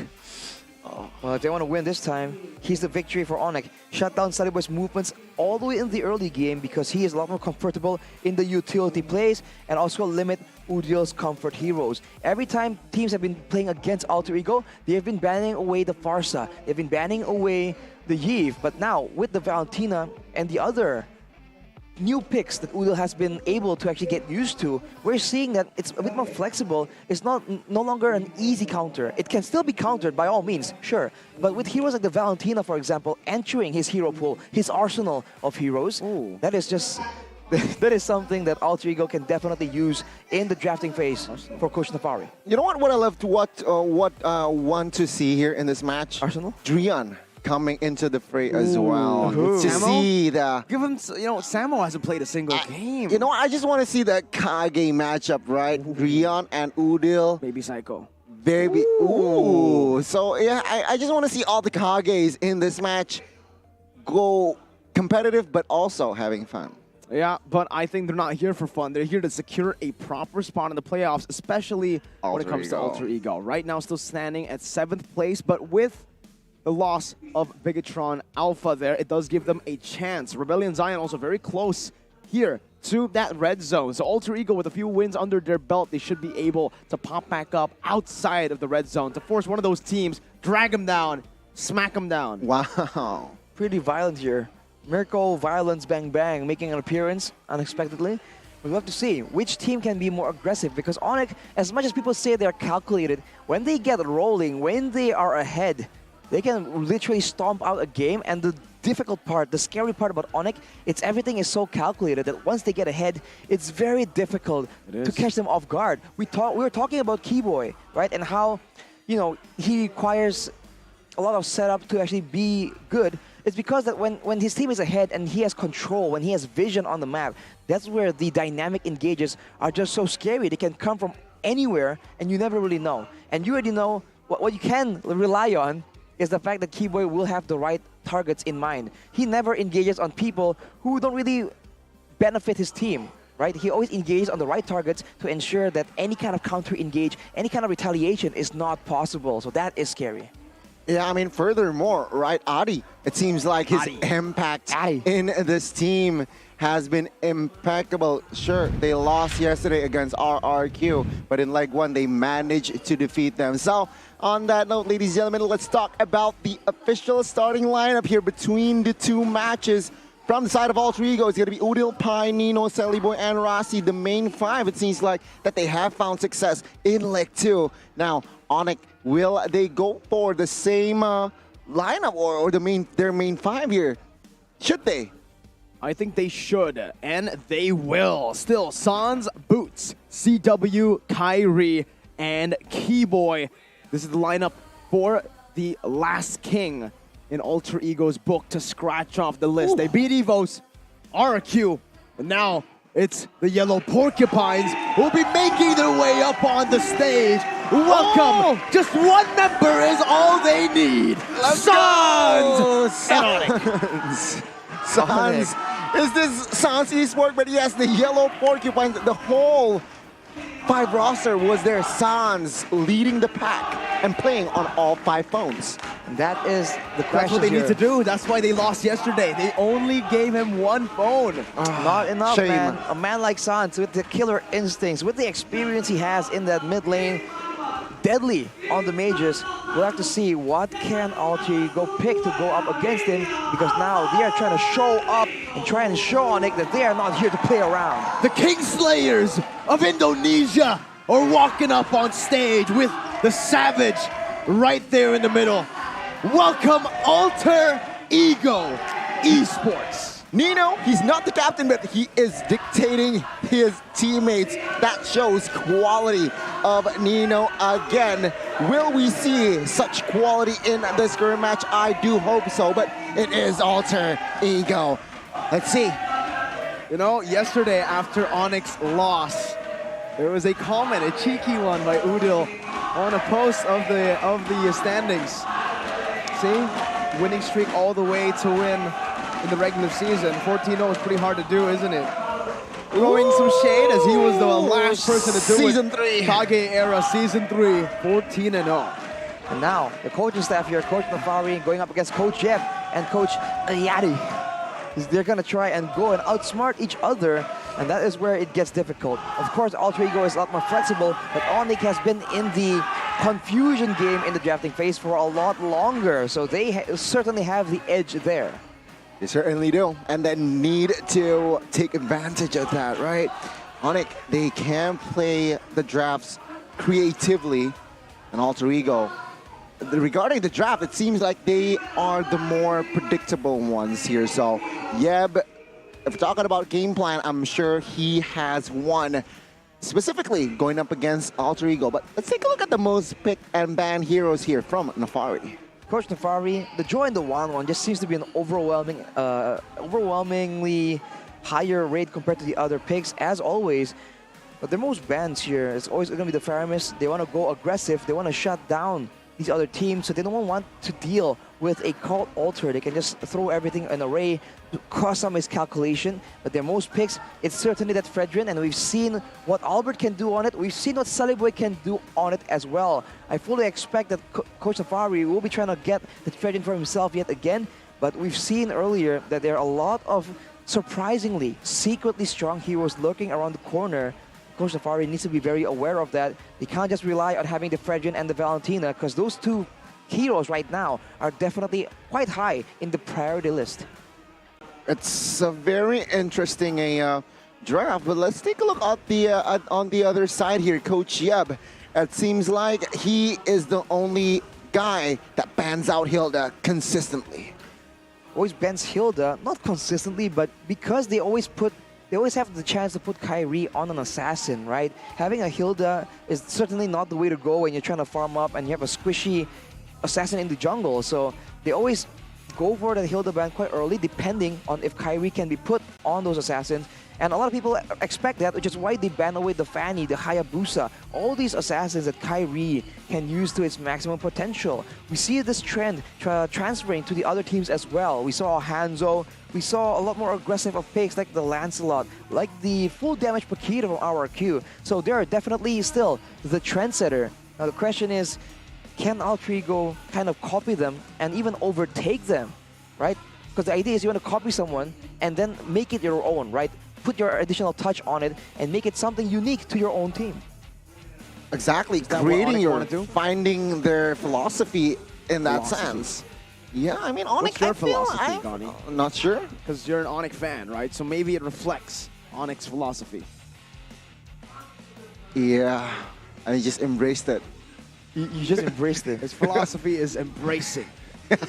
Embrace everything, ladies and gentlemen. But ladies and gentlemen, we are about to head into the draft. Arashi, what's with the face? But take a look at the fact here. It's gonna be fun. By grab, of course. The meeting between Alter Ego and ONIC in the first leg of Game 2 still remains as the fastest game in MPL ID. Only 10 minutes and 51 seconds. It's always been the trend here for ONIC in Season 11. If you beat them in Game 1, it's scary because it's like they flip a switch. It's like they're made of rubber, and when you hit it, it just bounces back even harder. Ouch. So they have that, or maybe that's why they're called the porcupines, right? You hit them, and it just hurts you back. As we go into the first drafting phase for game number 1, where ONIC has the first pick, and they're already banning out this glue. Let's go, and it's already a very interesting approach here from the ONIC side, right?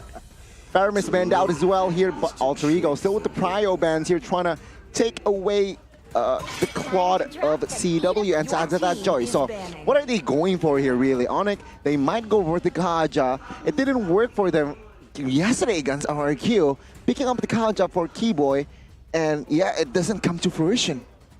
I wonder if they're going to try and pick away the Fredgen, or I don't think they'll ban it out. It's a bit too expensive to be used as a ban, but I feel like considering how they've been performing, they can very easily use the Fredrin as a first pick and then start to build from there and use their wider hero pool to start countering what Alter Ego can pick and throw their way. With the Pharsa banned away, they're still respecting Udil, but they have to keep in mind that he's been known recently to be on that Valentina more often than the Pharsa, so that is still something they have to, you know, calculate when they're picking a mid laner. What's interesting is the fairness ban, right? We have seen Alter Ego play for a long time now, especially Udil, and he's never played the fairness in Season 10, Season 11, all the way to Season 9 as well. You're right. So I guess ONIC, they're brewing something up here. ONIC, Fredrin might be the default pick here, but if they really want to go crazy, they might pick up a hero for Sans, and that is Valentina. The Valentina first pick. If you're really crazy with it, you can flex it over to the gold lane. We've seen that being more of a trend, more of a possibility, and it's gonna be the Valentina indeed. So ONIC already being a bit crafty, a bit tricky with their first pick. Alter Ego though, I don't think they'll miss this opportunity to pick up that Fredrin. Fredrin and perhaps a Melissa? Or is it too early for you? I don't know. They banned out the Claude for a reason, right? Honestly, looking at the success that Melissa was able to find on the hands of brands in their draft for EVOS Legends game or match number 1 today. Yeah, sure. I'd be pretty okay with the pick. They can also just secure something like a mid laner here, something like a Yve that would be pretty solid, but the Melissa is an automatic winning lane. They go. Whoa, that's a Arlet pretty early on. A very early Arlet here, which is usually saved for the later stages. So that's interesting, putting Pi on a playmaker. But like you mentioned, Mirko, the Jujutsu Kaisen train is still running strong, Goni. Thanks for that. It's going to be stuck in our heads forever now. But it's going to be a Melissa. And like you mentioned, Mirko, it's an automatic winning lane. So now with a Valentina and a Melissa, ONIC has secured 2 strong lanes. We'll see if Alter Ego can counter it. They definitely want to keep one, I was going to say one strong pick, I don't know, left alone for the EXP lane later, right? For Boots to get that adjustable lane. But they go for the Yu Zhong, so already showing their hand here. And Alter Ego, we've seen that they can go for a Terizla and still win against the Yu Zhong in lane at least. Yeah, but I feel like with this Yu Zhong pick, right, it says something. What are you going to play in your back lines for Alter Ego? It's what they're asking here. But then again, Alter Ego, what will they opt for here? It seems like they're taking their time here. Honestly, looking at their composition, they might go knowing... Yeah, I think they might go for Odil. Okay, Odil securing hero here for Odil. It's gonna be the Yve. I thought it was a Lilia. Yeah, I thought really. But no, it's gonna be the Yve. Let's see. Let's enter the second phase. Fun fact. The Yve, even though it's a prio pick for Season 11, for Alter Ego, it's still sitting at a 0% win rate in the hands of Udil. So he hasn't really found a whole lot of success. No success at all, actually, so far this season, Rashi. It's hard here to make use of, especially in the current meta where everything happens so fast. So for Alter Ego right now, considering that there's already an abundance of crowd control that can be used to go aggressively or defensively, having the extra bit of utility might be what they need, and it's still a long-range mage with a similar playstyle to Pharsa, but not nearly as much roaming, so the roamer position becomes a lot more important for Alter Ego. And we've been talking about the fact that Rasi will be on a more supportive role, so this is quite concerning. ONIC sure understands that, respects that, and they ban the Diggy, knowing that sometimes that is what Alter Ego want to put in the hands of Rasi. Yeah, I feel like ONIC, they understand that perhaps Rasi with the supportive role, quote-unquote, starts to rise up here in the sky, in this individual, so they're trying to respect and ban the Diggy, potentially perhaps picking up a Kufra as well for Keyboy. Alter Ego, though, they will not go head-to-head against a tank slot from Kyrie, and there you go, ONIC with the straightforward approach. They're trying to limit Rasi's hero pool here. Good read. If you're talking about situational supportive heroes, not a lot is left. A lot of people have been mentioning the Matilda, but I believe we were talking about Rasi not really doing so well, not doing so hot on that pick. Against this composition, the maneuverability certainly is a great benefit, but for Alter Ego, they want to secure that gold laner, and it's dangerous in the hands of Nino. We've seen what he can do with it, but the roamer position is the main thing people are concerned about, and I think ONIC as well are worried on what they can expect. Wow, when a Kai potentially jungle here. Let's see though for that last pick. Looking at their composition, I mean, Keyboy might go for Kufra. If not Kufra, I think they might go for a Franco Grok. here, honestly. Grok is possible Or as well. Grok, Considering yeah. the amount of crowd control available, they want a reliable dive in the back line. Cho. Grok can be an option, but they go for the Cho instead. More dynamic, more wave clear. It can work, but we haven't seen it too often these days. Very smart, right? It can force carry Purify, but it triggers, if it triggered, there's the heavy spin to pin them down. Alter Ego with that last pick. Hero for Rossi looking at this composition. Not a lot of options. Matilda, not really popular in this meta. I think at this point, looking at this composition, they might as well go for something like a Ruby, perhaps, up against the Cho.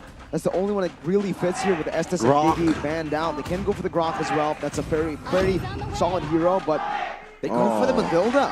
Again, Rossi on his reactive roamers. The Matilda, though, has fallen so hard in the meta. Almost nobody picks it up. We'll see if it works out here for the side of Alter Ego. Wow, take a look at the audience prediction now. It's 45 and 55, it seems like. Ladies and gentlemen, looking at the compositions, I want to hear your thoughts. I want to hear your opinions here. So spam it in live chat here before we enter the land of dawn.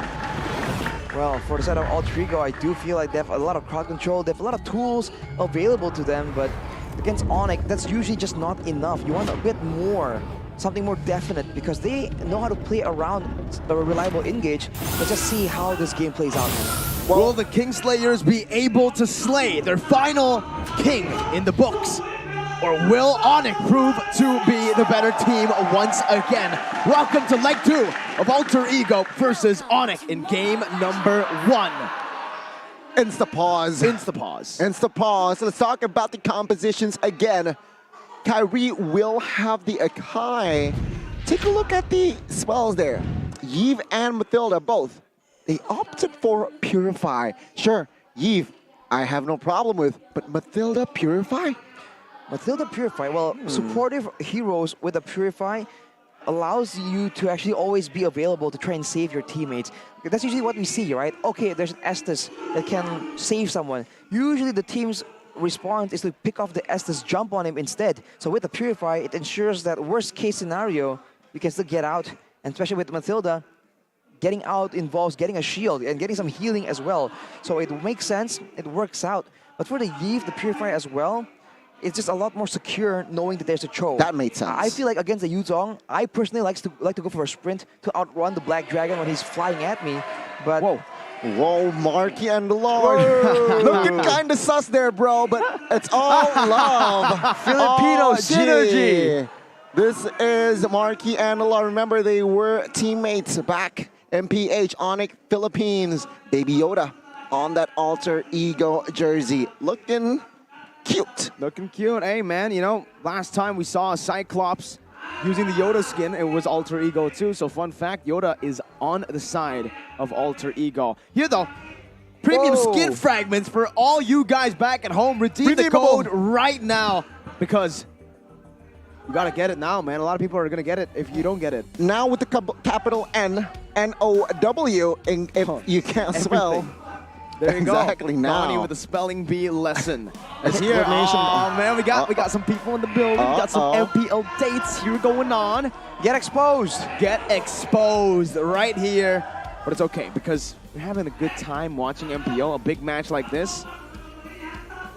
It's definitely an experience. Wouldn't mind, man. It's a pretty fun time. And here we have yet another what's up. They don't hear us because they are hearing the Indonesian broadcast, but we can still.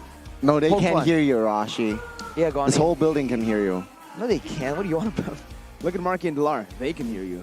Exactly. Well, Marky, we are still having a little bit of trouble here, ladies and gentlemen. Still game 1 of Alter Ego and ONIC, but it seems like Land of Dawn, here we go. There you go. Perfect. We're back in it, ladies and gentlemen. Celiboy and Kyrie starting off on the bottom side. They will meet up together up in the XP side of the map. Concussive blast for Keyboy to help with the wave clear. expect a very heavy roaming strategy. They can shut down Alter Ego's own roaming potential, but they have Sunny Boy in the jungle, so that Fredrin showing out of nowhere is still a big threat. And on the other side, Pi with the Festival of Blood, now that's dangerous. He is going aggressive in that lane against the Boots on the Yutong. It's a bit of a skill matchup, I believe. It depends on how well Boots can play around it. We'll see again here. You can see here both mid lane and roam for ONIC. They have recalled, so it seems like they're gonna be a little late here if they really want to rotate. But again, first 2 minutes quite quiet here for both teams. They're just trading skills here in their own respective lanes. Not much action, but at least I might be wrong. B-Boy with the Jikundo again, just dealing some poke a little bit over to Alter Ego, where ONIC have a little bit of the gold lead, like you mentioned early on. Both teams still playing around neutral objectives, getting to a point where they can actually skirmish for that neutral objective. The turtle seems to be the staging ground for that next big fight, as Boots here makes a play off the Pi, but he goes in aggressively, does not mind trading, but Boots certainly has the upper hand when it comes to short trades like that. It can pop that passive. Oh, final slash stolen away. Sans maybe looking for a play, but Pi is going to be able to escape. He has the flicker as well if he wants to go for more, but he decides to rotate around. Boots now with the Black Dragon form onto the turtle. Kairu, the heavy spin, zoning Sunny Boy away as he picks up the turtle. First turtle of the game going to the hands of ONIC.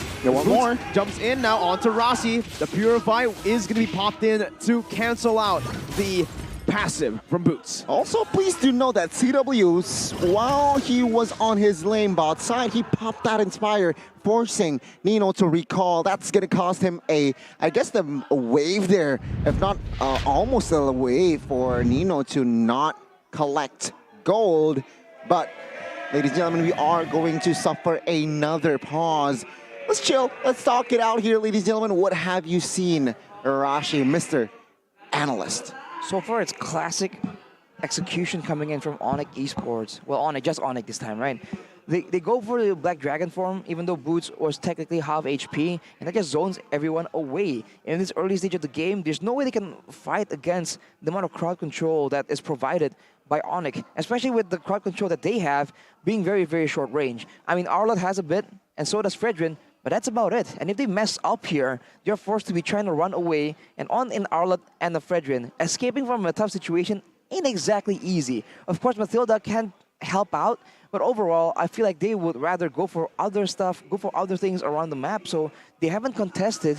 Expect it to change soon, though, because in the mid-game, that's where teams who want to be aggressive, sometimes, even though not having the most aggressive composition, they will start increasing the tempo in the mid-game. They're really gonna have to increase their tempo here, it seems like. And let's see here, Alter Ego, it seems like now with the pause. But looking at the setup there from the turtle fight, it seems like ONIC still have somehow a very, very good setup. Proper, right? Proper with the winning lane and the Yuzong, they picked it up. You guys can also watch here live in the MPL Arena at Menara Kuningan with the code MPL date. Bring a date, bring a friend, bring anyone you want. Bring your Maximum parents. 4, yeah. Discount 20% of your total. Maximum of 80,000 IDR discount. So go ahead. You can only claim it on Bilibili.com. So go and Bili. That means buy in Indonesian. Really? Yes. I thought it was bully. Yes. It's a bit of a wordplay kind of deal. Blibli, bye-bye. You know? So say bye-bye to your gold if you try and get that app, because there's so many deals, you're going to end up spending way too much, man. This guy is coming all the way from Lampung. That's a different island away, dude. You know what? Wow. Geography, dude, right? I mean, looking at it again, there's so many passionate fans in Indonesia for Mobile Legends. They're flying from all across the place, traveling so far away to support their teams. And I think in Season 11, this has been shown the most, right? Because we finally have a full capacity. We have a lot of, we have a big capacity for all of the people watching, and a lot of dates happening here. A lot of dates. Oh, is everyone in Jakarta not single? Yeah, everybody seems to have a girlfriend. Do you have a girlfriend, Gani? Not me. Well. Why are you laughing? Not on stream. Ladies and gentlemen, of course, ONIC here with the slight gold lead. Almost 1,000 gold lead now with their compositions, though. Arashi, which one do you prefer? I think in the early game, there's still a lot more playmaking potential for ONIC, especially with the Black Dragon form. It's definitely something that Alter Ego is struggling to deal with. And now, you can see that with the pressure available, Sully Boy, usually being a bit more dynamic, a bit more elusive in the jungle, he's always been spotted out, so he hasn't been able to be participating in any kind of big gank. But here we go, this is a play being made by Keyboy. Well, the way the Dragon locks him down, first blood over to Sans. With the real world manipulation stolen away with that IMU. Nino even losing out on that cannon minion down below, as CW will just freeze this lane, understanding that Nino is going to be recalling. He actually shoves it back. Sans, 1.5k gold lead here. Whoa, it's mixed. It's a mix of... Okay, 3 Alter Ego and 3 ONIC. Well, since you're the one odd out here, Rashi, I gotta ask you, what's it out? Well, first of all, there's a Yves, and I'm slightly biased, of full disclosure, but I do feel like Alter Ego has the tools available that they usually struggle without, right? They have a strong jungler with kill potential, they have a strong gold laner in the hands of Nino, and they still have utility in the hands of Rossi. So on paper, it makes sense. I do feel like their execution needs to be a bit more proactive though, because on the Yves, yeah, you are passive, but you can still do a lot of damage. You can still be a factor on the map, especially with the neutral objective spawning right here. All in the hand of Boost though. Oh my. Real world manipulation going to be popped in by Udyr right now as they look for the Retry. It's Pi, Sir Pi, who gets it, not the junglers. Boots now caught in the midst of it all, jumps in with the Furious Dive, but will just fall to the hands of Rossi on the Mathilda. It's a trade though, right? I mean, take a look at bot side. Nino gets taken down, but the turtle will be for the side of Alter Ego. And in that sense, Gold Shield Turret munched completely from CW. That's a dub for the ONIC side. Yeah, a lot of gold coming into the pockets of CW. And usually we say he's a weak side player, but if he starts rolling, it's going to be dangerous for Nino, because he is still definitely one of the big main win conditions for the side of Alter Ego. But Sans will steal away the real world manipulation, yet again saving it for another big play. And this is what's so surprising. No real big engages just yet coming in from Alter Ego. They're forced to try and wait reactively for ONIC, and that's just not their identity, right? Because Keyboy, look at this, is pressuring again and again, walking into the lane, threatening to start a play, and even if he does not, it still puts a lot of pressure onto the laners. It seems like, again, Alter Ego, they're setting up something here bot side, but take a look at the mid side here. No commitments. No commitment, but something might happen here bot side. Let's see. I don't think it's going to work for Alter Ego that well, considering ONIC have the winning side now. Kyrie going to be able to pin Sully Boy down as CW walks back in with the muddles, picks up the killing spree, and obviously it's Sans. Meanwhile, Keyboy finds the way the Dragon onto Nino. CW walking forward now with the go away as well. He's fighting it right now with the Inspire, out damaging Alter Ego. Keyboy with the GEEK Kundo connecting onto Nino once again will force him to recall. Sans making the move under the tier 2. And that's a free turret over to ONIC. An amazing coordination there displayed yet again from ONIC. And take a look at the domino effect here again. Free turret bot side here. Basically, ONIC, they might get a 5,000 gold lead here in the next minute. They're gonna get the next turtle as well, and I feel like Alter Ego was a bit too overzealous right there. They were gonna try and burst down Kyrie, of all people, a full tanky jungler, when they had what? A Yves and a carry and a Fredrin, right? All very solid sources of damage, but not burst. So Kyrie was able to survive and turn it around. This is what Alter Ego need to recognize. They need some more items before they can make bold maneuvers like that. And even though they don't like it, they have to understand and they have to adjust accordingly. Yeah, again, Keyboy stealing that gold buff in that top side. They got the top tier 1, they got the bot tier 1 at that mid tier 1 they want. Looking for that small window perhaps, but it's a reset. They tone the tempo down. Item-wise though, what stood out? Look at the items for Nino. The Corridor side is completed, but nothing else. And he needs that if he wants to be a real threat. Look at the gold difference compared to CW, man. It's almost 2k on that lane alone, right? Before including anyone else. So the late game, the mid game doesn't look very promising because Alter Ego don't really have that strong gold lane to make plays off. The strong source of burst DPS that Carry technically fulfills. So now, anytime they go forward, they have to consider, can they do enough damage? And if the answer is no, they can't go for it, man. The counter engage from ONIC is just way too deadly. It might be too deadly here. Again, 40 seconds to the next objective. That is going to be the First Lord. Udil, though, half HP, still has a real world manipulation. Wow. Will they pop? Oh, Pi! Pi jumps in with a flicker and the final splash, but it's going to be outplayed instantly. Keyboy still waiting in the bush. Kyrie going to be immobilized by Keyboy! Finds Nino out of everyone, but Nino is still going to be able to escape right now as he plays his wrath, dishes out the damage. CW will push some more. Backstands! With the dive and the double onto Udil. On one phone, he does this. One single phone is all he needs, man. Clean dive right there, but it all started from Alter Ego. They used Pi as an aggressive playmaking tool, but it did not connect, and he gets severely punished for it. That is the worst thing that can happen for Alter Ego right now. Already behind, now even more so. With the Lord spawning up, seems like ONIC will get it uncontested, as Nino is just forced to try and find some more income, because otherwise this game is looking over, man. He is, what, 2 levels below CW. What the heck is Sans on? All right, I mean, his Sam's calculation. He's on the belt, yeah. His calculation, stellar. And his mechanics, impeccable. Let's see, though, another engage, perhaps. Junpoo, Keyboy can actually kick him away now, but he's going to use the Jikudo defensively. Sans now caught in the midst of it all. That's going to be Boots jumping in. Sans still surviving for a bit, but will be slain in the end. Nino going to be pinned down, though, and that's Kyrie who picks up the kill. Alter Ego finally getting one back, and that's a massive shutdown.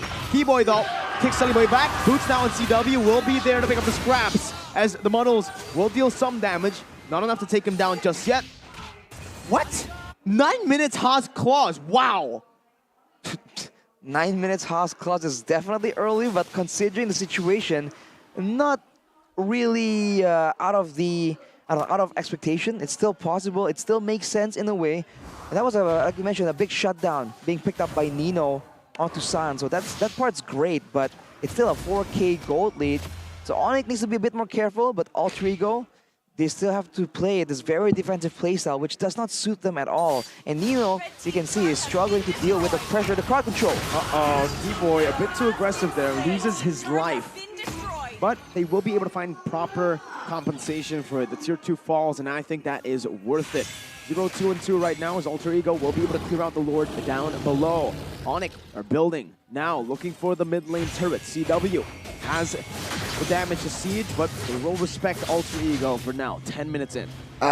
Very good engage and disengage. Very good back and forth here, it seems like, for ONIC and Alter Ego. Letting off pressure, and take a look at the items here. Yeah, Melissa is 1 item away for that full item. And it seems like nothing too, nothing too out of the ordinary, it seems like. Even with the shutdown, it's still a 2K gold lead that's still steadily growing between CW and Nino. So it's definitely a tough spot, but he does have the advantage of having true damage. So for now, ONIC is still respecting the potential, but oh, they're going for the play here. Sans once again in the back line right now. That's with the heavy spin from Kyrie to disengage.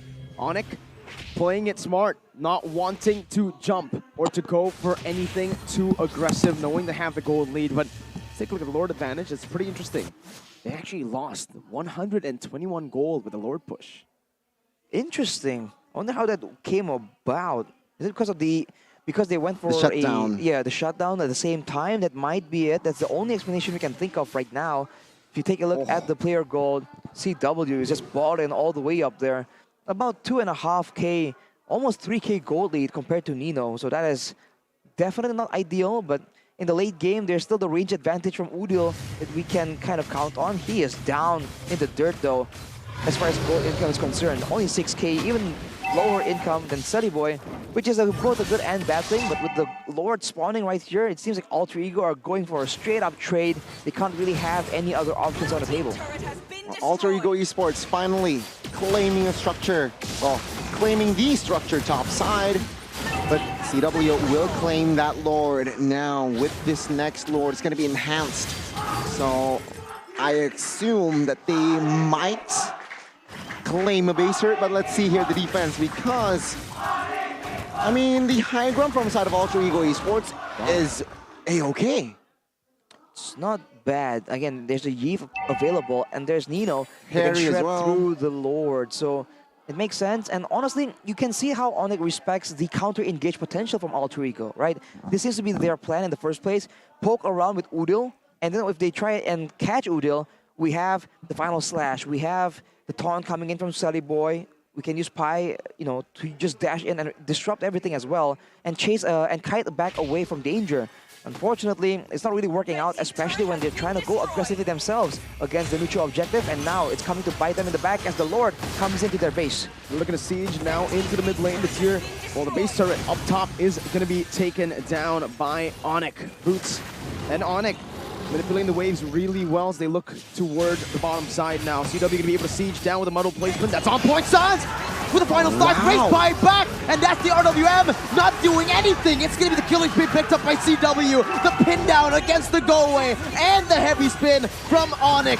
They're looking for more. Udil now still trying to clear out the waves. Pi is alive, has the resets to play with, but the base turret in the bottom side will fall. Kyrie now with a knockup. Pi going to be stunned, going to be slain as Rossi will fall as well. ONIC with a double kill, and it's 1-0 in the standings in the series.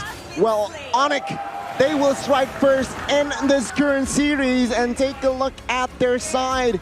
They're satisfied with their performance. I mean, textbook again from the get-go. They were able to again just find the openings, the loopholes that Alter Ego intentionally or unintentionally did, and they just exploit that, capitalize on it, and after that, it's just built. They cemented their early game, established a very healthy and necessary mid game, and a rather relatively fast end for game one. Alter Ego, though, they were trying their best, but the two members that can really impact the other lanes, the roamer and the jungle, we didn't see it to have that much impact. That's partially because of how ONIC was able to clear out the waves faster and threaten the pickoffs a lot more than they can. But you expect a lot more from Silly Boy here. It can stop the engage coming in from Keyboy. You expect a lot more from Rossi, right? Being put in a more utility playmaking style, yet he was still unable to save the bulk of his teammates. That could be inexperience, that could be him being forced into the hero. We'll have to see and wait, as we can see more of a sample size on this Matilda pick. But honestly, I feel like with all the tools available to them, they were getting picked up a bit too much, and they were also going in aggressively a bit too early against a team that is known to completely take a gold lead and run with it. I think they just got completely outdrafted there.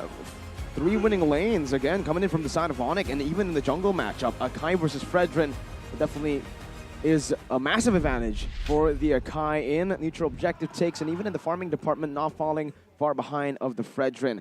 The Matilda pick in the end basically sealed the deal for me. I was full on board for ONIC after that.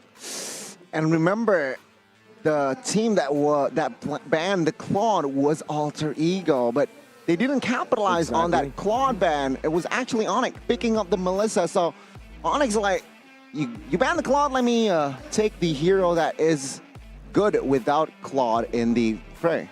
Yeah, it's like, don't mind if I do, right? Why not? This could be the beginning of a bit of a Farsa and Yves situation, right? Where, okay, if you ban the Claude, then we ban the Melissa, or something of that nature. Because otherwise, the first pick becomes that much more important, right? For this game in particular, having Sans on that Valentina, and that was deadly. Usually, we have seen Valentinas, and they also stay in the back, right? Try and do some damage as much as possible, abuse the cooldown reductions from the spells flying out. But Sans, he just goes in towards the back line, and this is what we've come to expect, right? The assassin-esque playstyle coming in from the mid lane, which is just so dangerous, and Alter Ego had no solution, no punish whenever he just goes for that. You know what? That is, I feel like, what differentiates a good mage and a great mage, right? The one that can be aggressive, the one that knows the calculation damage. And take a look, if we're talking about still with Sans, take a look at his items. Cooldown boots, another cooldown item, Enchanted Talisman, Clock of Destiny, Lightning Truncheon with just Holy Crystal. The damage is just incalculable. Oh my, usually you go for Haas Claw's 4th item. The fact that CW got the Haas Claws in the 9th minute of the game. You have 4 items in the 9th minute of the game. Yeah, it's GG. Well, what? Melissa, usually they wait for the power spike, and usually it hits at the 13th minute, 14th minute. He got Haas Claws at the 9th minute He munched all the What the heck? gold. That's unreal. That is crazy. I honestly feel like Arashi, Melissa warrants more of a like prio ban more over to Wanwan. Why is Wanwan getting super targeted and banned out when this hero is doing things like this? This might be the whole image of 1-1 being so good all these years, right? With the positioning, with the mobility. That might change, Mirko. I mean, after today, seeing how much impact a Melissa can bring in both these matches we've seen, that might be a shift in the meta. We saw that it was left open earlier on during the day, so that could still be a possibility. But for Alter Ego, they gotta, if they want to play for Nino, if they want to put Rasi on a utility role, the idea is to use it for Nino, right? He's not getting utility to try and save Pi. Pi goes in there and does his business. He's doing it for Nino, so if Nino does not at least go even in the lane, does not get any help from the mid and roamer and the jungler, it's just so difficult and there's nothing they can do about it. Looking at these stats here, the rich guy is CW, no questions asked. This guy is just knows how to make money, man. He just is business oriented in the Glen of Dawn. The carry though is Udil, but I feel like he was trying to be a bit more of a secondary Farsa. You saw his build, having the magic penetration boots and then the enchant talisman and the wands. He wasn't there to provide utility and poke around. He was there to be a zoning tool against the Melissa. It did not work out though. So I feel like a different approach needs to be taken here, especially against a Yutong already, right? It was picked up early on, and we saw that the Yi was picked up third pick, I believe. So they just really were fixated on the idea of needing range to slow down this Melissa. But honestly, other teams have shown that that is not the only way to counter a Melissa. Maybe they have to start taking notes. They really need like to somehow... Lolita, maybe, for example. Perhaps, yeah, they need to improv. They need to improvise in the Land of Dawn as well. So, ladies and gentlemen, it's going to be game 1 for ONIC, but game 2, Alter Ego. They've done this, right? Reverse sweep. But before that, we just need to take a look at the goal curve. It's a very one-sided goal curve. You see a dip there. That's the shutdown, I think. Perhaps that's the shutdown, but once in the shutdown, it goes all the way there. Kills, man. But yeah, it's a full, solid gold curve for ONIC, and this is what they do. They don't throw gold leads for the most part. It's always a very solid gold curve without a real big drop. This one game, though, Alter Ego has shown that they can find those pickoffs. So if they have better tools, if they have a better draft, right, we can agree, whatever the problem is, we can agree that the draft needs work, right? So if they can get a better draft, they've shown that they can find these shutdowns, they can find ONIC off guard like this, and they just have to get some better tools to try and get the victory here against ONIC Esports. I know one tool that can definitely help Alter Ego. Okay, what is in game 2? Caffeine. Caffeine? That's a tool? Caffeine, okay, what right? kind of caffeine? Because just caffeine? Indo coffee. Okay, what kind of Indo coffee? Just Indo later, coffee? right? We're talking about this Speaking later. of Indo coffee. Oh my god. Fans. What do you mean? He is Indonesia. He is ONIC. But is he coffee though? He can be. He seems like he was on coffee. Energizes the team because he just takes their phones. Exactly. You know why he died? That one death, he was like, you know what? I'm tired of playing mid lane. I'm gonna die. Put my phone. Kyrie, you still playing? Hey, CW. Just give it over. And then he gets a double. So MVP, this is always, it's always Sans, but sometimes he is that much of a generous god. He gives it over to other people. He's like, you know what? Sharing this game, is caring. it's fine. CW can take it. Boots, Keyboy. But you know deep down that Sans. Oh, Sans. The Sans meme is amazing. Amazing, right? 2 seasons ago, he was a jungler, but now take a look at his gameplay on that mid lane. Look at the heat map, man, all over the place. Supported by Keyboy. He was all over supported the place. with a roamer. They can actually face check and get out of tough situations. He was just a lot more impudent in how he's able to move around the map. Never under any real threat. That is what the Cho pick was able to bring to the table as well. As for the highlights right here, enough said, man. They were just trying to go toe-to-toe against ONIC Esports, and they don't really have against ONIC without the right tools for the job. You see that Nino seems to be the main win condition, but he is always zoned out by something. Heavy spin, going zoned out by the stolen real-world manipulation, zoned out by the models from CW as well. He does not have the opportunity to even do anything. Right there was a big chunk of huge damage being done by Selly Boy. We need to see more of that, man, because otherwise, Sans is going to the fadeaway styling on the rest of Alter Ego. This death, he's like, it's fine because I want to be playing the Akai, and then he took Kyrie's phone. Just switched around, man. He used to be a jungle player, But you can see, even with the base covering their backs to try and get more security, they cannot do anything, man. There's no solution. Wow, again, CW with almost 1,000 gold per minute. It was a textbook game, that game. Alter Ego not looking too lively in that game. But speaking of lively, as I said, right, they need caffeine, and this is the solution. Whoa. I see green. I see green. Is that the... This is the pandan, as we call it here in Indonesia. Pandan. So let's enjoy quality coffee with 100% Indonesian coffee beans. Brewed it directly with an international standard coffee machine through Point Coffee X MPL Season 11. This ain't coffee. You can get a 40% discount coupon for Indomaret.ku app for Palm Sugar Latte, Cookies and Cream, and Pandan Coffee with the promo code Chajan Point Coffee. So if you want more information, visit at Point Coffee ID. Yo, with this caffeine, right, Alter Ego, I call it, you're going to hear it first. Good. We might see game 3. If you don't like coffee though, they have options here. This is tea. It's peach tea. That's pretty good, man. No, the Indomaret with the tea as well guy. here, the Point Coffee guy.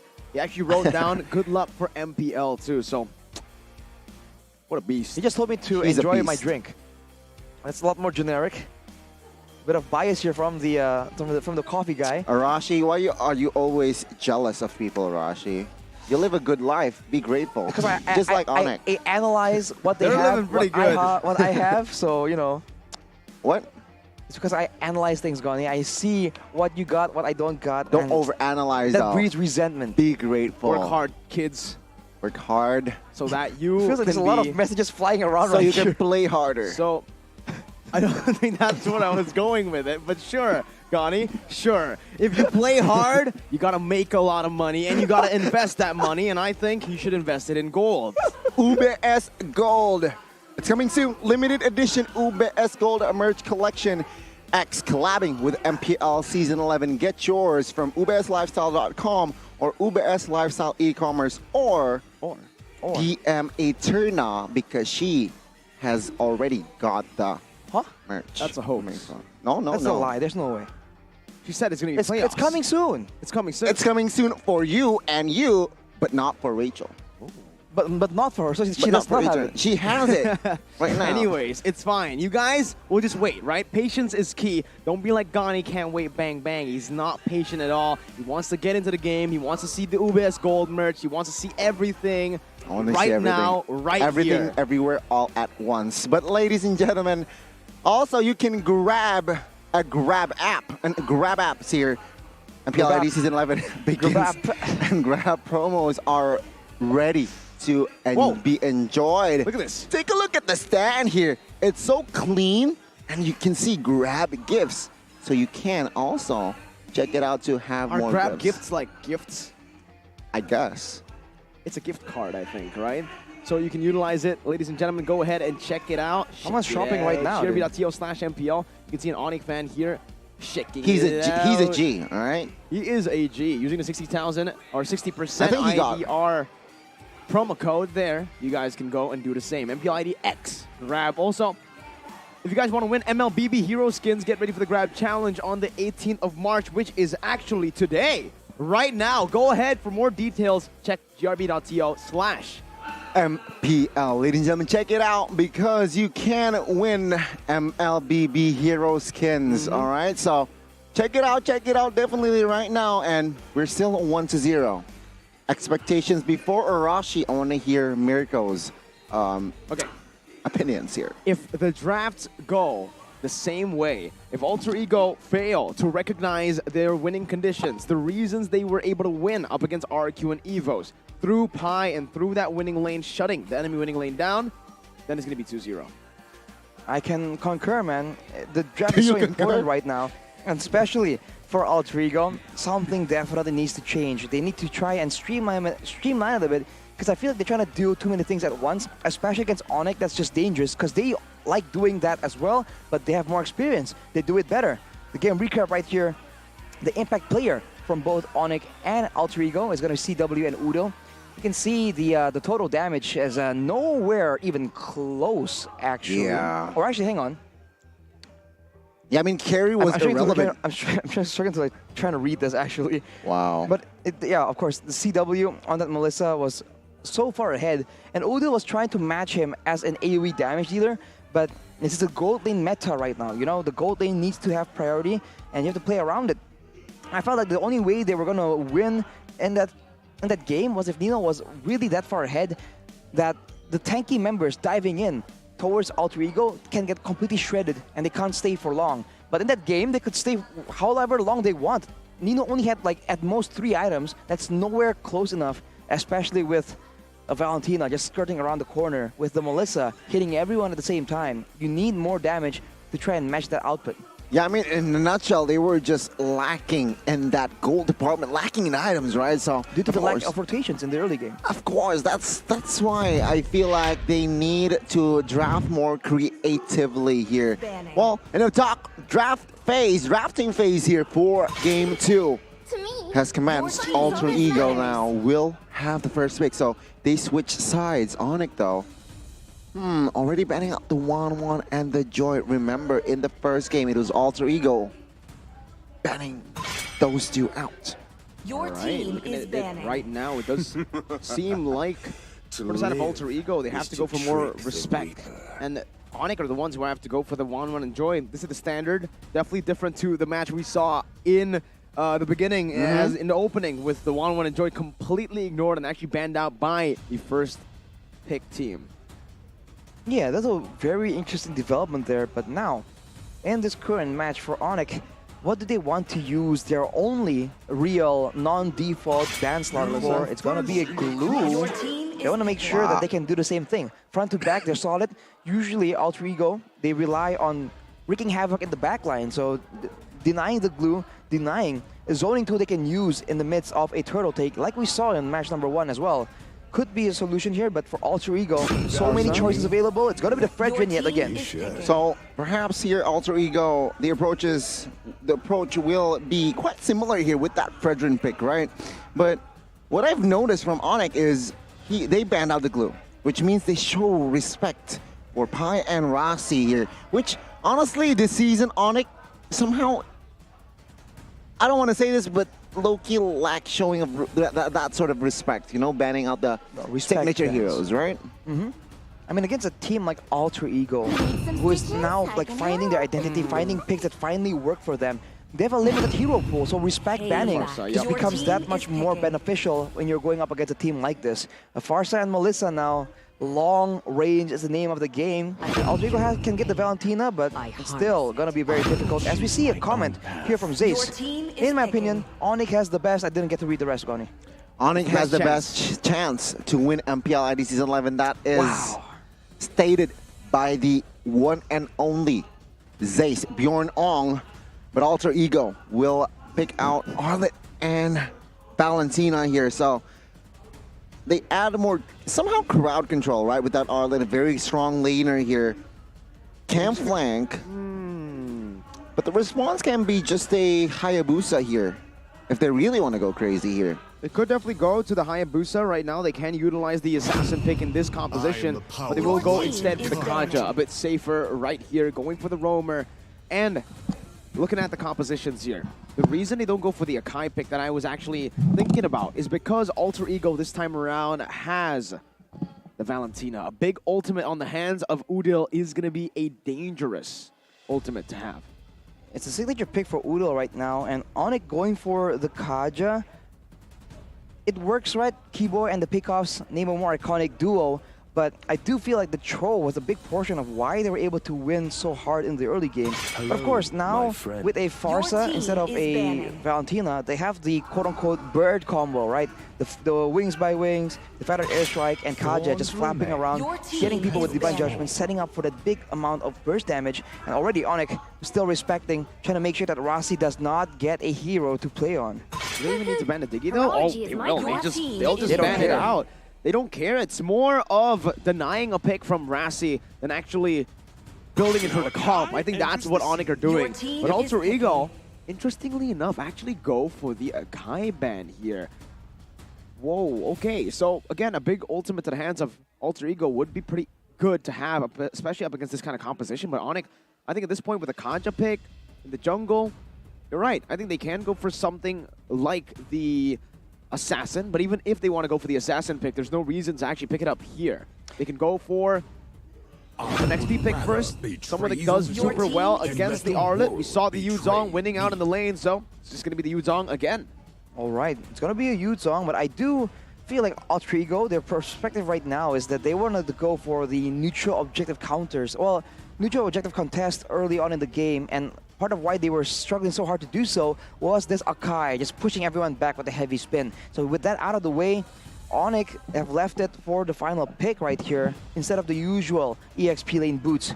For Alter Ego though, they have to show their gold lane, and along with that, some roamer that can find these picks, or at least counter the potential to get picked away, to get dragged away from his team by the Kaja. You know what I've noticed here? A lot of Yuzongs here in week 5. Not a lot of Yuzongs in week 4, so perhaps in the span of the weekdays, they've changed their approach here, it seems like. Not a lot of Yuzongs week 4, but quite a lot of Yuzongs here in week 5. Now, with the Grok and carry though, what does this say here, Arashi? With the Grok and carry, they want someone who can stay in the front, be tanky. They want someone that can dive in the back line and deal AoE crowd control, and yet they want someone that cannot be pulled away, right, to counter the Divine Judgment, or to counter the rest of the big engage tools that ONIC have right now. It is very much so a pick-off comp with a very solid amount of DPS coming in. Talking about the Yuzong though, we did see it quite a bit in the first 1 or 2 weeks, I believe. Not week 4. Zero with Yuzong. We saw Yuzong and Charizard gain popularity. It died down for a bit, but now it's back, and now that is a Kadita. Mid lane? Kaja jungle. It's going to be the roaming Kadita, and the Farsa is going to be in the mid lane. An interesting development here in the draft for the side of ONIC. Utilizing the flex picks really well this time, and man, the Kadita is going to have a good time against that. Oh man, carry. I can, carry. Losing lane already against the Melissa. There's a lot of dive with the Yuzong. There's range with the Farsa that can burst you down, and on top of that, you have to deal with the Kadita. Let's see here the conclusion, perhaps potentially, for this series. Alter Ego, will they be able to equalize with these compositions, or will ONIC clean house, clean sweep Alter Ego in leg 2? Ladies and gentlemen, welcome to the Land of Dawn. Game 2, here we go. Oof, Kaja jungle. We haven't seen this in a long time. I'm personally not that big of a fan, but of course, if anyone can pull it off, it's gonna be ONIC. But they are going up against Sally Boy's Fredrin right here. Without a tanky member, without someone that can survive in the front line, it's gonna be a bit more difficult compared to game number 1, but that's fine. ONIC does not feel like that is a significant factor. Now the question is, can they have enough impact around the map from the mid lane? Because the Grok can supplement the bit of the wave clear for Udil on the Valentina, but with a Farsa as well as a Kadita, this is a dangerous roaming, ganking squad that ONIC can use to completely shut down the side laners of Alter Ego. You know what? A lot of crowd control here from the compositions of ONIC. Literally all 5 members. Oh, there's a movement here towards Rossi. Here comes pressure with the Breath of Ocean, and the Petrified should be first blood over. Oh, but Rossi flickers only for the basic attack to kill him in the end. Up top, you can already see the winning lane right now as Nino gets chunked. Keyboy roams across with the Breath of the Ocean as well. And CW will have a fine and dandy time up top. Yeah, this is the already can be displayed, right? A lot of crowd control pre-level 4. A different story from game 1 though. A lot of action early. Let's see. Stun going to be connecting right there onto Kyrie, but it's just going to be him engaging. Now, Keyboy actually jumping onto Udil. No Petrify, no Purify there, but a stun will come through still from Sans, who's not going to be taken very low. Rossi with a few basic attacks and the barrier, but the peel coming from Keyboy, and Sans will find the stun once again. ONIC. Oh my goodness, a lot of crowd control, and there you go. The skill juggles by the ONIC composition. It's your top side already. Another kill ensues. Happened. ONIC already up 3-0 pre-first turtle. Chaos. Drafted, man. This is chaos, man. ONIC Esports, they always make the first move first, but afterwards, Alter Ego, they keep trying to fight back in a situation just looks lost. Now, Alter Ego are able to actually push ONIC away. The turtle spasming here due to the barrier. But like you mentioned, Mirko, the draft is so much more difficult for Alter Ego to deal with. They have crowd control immunity, but there's just so many different sources of crowd control and burst damage. Sometimes it doesn't even matter if Rasi does not get stunned up or knocked up. He just gets bursted down completely.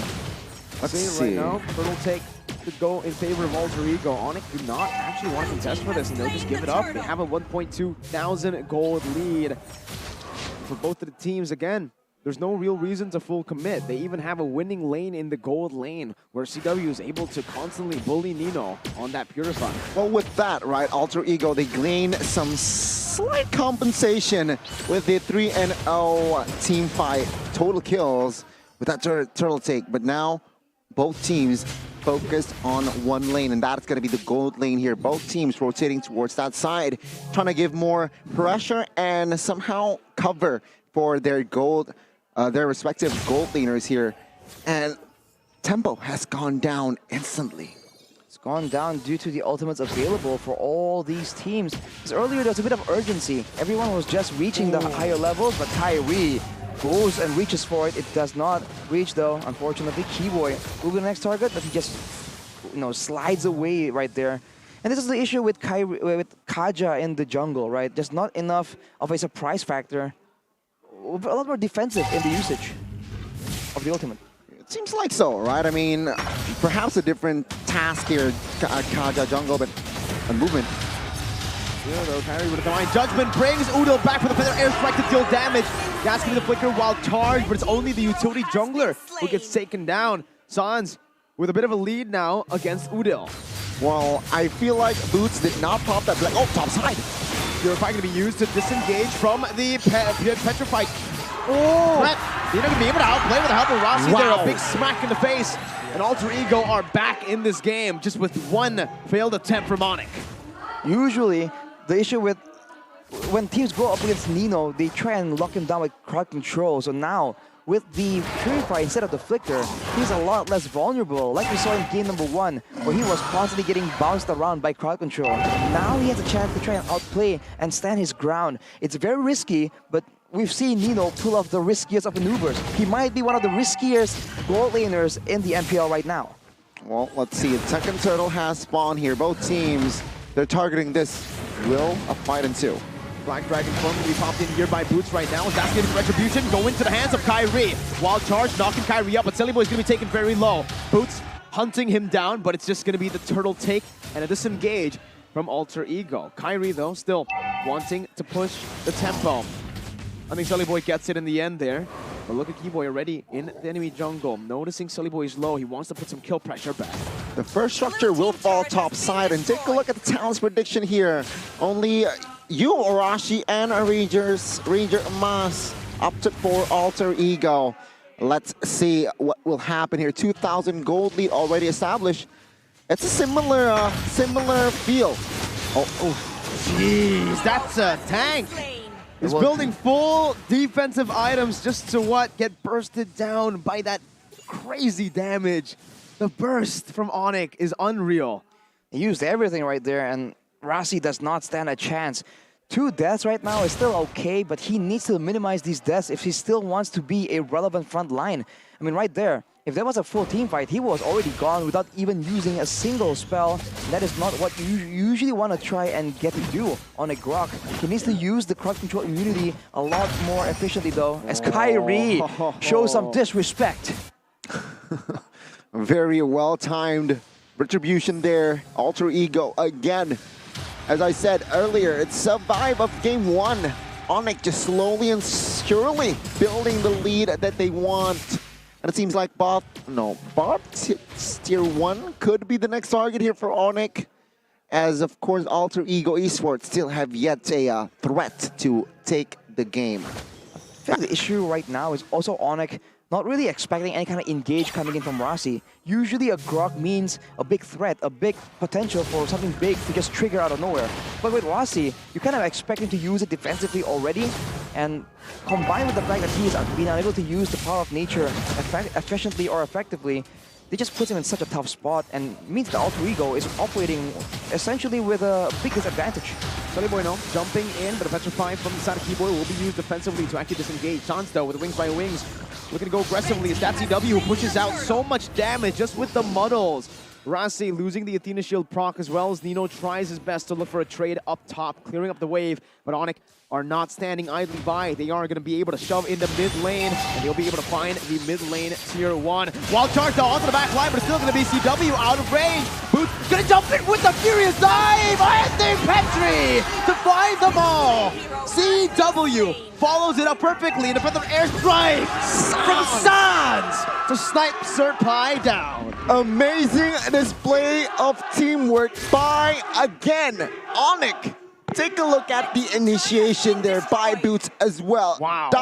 Dove to the turret, sacrificing his life, but took down Sally Boy and Sans with the execution on towards Pi. He went for the Hunter Strike first item right there, and Alter Ego completely underestimate how tanky that man is on the Yutong, and they get counter-engaged. Now Kyrie is stuck alone right here. This might be the compensation they want. No, they're all clumped up. This is good for CW, actually, who jumps in now, dealing so much damage, and again, it's all just a bait! Kyrie is not the carry this game. 0-2-7, he can be 0-7, and the rest of ONIC will still be able to dish out the same amount of damage. Pi and Sally Boy taken out right there. Nino is still farming, but look at the gold discrepancy already building up.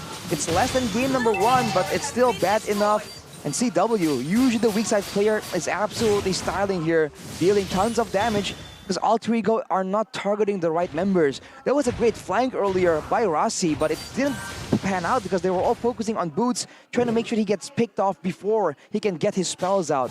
That was just unfortunate. It's all begun because they were losing in the rotations and they're getting picked off. Behind on gold right now, their pickup potential itself is also struggling as a result. Oh, wow. ONIC again just... I have no words, right? The levels of quality, but now it seems like 5,000 Alter Ego, though. I must say, they have a chance to turn this game around. Perhaps if they can spot Keyboard here in the bot side. No Purify. No Purify. Petri, and the rough wave canceled out by Serpai! There you go. Beautifully done, but the Lord will fall. Meanwhile, my goodness! Oh, Sans somehow, some way still is able to capitalize on the fact Keyboy's death will not go in vain. The Lord and the kill will be worth it now. Wow, Sans is cooking in the bot side area. And there you go, with that magic worship passive, Arashi is able to take Nino down. Nino definitely felt the burn right there. And CW, Mirko, like we saw in game number 1, 10-minute Has Claws. Relatively early, but looking at the condition of the game, not an issue at all. There's no real threat for him unless he severely missed positions. For Alter Ego right here, it's a big defense, but considering how behind they are and the tools that ONIC has at their disposal, Suns already with the Holy Crystal, this means that they can do a lot of damage. They can zone away the members of Alter Ego and try and go for a decisive end right here, right now. Another airstrike now popped in. Udo this time is chosen to go for Divine Judgment. In a time where he needs to wave clear, this could be very risky. But just like that, the mid lane base turret will fall. Udo is looking on opening to look for that Divine Judgment, but again, I think it might be too late for going to go for the Divine Judgment at this point, no? Yeah. Oh, Kyrie, there you go, Divine Judgment, and Rasi is gone. What? Minimal resources. They didn't even use a single ultimate except for the Divine Judgment, Arashi. You just see that Rasi does not have the knowledge and experience playing on that Glock, man. The idea was supposed to be that you are not touchable by card control, but he is definitely getting caught out way too easily. That is a big problem. Now without a solid front line, without someone to try and counter-engage ONIC, they can just keep going and there's no threat at all. Only the Athena Shield and Dominance Ice for Rasi is definitely enough for this semi-late game snowballing ONIC composition. And with only one base turret left here, you can see they're hovering around, looking for a chance, looking for yet another straggler, someone overextending just a bit for them to pull back with the Divine Judgment, but it won't happen. They back away and pay respect to Alter Ego and the potential for them to find something crazy. Well, it's a similar game here, it seems like now, from game 1, where the gold lead is just too massive. Let's see, though. Kyrie will not commit on towards a Divine Judgment just yet, but there you go. That's Oh my god, look at that. The damage coming through as CW is still going to be able to free hit despite the wild charge connecting. CW in the back, still surviving. Meanwhile, Boots in the midst of it all jumps in with a Petrify. But Nino will be able to purify that. A 2-for-1. Still in favor of ONIC as they built up an 8,000 gold lead. Wow, that was close, man. CW got bursted down, but unfortunately, Alter Ego were unable to capitalize due to getting pushed back by the go away. And now Sans, look at his maneuver. Boy with the conceal, Sans in the midst of it all. Now Mini Wave's going to be micromanaged, but that's the final base turret down. Oh my god, that damage from CW. 3 hits. That's it's yeah, some of those aren't even like direct hits. It's just transfer through the models. It's less damage, and yet you can still really feel it. And now with no base turrets, ONIC go for the Lord. They have everything going for them right here. Wave pressure, gold lead, vision control. Sans is the man, just standing in the front, ensuring that anyone who walks close gets stunned up, gets bursted down. And they timed it perfectly as well. No purple buff available on the other side. But here, we take a look at the MPL ID Season 11 new record. 1,000 assists for Rasi, even though the game really isn't going in his favor. Yeah, that's a milestone for this guy already. 1,000 assists. He was in ONIC, and he had been collecting those assists from that era as well. And I would still just ONIC. Perhaps this might be potentially the final push of this match. Let's see though, can Alter Ego Esports defend this one? See a bit of a 1v1 here, top side. The roamer though, high. There's a lot of time that Keyboy is spawned, and now he has to recall. Spots him out as well there, and he might actually be able to cancel the recall, but he won't be able to find it in time. Look at the flanks coming in right now from Rasi. CW gets caught, this could be trouble. What? Oh no! Rasi. An absolute disaster. A misplay from Rasi. No wild charge, but somehow Alter Ego are still able to defend. Here in the 14th minute of the game. Second mini wave's coming in. Sans utilizing it to recall to taunt in front of Alter Ego. So trying to push some damage back in. No wild charge, no backline threat. Divine Judgment comes through and Rasi will be taken very low. Taken now by Keyboy. Now getting the back line as Nino is going to fall into the hands of Boots with a Furious Dive. And Alter Ego will be taken out. Clean sweep, 2-0 for ONIC. Bring out your brooms. It's a 2-0 for ONIC. Alter Ego, they have failed to defeat the last and final boss, and that is ONIC. RRQ, check. EVOS, check. ONIC, no. Not just yet for Alter Ego. Man, and so unfortunate there were so many eyes on that single play that Alter Ego were unable to find success with. That could have been the moment, man. That could have been the moment where they find something, but it is what it is. It is what it is. It's a tough, cruel world of Mobile Legends. You do not get a free handout. Udil apologizing here, thanking as well still for the support of the Alter Champs. But it's going to be ONIC with the interview for the getting interviewed for the 10th time this season. Almost 11. Almost 11, but hey, a double digit should do. RRQ wanted to get interviewed yesterday. Yeah, they took it away. A lot to say. Yeah, but again, it's a 2-0. So, ladies and gentlemen, in case you missed it, Bigetron defeated EVOS Legends in our first match. But ONIC, they again showed dominance, even though they lost yesterday with a 2-0 victory going up against ONIC. And ONIC, they managed to halt Alter Ego's momentum with their win streak that they've brewed with a very dominant victory. Yeah, they ended that win streak in such a violent fashion, man. Direct 2-0 head-on collision. ONIC show again that they are on a different level. But let's take a look, Goni. It seems like there's going to be a bit of words being shared by the ONIC players. Let's see. Monica will conduct the interview, ladies and gentlemen. So please hold on and listen. What will the players say? What will Monica ask? So, Monica, I gotta throw it to you.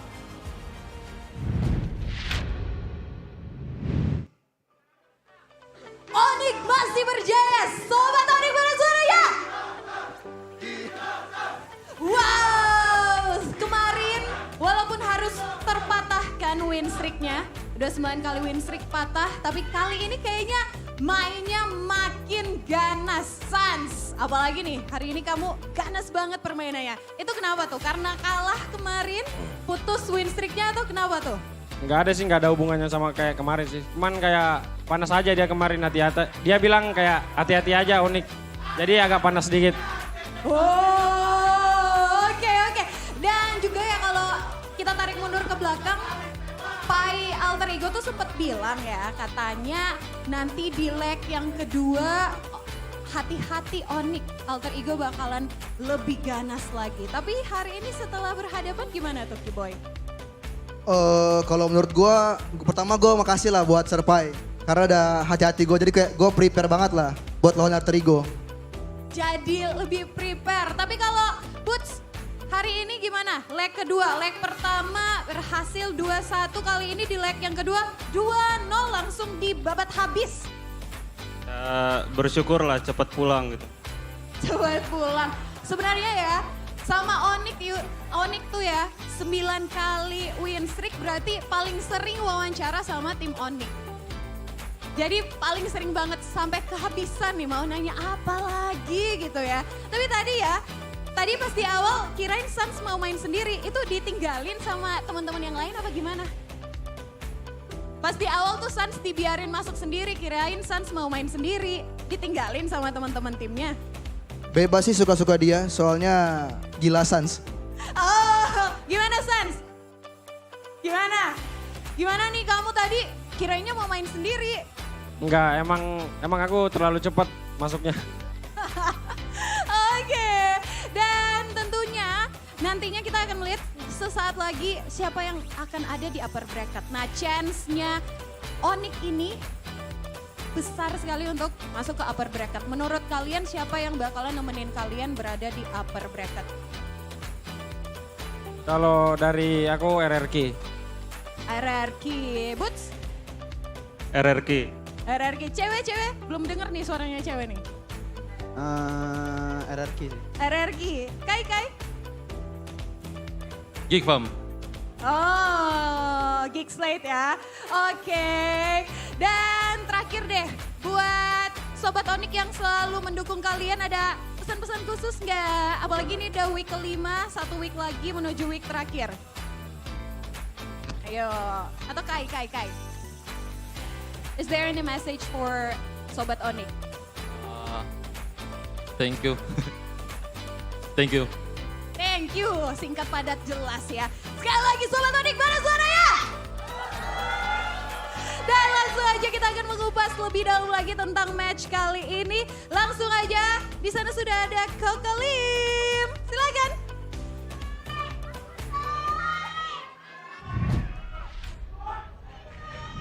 Wow, what an interview. Thank you so much, ONIC and Monica, for that beautiful, wonderful, well-constructed interview as well. But it's going to be a 2-0. Unfortunately for side of Alter Ego, they will not be able to somehow find points in this match to squeak themselves to that playoff spot. It's lower in the red zone now, Rashi. 3-7, I think. Ooh.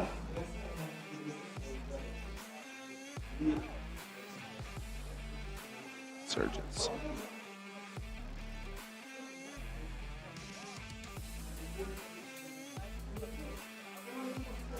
Man, so many problems seems to be fixable. I want to be blunt. The drops. They need to really somehow There's some moments add. I don't want to draw focus to, if you know what I mean. Yeah. By saying this, I might be drawing focus to it instead, but you know, like you mentioned, the other stuff, the overlaying things, the overarching problems, the drafts, the execution, right? What was the plan, you know? I thought, right, legit, I was rooting for Alter Ego for a bit of an underdog story, that's true. But I really felt like, okay, there's some good things here, they must have some sort of plan.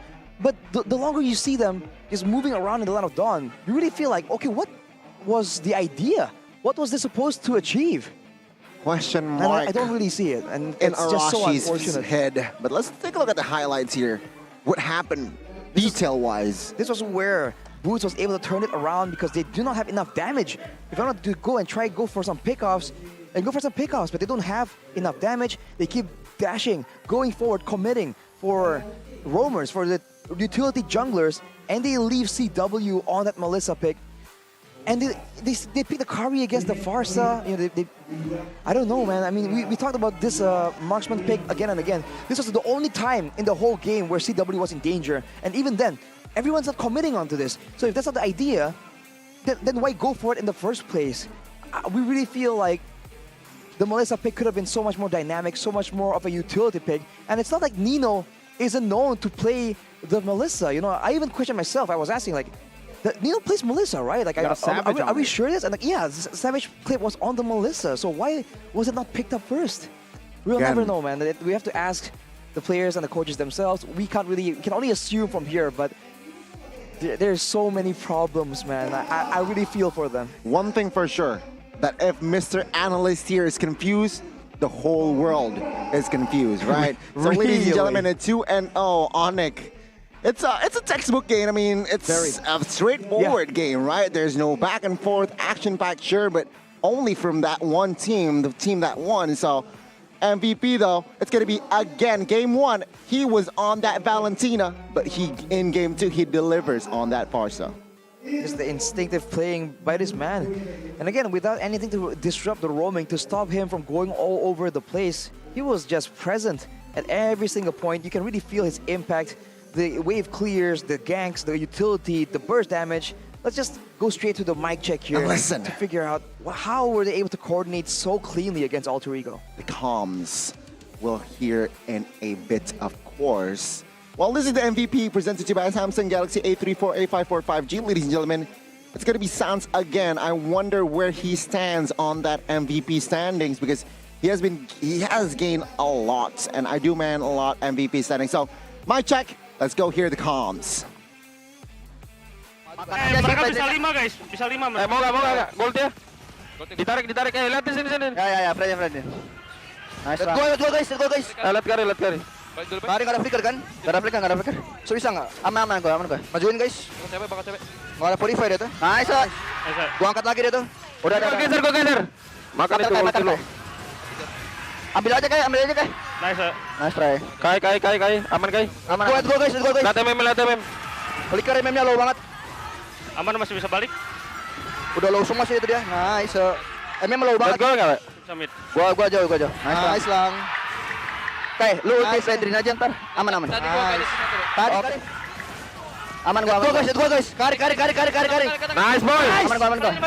Gas. Aman guys. Jangan mati. Majuin guys, jangan takut guys. Orang dulu. Aman gua majuin. Nice, gua angkat lagi dia. Nice. Gas. Itu dia. Bunuh bisa kalau nggak tower guys. End aja. Tower aja. Nice. Awas digeser. Aman gua. Awas. Gas. Jangan. Lari. Dapat 3. Gua habis 1 guys. Ada mati ya. Kejar nggak dia? Nice. Diangkat. Sabar kai. Jauh sih MM-nya tuh. Nolti grok. Coba aja. Careful. Aman. Pak mati. Nice. Drop purif. Gas. Coba aja. 1 guys. Ini guys. Rasis. Nice guy. Mati dia. Nice. Udah cawet. Aman. Mati cari. Gua stun lagi. Pukul. Nice, boy. Gua askal, bro. Purify. Gua dari kiri, boy. Lu dari kanan. Gas. Gerak guys. Gua aman. Udilnya low banget tuh semua. Mati Rasi. Orang dulu aja kalau ini. Gua nih. Coba cewek. Ini fight dulu, guys. Bunuh semua. Wow, what a clear and sharp communications here from side of ONIC. It seems like they've adjusted from yesterday's loss, and they're more focused here in this current match against Alter Ego. They have adjusted Kyrie, not playing that assassin heroes as well. He flexed the Kaja, he flexed the Kai, and delivered as well. So add that to his hero pool. The first successful Kaja jungle in Indonesia, and of course, pulled off by ONIC. Exactly. Ladies and gentlemen, that was, though, 2-0. Arashi, you seem stunned here. You seem stunned. Just let it out. What's up? No, I'm okay. I just really felt like, wow, that was such a severe beating from ONIC, and you gotta feel bad for the other party. So that is all, you know, because usually, you know, we can support a team, but we still want a competitive match. We still wish the best for all these teams, so you hate to see it, man. But the keys to success for ONIC against Alter Ego is Sans, keeping CW and Sans as the biggest damage dealers for ONIC, making sure they don't get touched for the most part at all during the this match in the 2 games, and executing the well-planned counter setups. And I would go further and say it's not just the counter setups, it's the engages, the pickoffs, and how they were able to rotate a lot more efficiently as well. And even the mutual objective contest was clean by ONIC. Even in the first game, they had the Akai, so they can use that to its full advantage. But even game 2 on the Kaja, they were still able to play it out properly, right? If they can't really contest it like 50-50, they go for the fights first, they go for the Divine Judgments first, and then they go for the Retribution. So overall, just solid performance, showing again why they were on a 9-game win streak. Again, it's just a very straightforward execution here from ONIC. Most of the ONIC games, sure, 2-1s, a lot of 2-1s. When they win, it's usually they got the early lead and it's just snowballed from there. It was a super fast win this time around, and for all of you guys back at home, you know, right now it's the end of the second match, so we're gonna head on to a break, and during that break, they can head on to Max Stream, right, Gani? Of course, especially if you love MLBB. Why? MPL is there. So MatchStream, that is an app that combines many OTT and channels, so you don't have to switch between apps. And also in MatchStream, there are a lot of channels, so you can enjoy it without paying extra. There's Technostorm and DGTV. There are also exclusive original content that airs only on MatchStream. You gotta check it out, right? Love In-Game, Love Coach with Rachel, The Wanna Believe, Russia, The Wonder Kid, and Kolak Express. So don't miss out on cool, exciting shows. Watch it only on Match. What was the Russia they usually are well known for, Gani? I was waiting for that. The Russia, The Wonder Kid. There you go. Watch only on Max Stream. Exclusive shows over there. And speaking of DG, Dunia Games, you guys can go ahead and buy any item or voucher for Mobile Legends Bang Bang. For sure. You can get a 3 GB quota redemption every single purchase. So say goodbye to buying quota the standard way. You can now buy diamonds, items, and vouchers, and also get free quota. That's a bargain, right? A bargain. A bargain, as we say a lot, and they were just killing 2 birds with 1 stone. Value, dude. B, dude. V, dude. Actually, the Indonesian version is to pass 2 islands with 1 row. What? Passing 2? Islands with 1 Islands. Oh, I've there never you heard go. that in my life. Let's. What? What? I've never heard that quote in my life. Okay, nice try, foreigner. I believe it. Me too, though. On that note, ladies and gentlemen. Nice try, foreigner. The players, they're on a spectacular phone here. It's Samsung, right? If you've never heard of Samsung, we got a new series, the Galaxy A Series 5G, A345G, and Galaxy A545G. No joke specs, right? RAM, 8 GB, memory, 256 GB, screen, Super AMOLED Plus, refresh rate, 120 Hz. The processor, Exynos 1380, and it's 5G ready. All right, okay, sure. All right, you have good specs, buddy, but it's probably expensive, okay? Come on. 5 million IDR. That's like what? All right, sure. 350 IDR, but bucks. it's probably not waterproof or water resistant. It is. All right, so what are you waiting for? And check it out on www.samsung.com/ID Arashi, because I'm grabbing myself one, and grab the Galaxy A Series 5G before you regret it.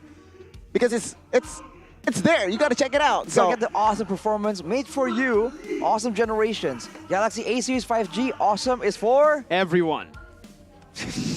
Come on. A todos. Excuse me. Everyone is, I think so. I think, yeah, that's it. But This is the English desk, not the Spanish desk. What is going on here? But ladies and gentlemen, of course, check it out. Samsung. Awesome is for everyone, Arashi. There you go. Yeah, awesome Bang is for it back. minasan. But okay. Awesome. Yeah. Oh, that's so. Those are clean. You can see it right here, right? Well, I want to see the back. I want to see the right back here. display. All right. Oh. Obviously, with the quad cam set up there, it is absolutely amazing. Go ahead and check it out, ladies and gentlemen. 2 matches done and dusted. Gani, Mirko, and as well as Arashi will not have a break. I will have a break. Mirko and Arashi shift. They're done. All right. So say goodbye to them. We're gonna see you shift 2. See ya.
おっす決まってこうぜ。少し乱暴しようか。釘崎野原喜べ男子こう一点よ。邪魔だ。虎杖裕二です。好みのタイプはジェニファー・ローレンス。よろしくお願いします。